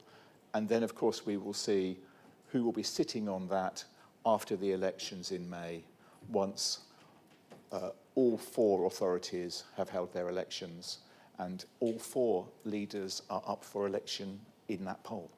So it could well be a very different set of people who are sitting there. But the important thing is that we are protected. There is a process to go forward. It delivers powers, it delivers investment, it delivers additional money to our area. It gives us access to government in a way that we have never had before, but we have always deserved, given the size and the scale of our economy and the entrepreneurialism that our area offers to the country. So, colleagues, I wholeheartedly recommend this to you, and I hope you'll support the revised statutory instrument as proposed in this paper. Thank you, Mr. Chairman. Right, members, before we move on to debate, are there any questions from members for the leader? No, I see no questions. Thank you. We go into debate. Is there any debate on the matter? Right, can I... Oh, sorry, Councillor Todd. Thank you very much indeed. And on behalf of the Liberal Democrats, we would want to support the proposal that's in front of us today. It's not what we hoped for. Hampshire and the Solent, Hampshire and the Isle of Wight will be worse off than we would have been if the Mayor was happening if the previous agreement had stuck. There will be fewer powers. They've talked about it as a mayoral strategic authority without the Mayor. In practice, it's less than that, because there are a lot of powers reserved to the Mayor which we will not be able to exercise, whoever it ends up as, from 2028. But it is still worth doing. And there are elements in there for which the upper tier authorities need to be congratulated. So the fact that they've secured more money is a good thing. I think there was concern that with the original level of funding, it would just be enough to get things going, but really nothing more positive could be done. And there is now just that bit more money which will enable more to happen. One point which the leader touched on that is really important is this partnership with Homes England, the strategic partnership. Now, that is a relationship that is hugely important for districts because they are the planning authority within the Hampshire footprint, and they are the people who are dealing with social housing and affordable housing. And so that level of partnership will be really important. Now, when it comes to the question of governance, I hate to say I told you so, but the City Council response, the Winchester City Council response on the question of the fairness of representation between the different partners was more robust than the county's one. But I think, as you might imagine, I've been in quite a lot of sessions learning about how mayoral authorities work in other places. The first things to say is that combined authorities actually putting a mayor into an established arrangement is not necessarily a bad thing. What happened in Manchester, for example, and that is seen as a success because a lot of the basic work has been sorted out in the first place. The second thing to say is the formal governance is important, but actually what will be more important is the work that is done by the upper tier authorities as a combined authority to establish that wider relationship with other stakeholders. And that goes beyond the non-voting members of the combined authority, of which there are 5, and there will be an argument about having district representation on those, but actually means that what we need is the new combined authority to be thinking beyond that governance in terms of how they're involving the business community, how they're involving the voluntary sector, for example, how they're involving the universities, but also how they're involving the districts and their planning functions. So this is a really important step forward. It is a positive thing. It is worthy of support. And I'm glad that this is one, despite all the to and fro that we might have had earlier on and that we sometimes have on other issues, such as local government reorganisation, where broadly we've all remained aligned and one team for Hampshire and the Isle of Wight, Hampshire and the Solent. We need to stay that way. This is a huge opportunity, and so we will be supporting it today. Right. Thank you, Councillor Todd. Any further debate? In which case, then I'll put the motion to you. The recommendation is on page 435 of your agenda and runs on to page 436. All those in favour, please show by hands. Anyone against? Any abstentions? Right, that's very clearly carried. Thank you very much. We then move on to the item 11, which is the Hampshire County Council pay statement for the financial year 26-27. And again, what I'll do now is to invite the chairman, the vice chairman of the EHCC, the Employment in Hampshire County Council Committee, Councillor Parker, to present the report. Thank you. Well, thank you, Chairman. It has been circulated. You've all read it. It is very similar to the ones from previous years, because there's not a lot different. And so, whilst I'm happy to take questions, which I'll answer if I can, and if I can't, I'll look panic-stricken at Jack Broughton. I would formally move the 2 recommendations. Right. Thank you, Councillor. Are there any questions, please, for Councillor Parker?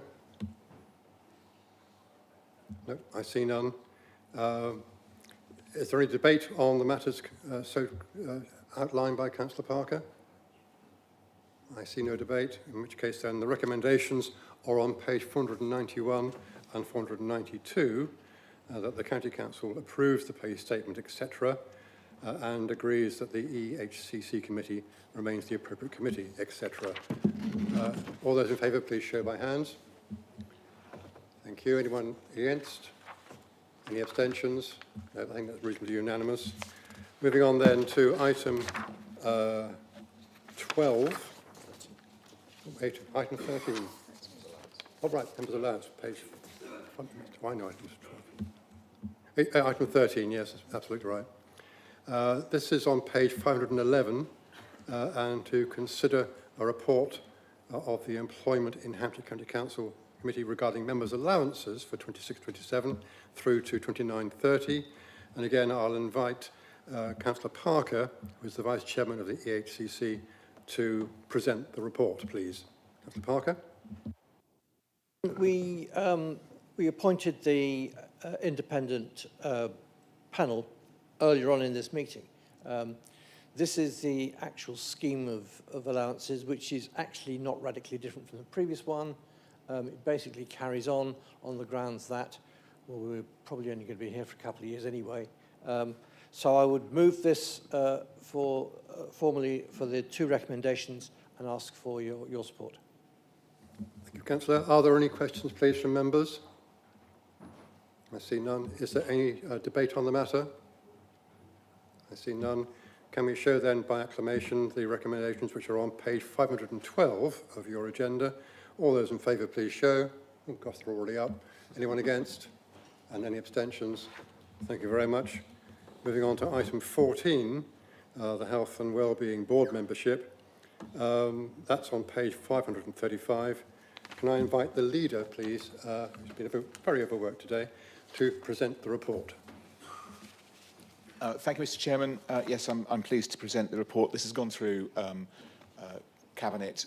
It's simply a change to a couple of the members of the Health and Wellbeing Board to appoint representatives from the DWP, and I forgot to look at my University of Winchester. There were two different new appointees. Apologies for not remembering them. And to remove the Frimley ICB, thank you, Jan, from the Health and Wellbeing Board. I'm pleased to move the recommendation, Mr. Chairman.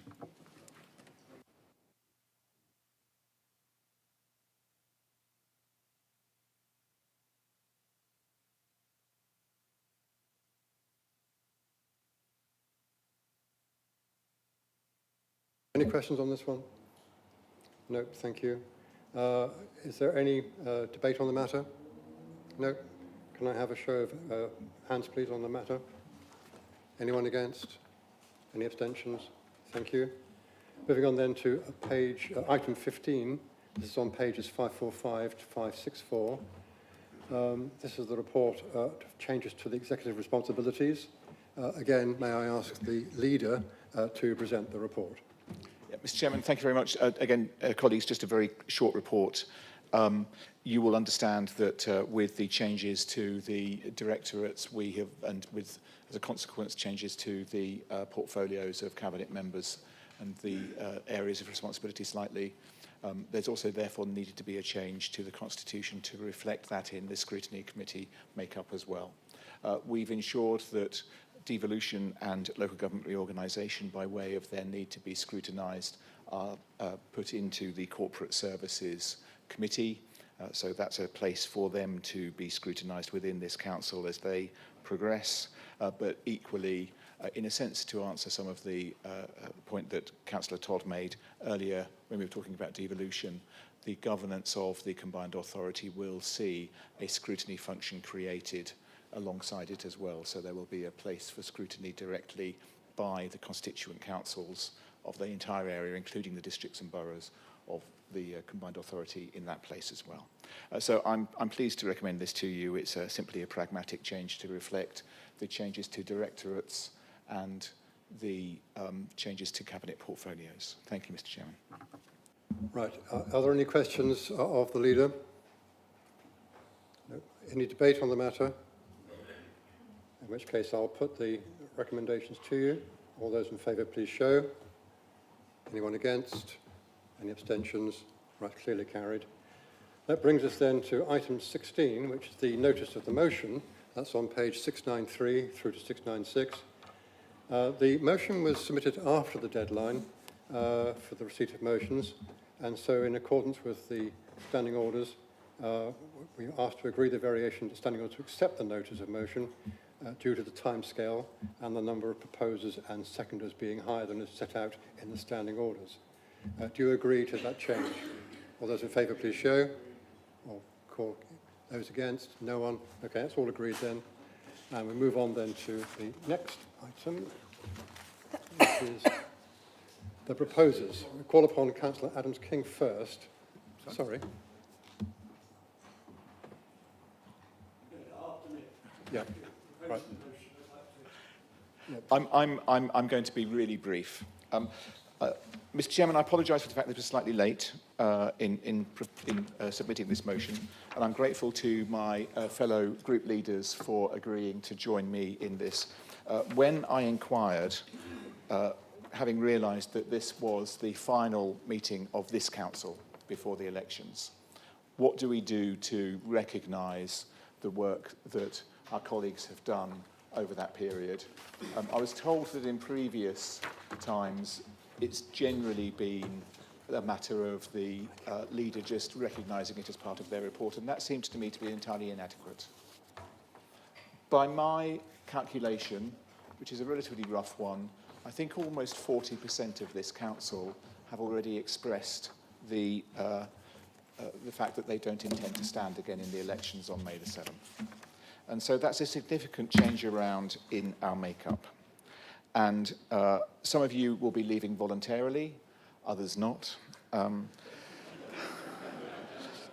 before the elections or after, either at the whim of the electorate at that time or indeed at the whim of our political parties, whom we know to be fickle beasts at the best of times.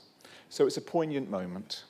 And as we come to the end of the term, I just really wanted to use this opportunity to say thank you to everybody. I think as leader, I have put you through more council meetings in 1 year than anybody else has at any point in recent times. If you remember back to that first council meeting in 2021 after the elections, when we were sat in the ballroom, I think it was, at the Aegeus Bowl. It was a bit like an exam. It was a bit like doing my A-levels again. We were all kind of spaced out. We've been through that. We've been through a war. As well, yeah. We've been through a war. We've been through devolution. We've been through now local government reorganisation. We have put you all through an additional year. So thank you. Thank you for your friendship. Thank you for your support over the last couple of years. I have to say, it has been the privilege of my life to be the leader of this council. And that's not just as a matter of sitting in this seat and having the responsibility. It's a fact of working with all of you. And all of you as opposition leaders, we've had the odd scratchy moment, but we've generally all got along very well. And I think we've delivered well for the people of Hampshire. So whatever comes next for each of you, please know that your service has mattered. It has strengthened this council. You have supported our residents, and you have laid the foundations that others will build on for years to come. So thank you for your dedication, your partnership, your unwavering commitment, and your friendship. And for those of you who are leaving the council, I wish you all the very best for your retirement. Right, thank you. What I'm going to do now is I will call the proposers in turn, and then the seconders in turn, who may wish to say something or not, as the case may be, and then I'll go to the list of councillors, such as Councillor Chegwin, who have asked to speak. Okay? So first of all then, can I ask Councillor Keith House to act as one of the proposers? Thank you very much, Chairman. And I think Nick was saying that the political parties can be fickle, and they certainly can be.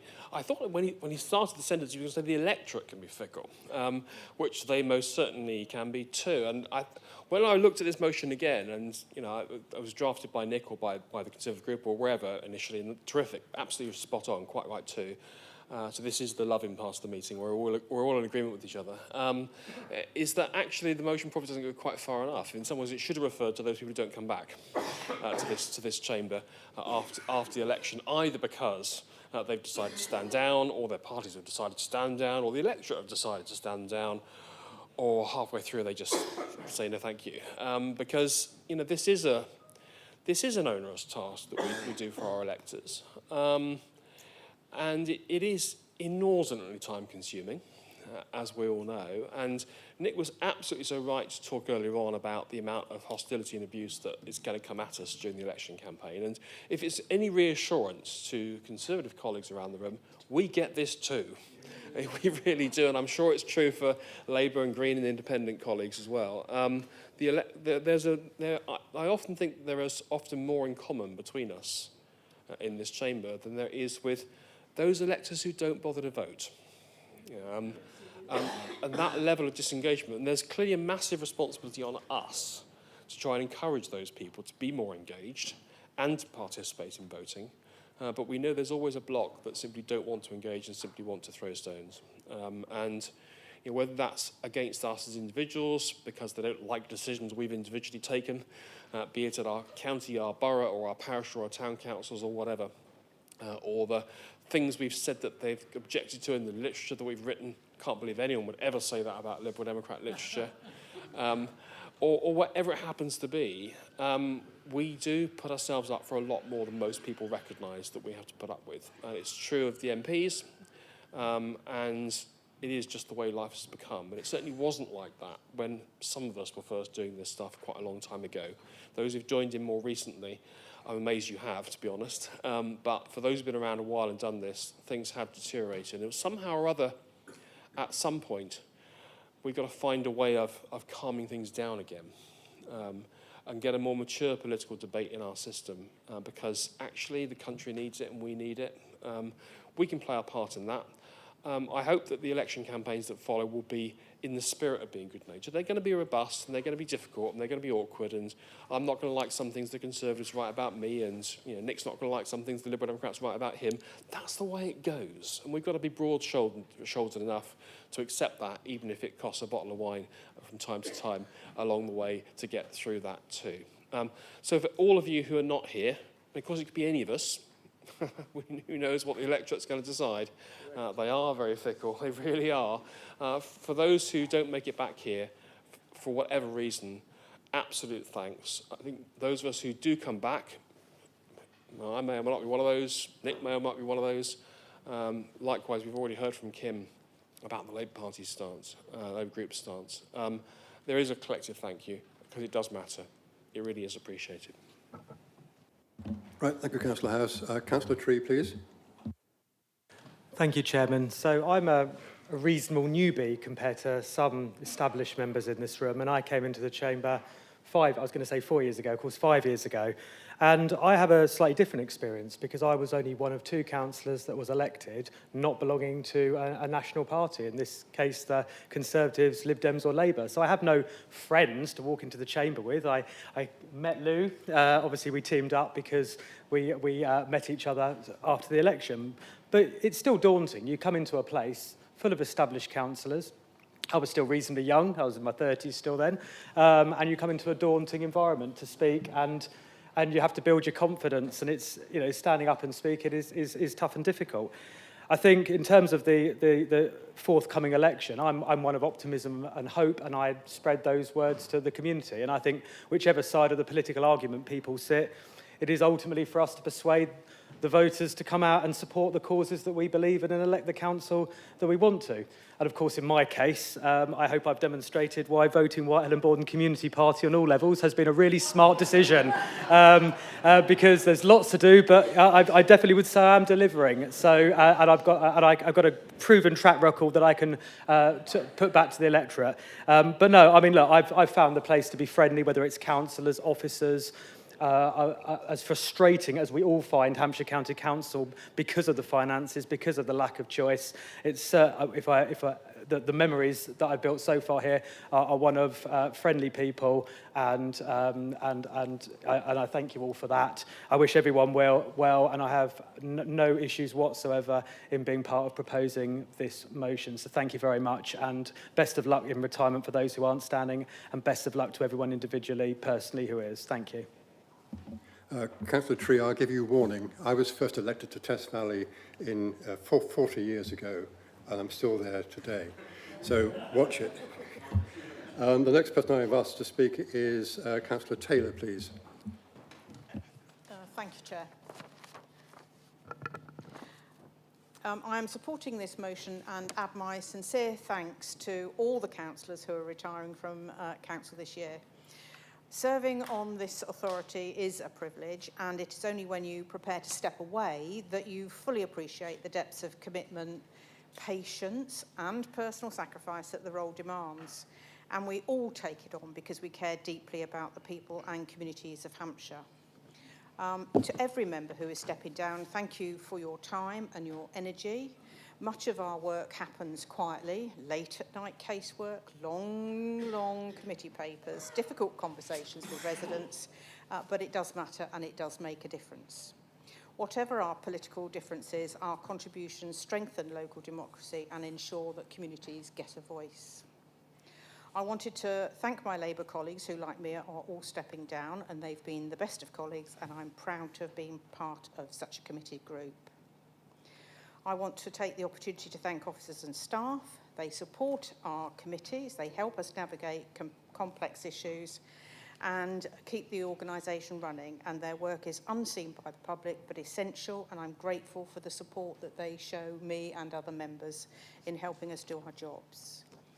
To my fellow retirees, I would say that as we move on to the next chapter, I hope the years ahead bring good health and the chance to enjoy the parts of life that public service often forces us to postpone. I've got an oven that needs cleaning with my name on it, I think. For those standing for election, I hope you have a safe and enjoyable campaign. Putting yourself forward for public office is an act of courage these days and civic responsibility, and should get respect. Before closing, I wanted to reflect briefly on the future. As we move towards new unitary arrangements, there is some good practice from this council that shouldn't be lost and should be taken forward into new cultures. A wry smile here. There is less political othering and hostility, apart from budget meetings, than on other councils I've served on. And it's important that we should continue with that and try and take that into new structures, because it's very hard to get things done if everybody is too busy point scoring and shouting at each other. Smaller groups have been able to play a constructive role, and their contributions have strengthened scrutiny, broadened debate, and ensured that a wider range of residents' voices are heard. Carrying that spirit forward and making it constitutionally part of new structures will ensure that all parties are represented and will help build a healthier, more inclusive, locally focused democratic culture in the structures. So, Chair, I'm happy to support the motion with real warmth and respect to everybody in the room, and to everybody like me who is standing down, thank you for your service, and to all colleagues, whatever comes next, I wish you all the best for the future. And, Chair, can I just say, Jackie Chastain, our seconder, has had to leave for personal reasons. Thank you, Councillor. Councillor Chegwin, please. I couldn't allow Councillor Philpott to announce his retirement without announcing mine as well. I always do what he asks and follow. But having just sat through my 41st budget debate, I won't shed any tears about missing the 42nd at all. When Councillor Collett retired, I became the father of the council, which makes me feel very old. So in an attempt to rediscover my misspent youth, I'm off. I've been here continuously since 1985, won 10 elections, and that's quite long enough. I think I've done my bit. Council has changed immeasurably in that time. In my view, not for the better. To be fair, at that time there was money, there's very little this time, and referring to what was said by Steve and Nick earlier, there was no social media. That made your life as a councillor one hell of a lot easier. To all my friends in the Conservative Party, I would like to say, if I've ever upset any of you, I apologise, it was never anything personal. I just disliked the Conservative Party. But it has been my pleasure to work with some very good Conservative councillors over the years. I can't mention them all, there isn't time. Alan Rice, who really understood culture and recreation when we used to have culture and recreation. Elaine Still and Rob McCutter, who were excellent chairmen or chairpersons of the then Culture and Recreation Committee. Elaine is still the only Conservative I've ever got down on bended knee in front of, and somehow managed to get up again. But most of all, Freddie Emery Wallace, who was leader when I first got him, who had many faults in his personal life as well. But Freddie taught us all a lesson which everyone should remember going forward, and that was to always do what was right for Hampshire, whether it was politically sexy or not, whether it got you friends, enemies or not. There would be no records office across the road but for Freddie, and it had a lot of opposition, but he put it through. There would actually be no Fort Nelson but for Freddie. There would be no King's Theatre in Southsea but for Freddie. Would be a Wetherspoons now. There would be no Crescent Gardens in Gosport. I could go on. Yes, there was money then, but Freddie left a legacy for Hampshire. And I think we should all think when we leave, what have we done to really make a difference? Freddie did make a difference, and for all his faults, I've always greatly respected him for that. I'd mention one council officer who probably none of you remember, a guy called Peter Mason, who was the arts officer, who was easily the best council officer on here or other councils, and I've been on other councils since 1979. I was young then. He's still alive in the West Country, and he was a brilliant officer. But so too have many of the officers. The quality of officers here, in my view, has always been very, very high indeed. Whittle, I miss the council. Quite honestly, no, I won't. Sadly, I've thoroughly enjoyed being a member, but it was always so much easier in the past for all members of all sizes to make an influence and get things done. Now you're told to turn up, you can speak at scrutiny boards if you're one. Really, it's very hard to make a difference. And the final straw for me was when I tried to report a pothole to a human being. I was told, no, you have to go through the automated system, just like the general public. What on earth is the point of us being councillors if we can't even get a pothole repaired faster than members of the public? It has changed. Finally, do I leave with any regrets? Just one regret only, and that is that I will never have the pleasure of seeing, as I've waited for many years, Councillor Mel Kendall, beneath that gruff exterior, come out and admit he is really a closet Liberal at heart. Because I've always hoped he would. But it has been fun at times. We are, as others have said, actually, political differences aside, this council is much better than the districts that many of us serve on. We are all friends outside the chamber. I think there is respect within. We have our differences, but we are all here to do the best for Hampshire. And I wish those of you that remain, amazing that 40% Nick are leaving, that says something in itself, but having to grapple with LGR if it goes ahead, and I still hope it won't, and I still think it may not, particularly what's happening in Norfolk, Suffolk and Essex at the moment. But if you are left here, I wish you all the best. I will watch from on high, but probably not on the TV screen. There's better things on YouTube. But I do wish you well, and I thank you for having listened patient to me when I rabbit on it, God knows how much. I vowed to myself I would go over time on my last speech, and I did. But good luck to you all, and as they said on TV programmes, thank you, and thank you for all the fish. Right. Thank you, Councillor Chegwin. You've ignited Councillor Kendall, so I call Councillor Kendall next. Well, I just want to say that thank you, Peter, for those kind comments. Actually, I'm not a closet Liberal, I'm a true Liberal. I was thrown in jail in South Africa for my views on apartheid. Luckily, this country hasn't thrown me in jail yet. But a true Liberal believes in a free enterprise economy, in capitalism with a capital C, and I'm afraid the Liberal Democrats don't, and I do. Right. Are there any further speakers? I see one or two. I've got Councillor Still and then Councillor Dowden, I think. Councillor Still? Thank you, Mr. Chairman. Oh, nearly fell. I did write a speech last night, so I may as well read it out. It's very short. I was elected to the County Council in 2005 to represent the Loddon Division.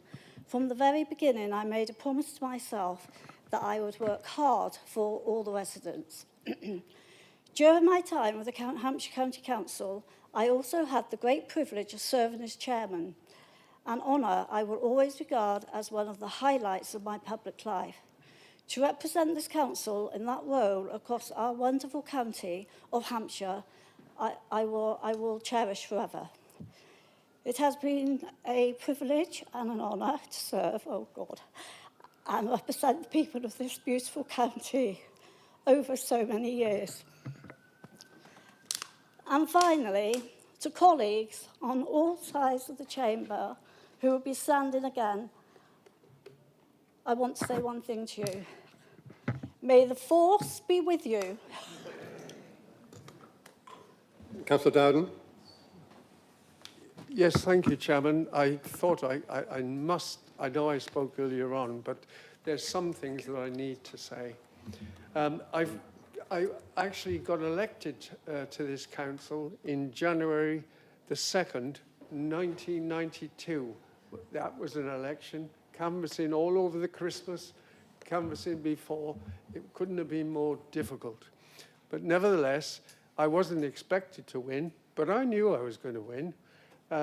Because I know that it was in the, I'll never forget it, it was in the Battersea Village Hall when the count was taken. And all the Conservative chairmen were there expecting to congratulate obviously their candidate. And of course, it came down to one thing. They were way ahead, and I didn't really understand elections, to be perfectly honest. And I saw these piles going up from one, and I saw a load of mine. And then I thought, oh, that looks a lot bigger. What's all this about? And then, strangely enough, the Valley Park box was opened. And North Baddesley box was opened. And there was a tremendous change. I couldn't believe my eyes. It went above the Conservatives. For the first time, because I was the first Liberal Democrat ever to be elected in well, Liberal even, in the Battersea division. And I've held that now for over 34 years. Now, I must have been doing something right, otherwise they would have continued. And in fact, my majority increased year on year. But I have to pay tribute to people here. I mentioned officers. I think the Hampshire County Council over the years have superlative officers, the very best. And I can remember, I mean, there's been a lot of, and Jess Hutchinson, also another one. In adult social care, Rhea Maddox, when I was the spokesperson for adult social care, she was lovely, Rhea. She actually said to me, please come up into my office. And I thought, ooh. But there was another lady with her. And she said,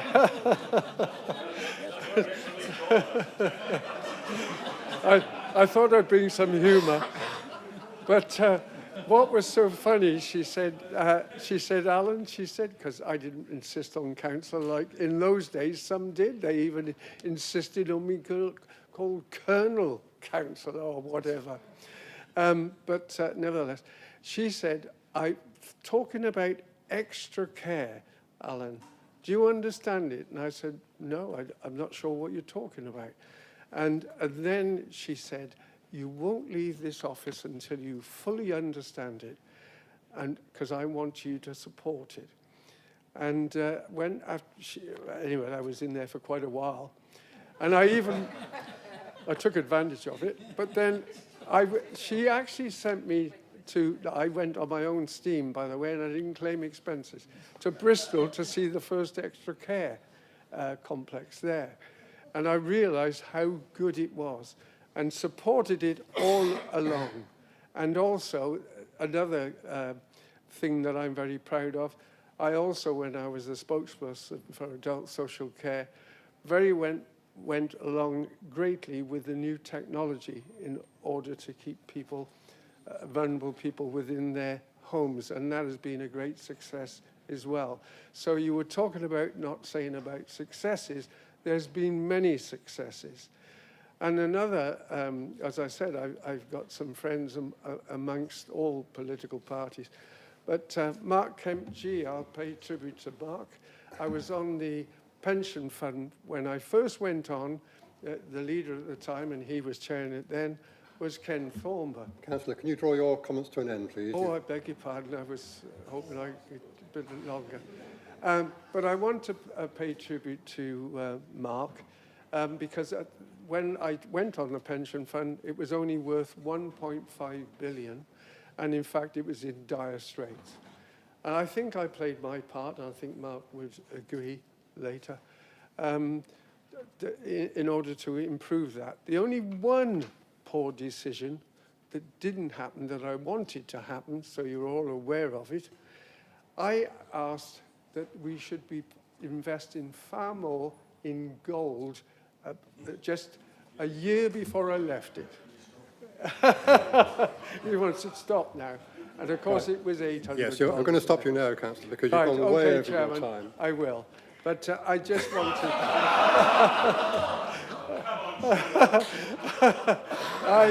Chairman, just give me one last briefing.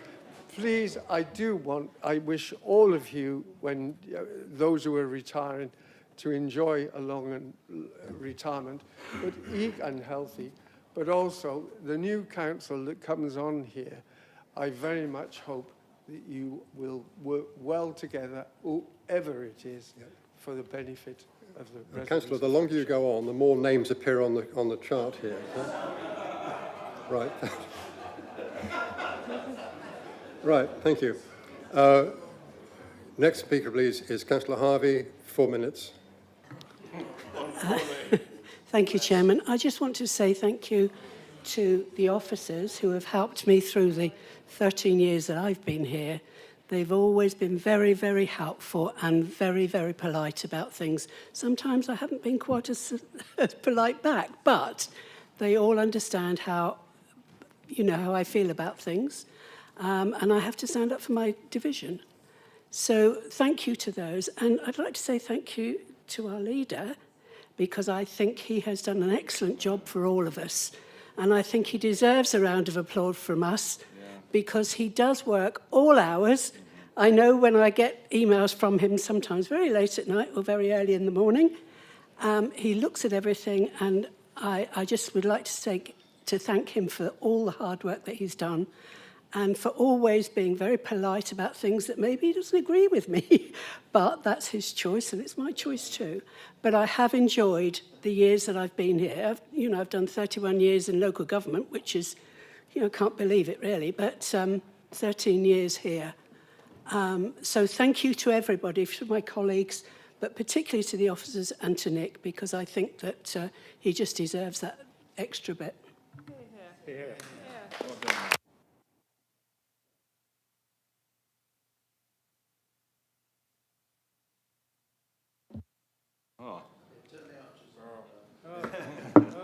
Right, thank you, Chairman. It's important, when I listen to friends like Mel Kendall, it does take you back to the days when things started for us, and the names just come into mind and then they go again. But there were great days, as they are now. And has been said, we've had great leaders all the way through, right to the present day. I just wanted to say, one of the greatest joys of being on the County Council is working with our officers. And they've just been mentioned, but as far as I'm concerned, this cohort is the best in the world. A joy to deal with, and a pleasure. It's a pleasure to come down to the County Council and be with officers. And I mean that right across the board. And if there's any suggestion that I have never honoured an officer, it's not true. So, just to say to the officers, thank you so much for being so good at what you do, and would you please tell the other officers that you deal with that we're saying this. They must know. Okay. I wanted to remind people, why did I join? I didn't join for self-aggrandizement. Wasn't interested in that. I didn't join for promotion. I joined, and a lot of people have forgotten this, I joined because I have an autistic son. I joined because I didn't like seeing what was being done to his 2 schools. One in Bourton, by the way, now Hollywater. The other one was in Farnborough, used to be called Greenacres or something. And every time he moved from school to school, it was then changed from SLD to severe and things, and it was all very difficult for the parents.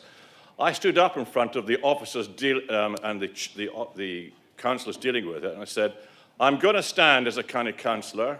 I will see you councillors off, and we'll make sure we do a change, and I'll make sure children get the money. And that is the reason I've stayed. And when you meet new councillors as they come along, and I'm going to pick up Marge here, and there have been others, you find out kindred spirits of councillors who've also got connections with children with disabilities. And you are a gang. And between us all, we have individually made sure that the money keeps coming through to these deserving children. And dare I say, my son is now 40. He still gets looked after, but my God, has he thrived thanks to Hampshire County Council. So my job is done. But thank you very much to everybody. What do I want to see happen from now on? I want to see the government starting to appreciate what we do. We're not an appendage. We're not soldiers so that MPs can become MPs. I want to see the government actually saying, we think local government is brilliant, because I've never heard it. In the 34 years I've been in local politics, I've never heard it. I want the government to listen to us. If we say we haven't got the money, we don't have the money. Don't pretend we're lying to them. And I want the government, thirdly, to ensure we have the money so that we can provide the services that are being laden upon us every month. And it goes on and on and on. So, I'll miss the officers, I'll miss the county. Oh, by the way, I'm only taking a sabbatical. So don't think I'm not coming back, boys and girls. I'm coming back, but I'm taking a year out, and I'm going to enjoy that. But I fully intend to be back for the unitaries and see you there. Okay, thank you. Right. Councillors, we've got to the end of the speakers.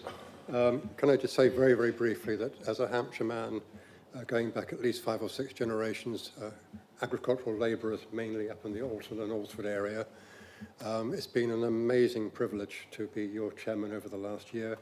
A complete surprise when I was offered the role back in April last year, and I've never thought myself able to take it on. So thank you very much for being a superb council and being very supportive at every meeting that I've attended. All I'm going to do is read just the first sentence on the motion so we know what we're doing, and then I'll ask you to vote by acclamation on the overall motion. And the first motion was places on record, the council places on record its sincere thanks and appreciation to all members for their dedicated service over the past 5 years. Thank you, thank you, thank you. All those in favour?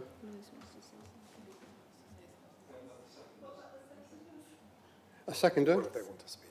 Well, no, because I see what you mean. Yes, beg your pardon. I am reminded, and I apologise. What do you want, perfection? I apologise. Do the seconders wish to speak? I was only going to echo what everybody else said, because it's been a brilliant 5 years, and I hope I'm back here one day, but you never know, do you? And I just remember that first time, because I've only been here since the last 5 years, and I walked in, we weren't even in this chamber, we were over near the Hilton, and we were all wearing our face masks. We were all set separately with our little squirty bottles of hand gel, because we were coming out of lockdown.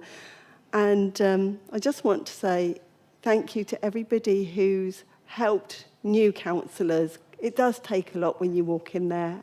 And I found this place to be really collegiate, and I've made some really good friends. I wish everybody well, absolutely everybody well who isn't coming back. And everybody that does come back, I hope I'm here with you. But that's all I wanted to say. So thank you, everybody. Thank you, Councillor Parker-Jones. Councillor Porter, please, one of the seconders.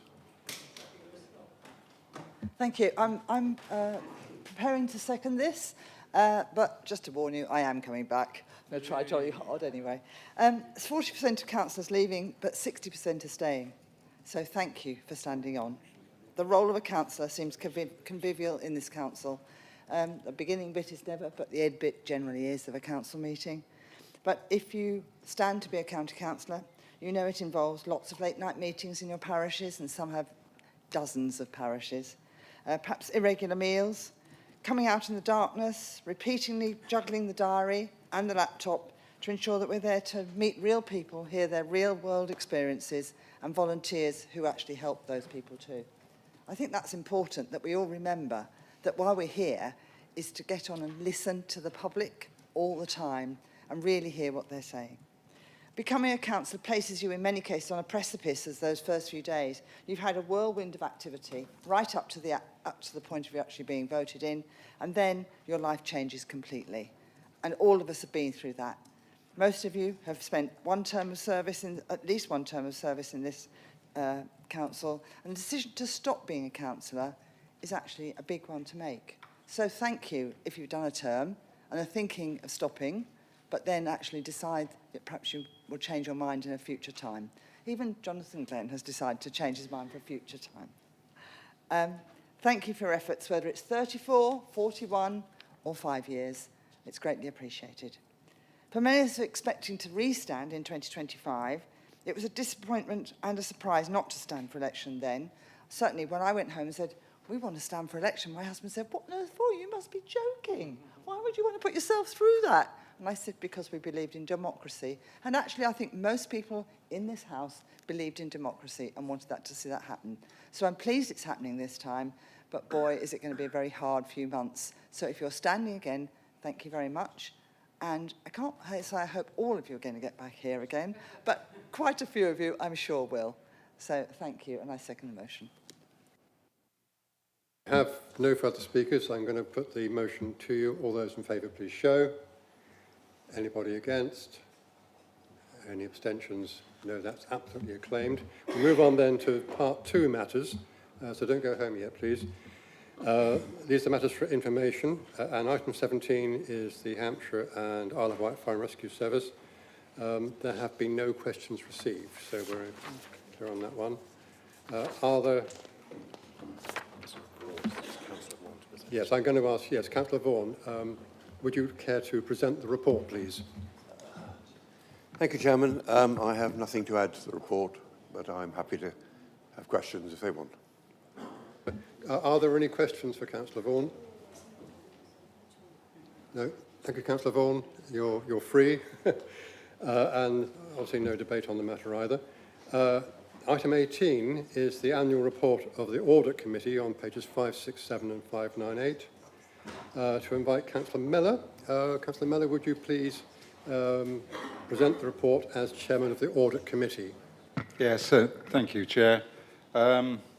Very briefly, it's been a massive year of change in terms of Audit Committee work, and I think some of this is reflected in the length of the report. I'd like to compliment especially Andy Lowe and his team, Rob Sarfas and co, on their efforts in putting together this paper, and I'm pretty sure it's all going to be approved by the committee next week. As I say, we're going through massive change. The management here changed during the year, CEAP management all changed through the year, and some of the committee changes through the year as well. But it is to their credit, and I'm grateful to the committee, many of them with great expertise, and I even include Mr. Councillor House and certainly Councillor Mark MG, who've done many years of service on this committee. I've done 9 years on the committee, the last 3 as chair, and this will be my last attendance. So many thanks to everybody, and I seek your approval of the report. Thank you. Okay, thank you, Councillor Mellor. Are there any questions for Councillor Mellor at all on his report? No. Any debate on anything that he may have said? No, in which case then that was for information only. That brings us to the end of the meeting. And I declare the meeting closed at 4:05 exactly.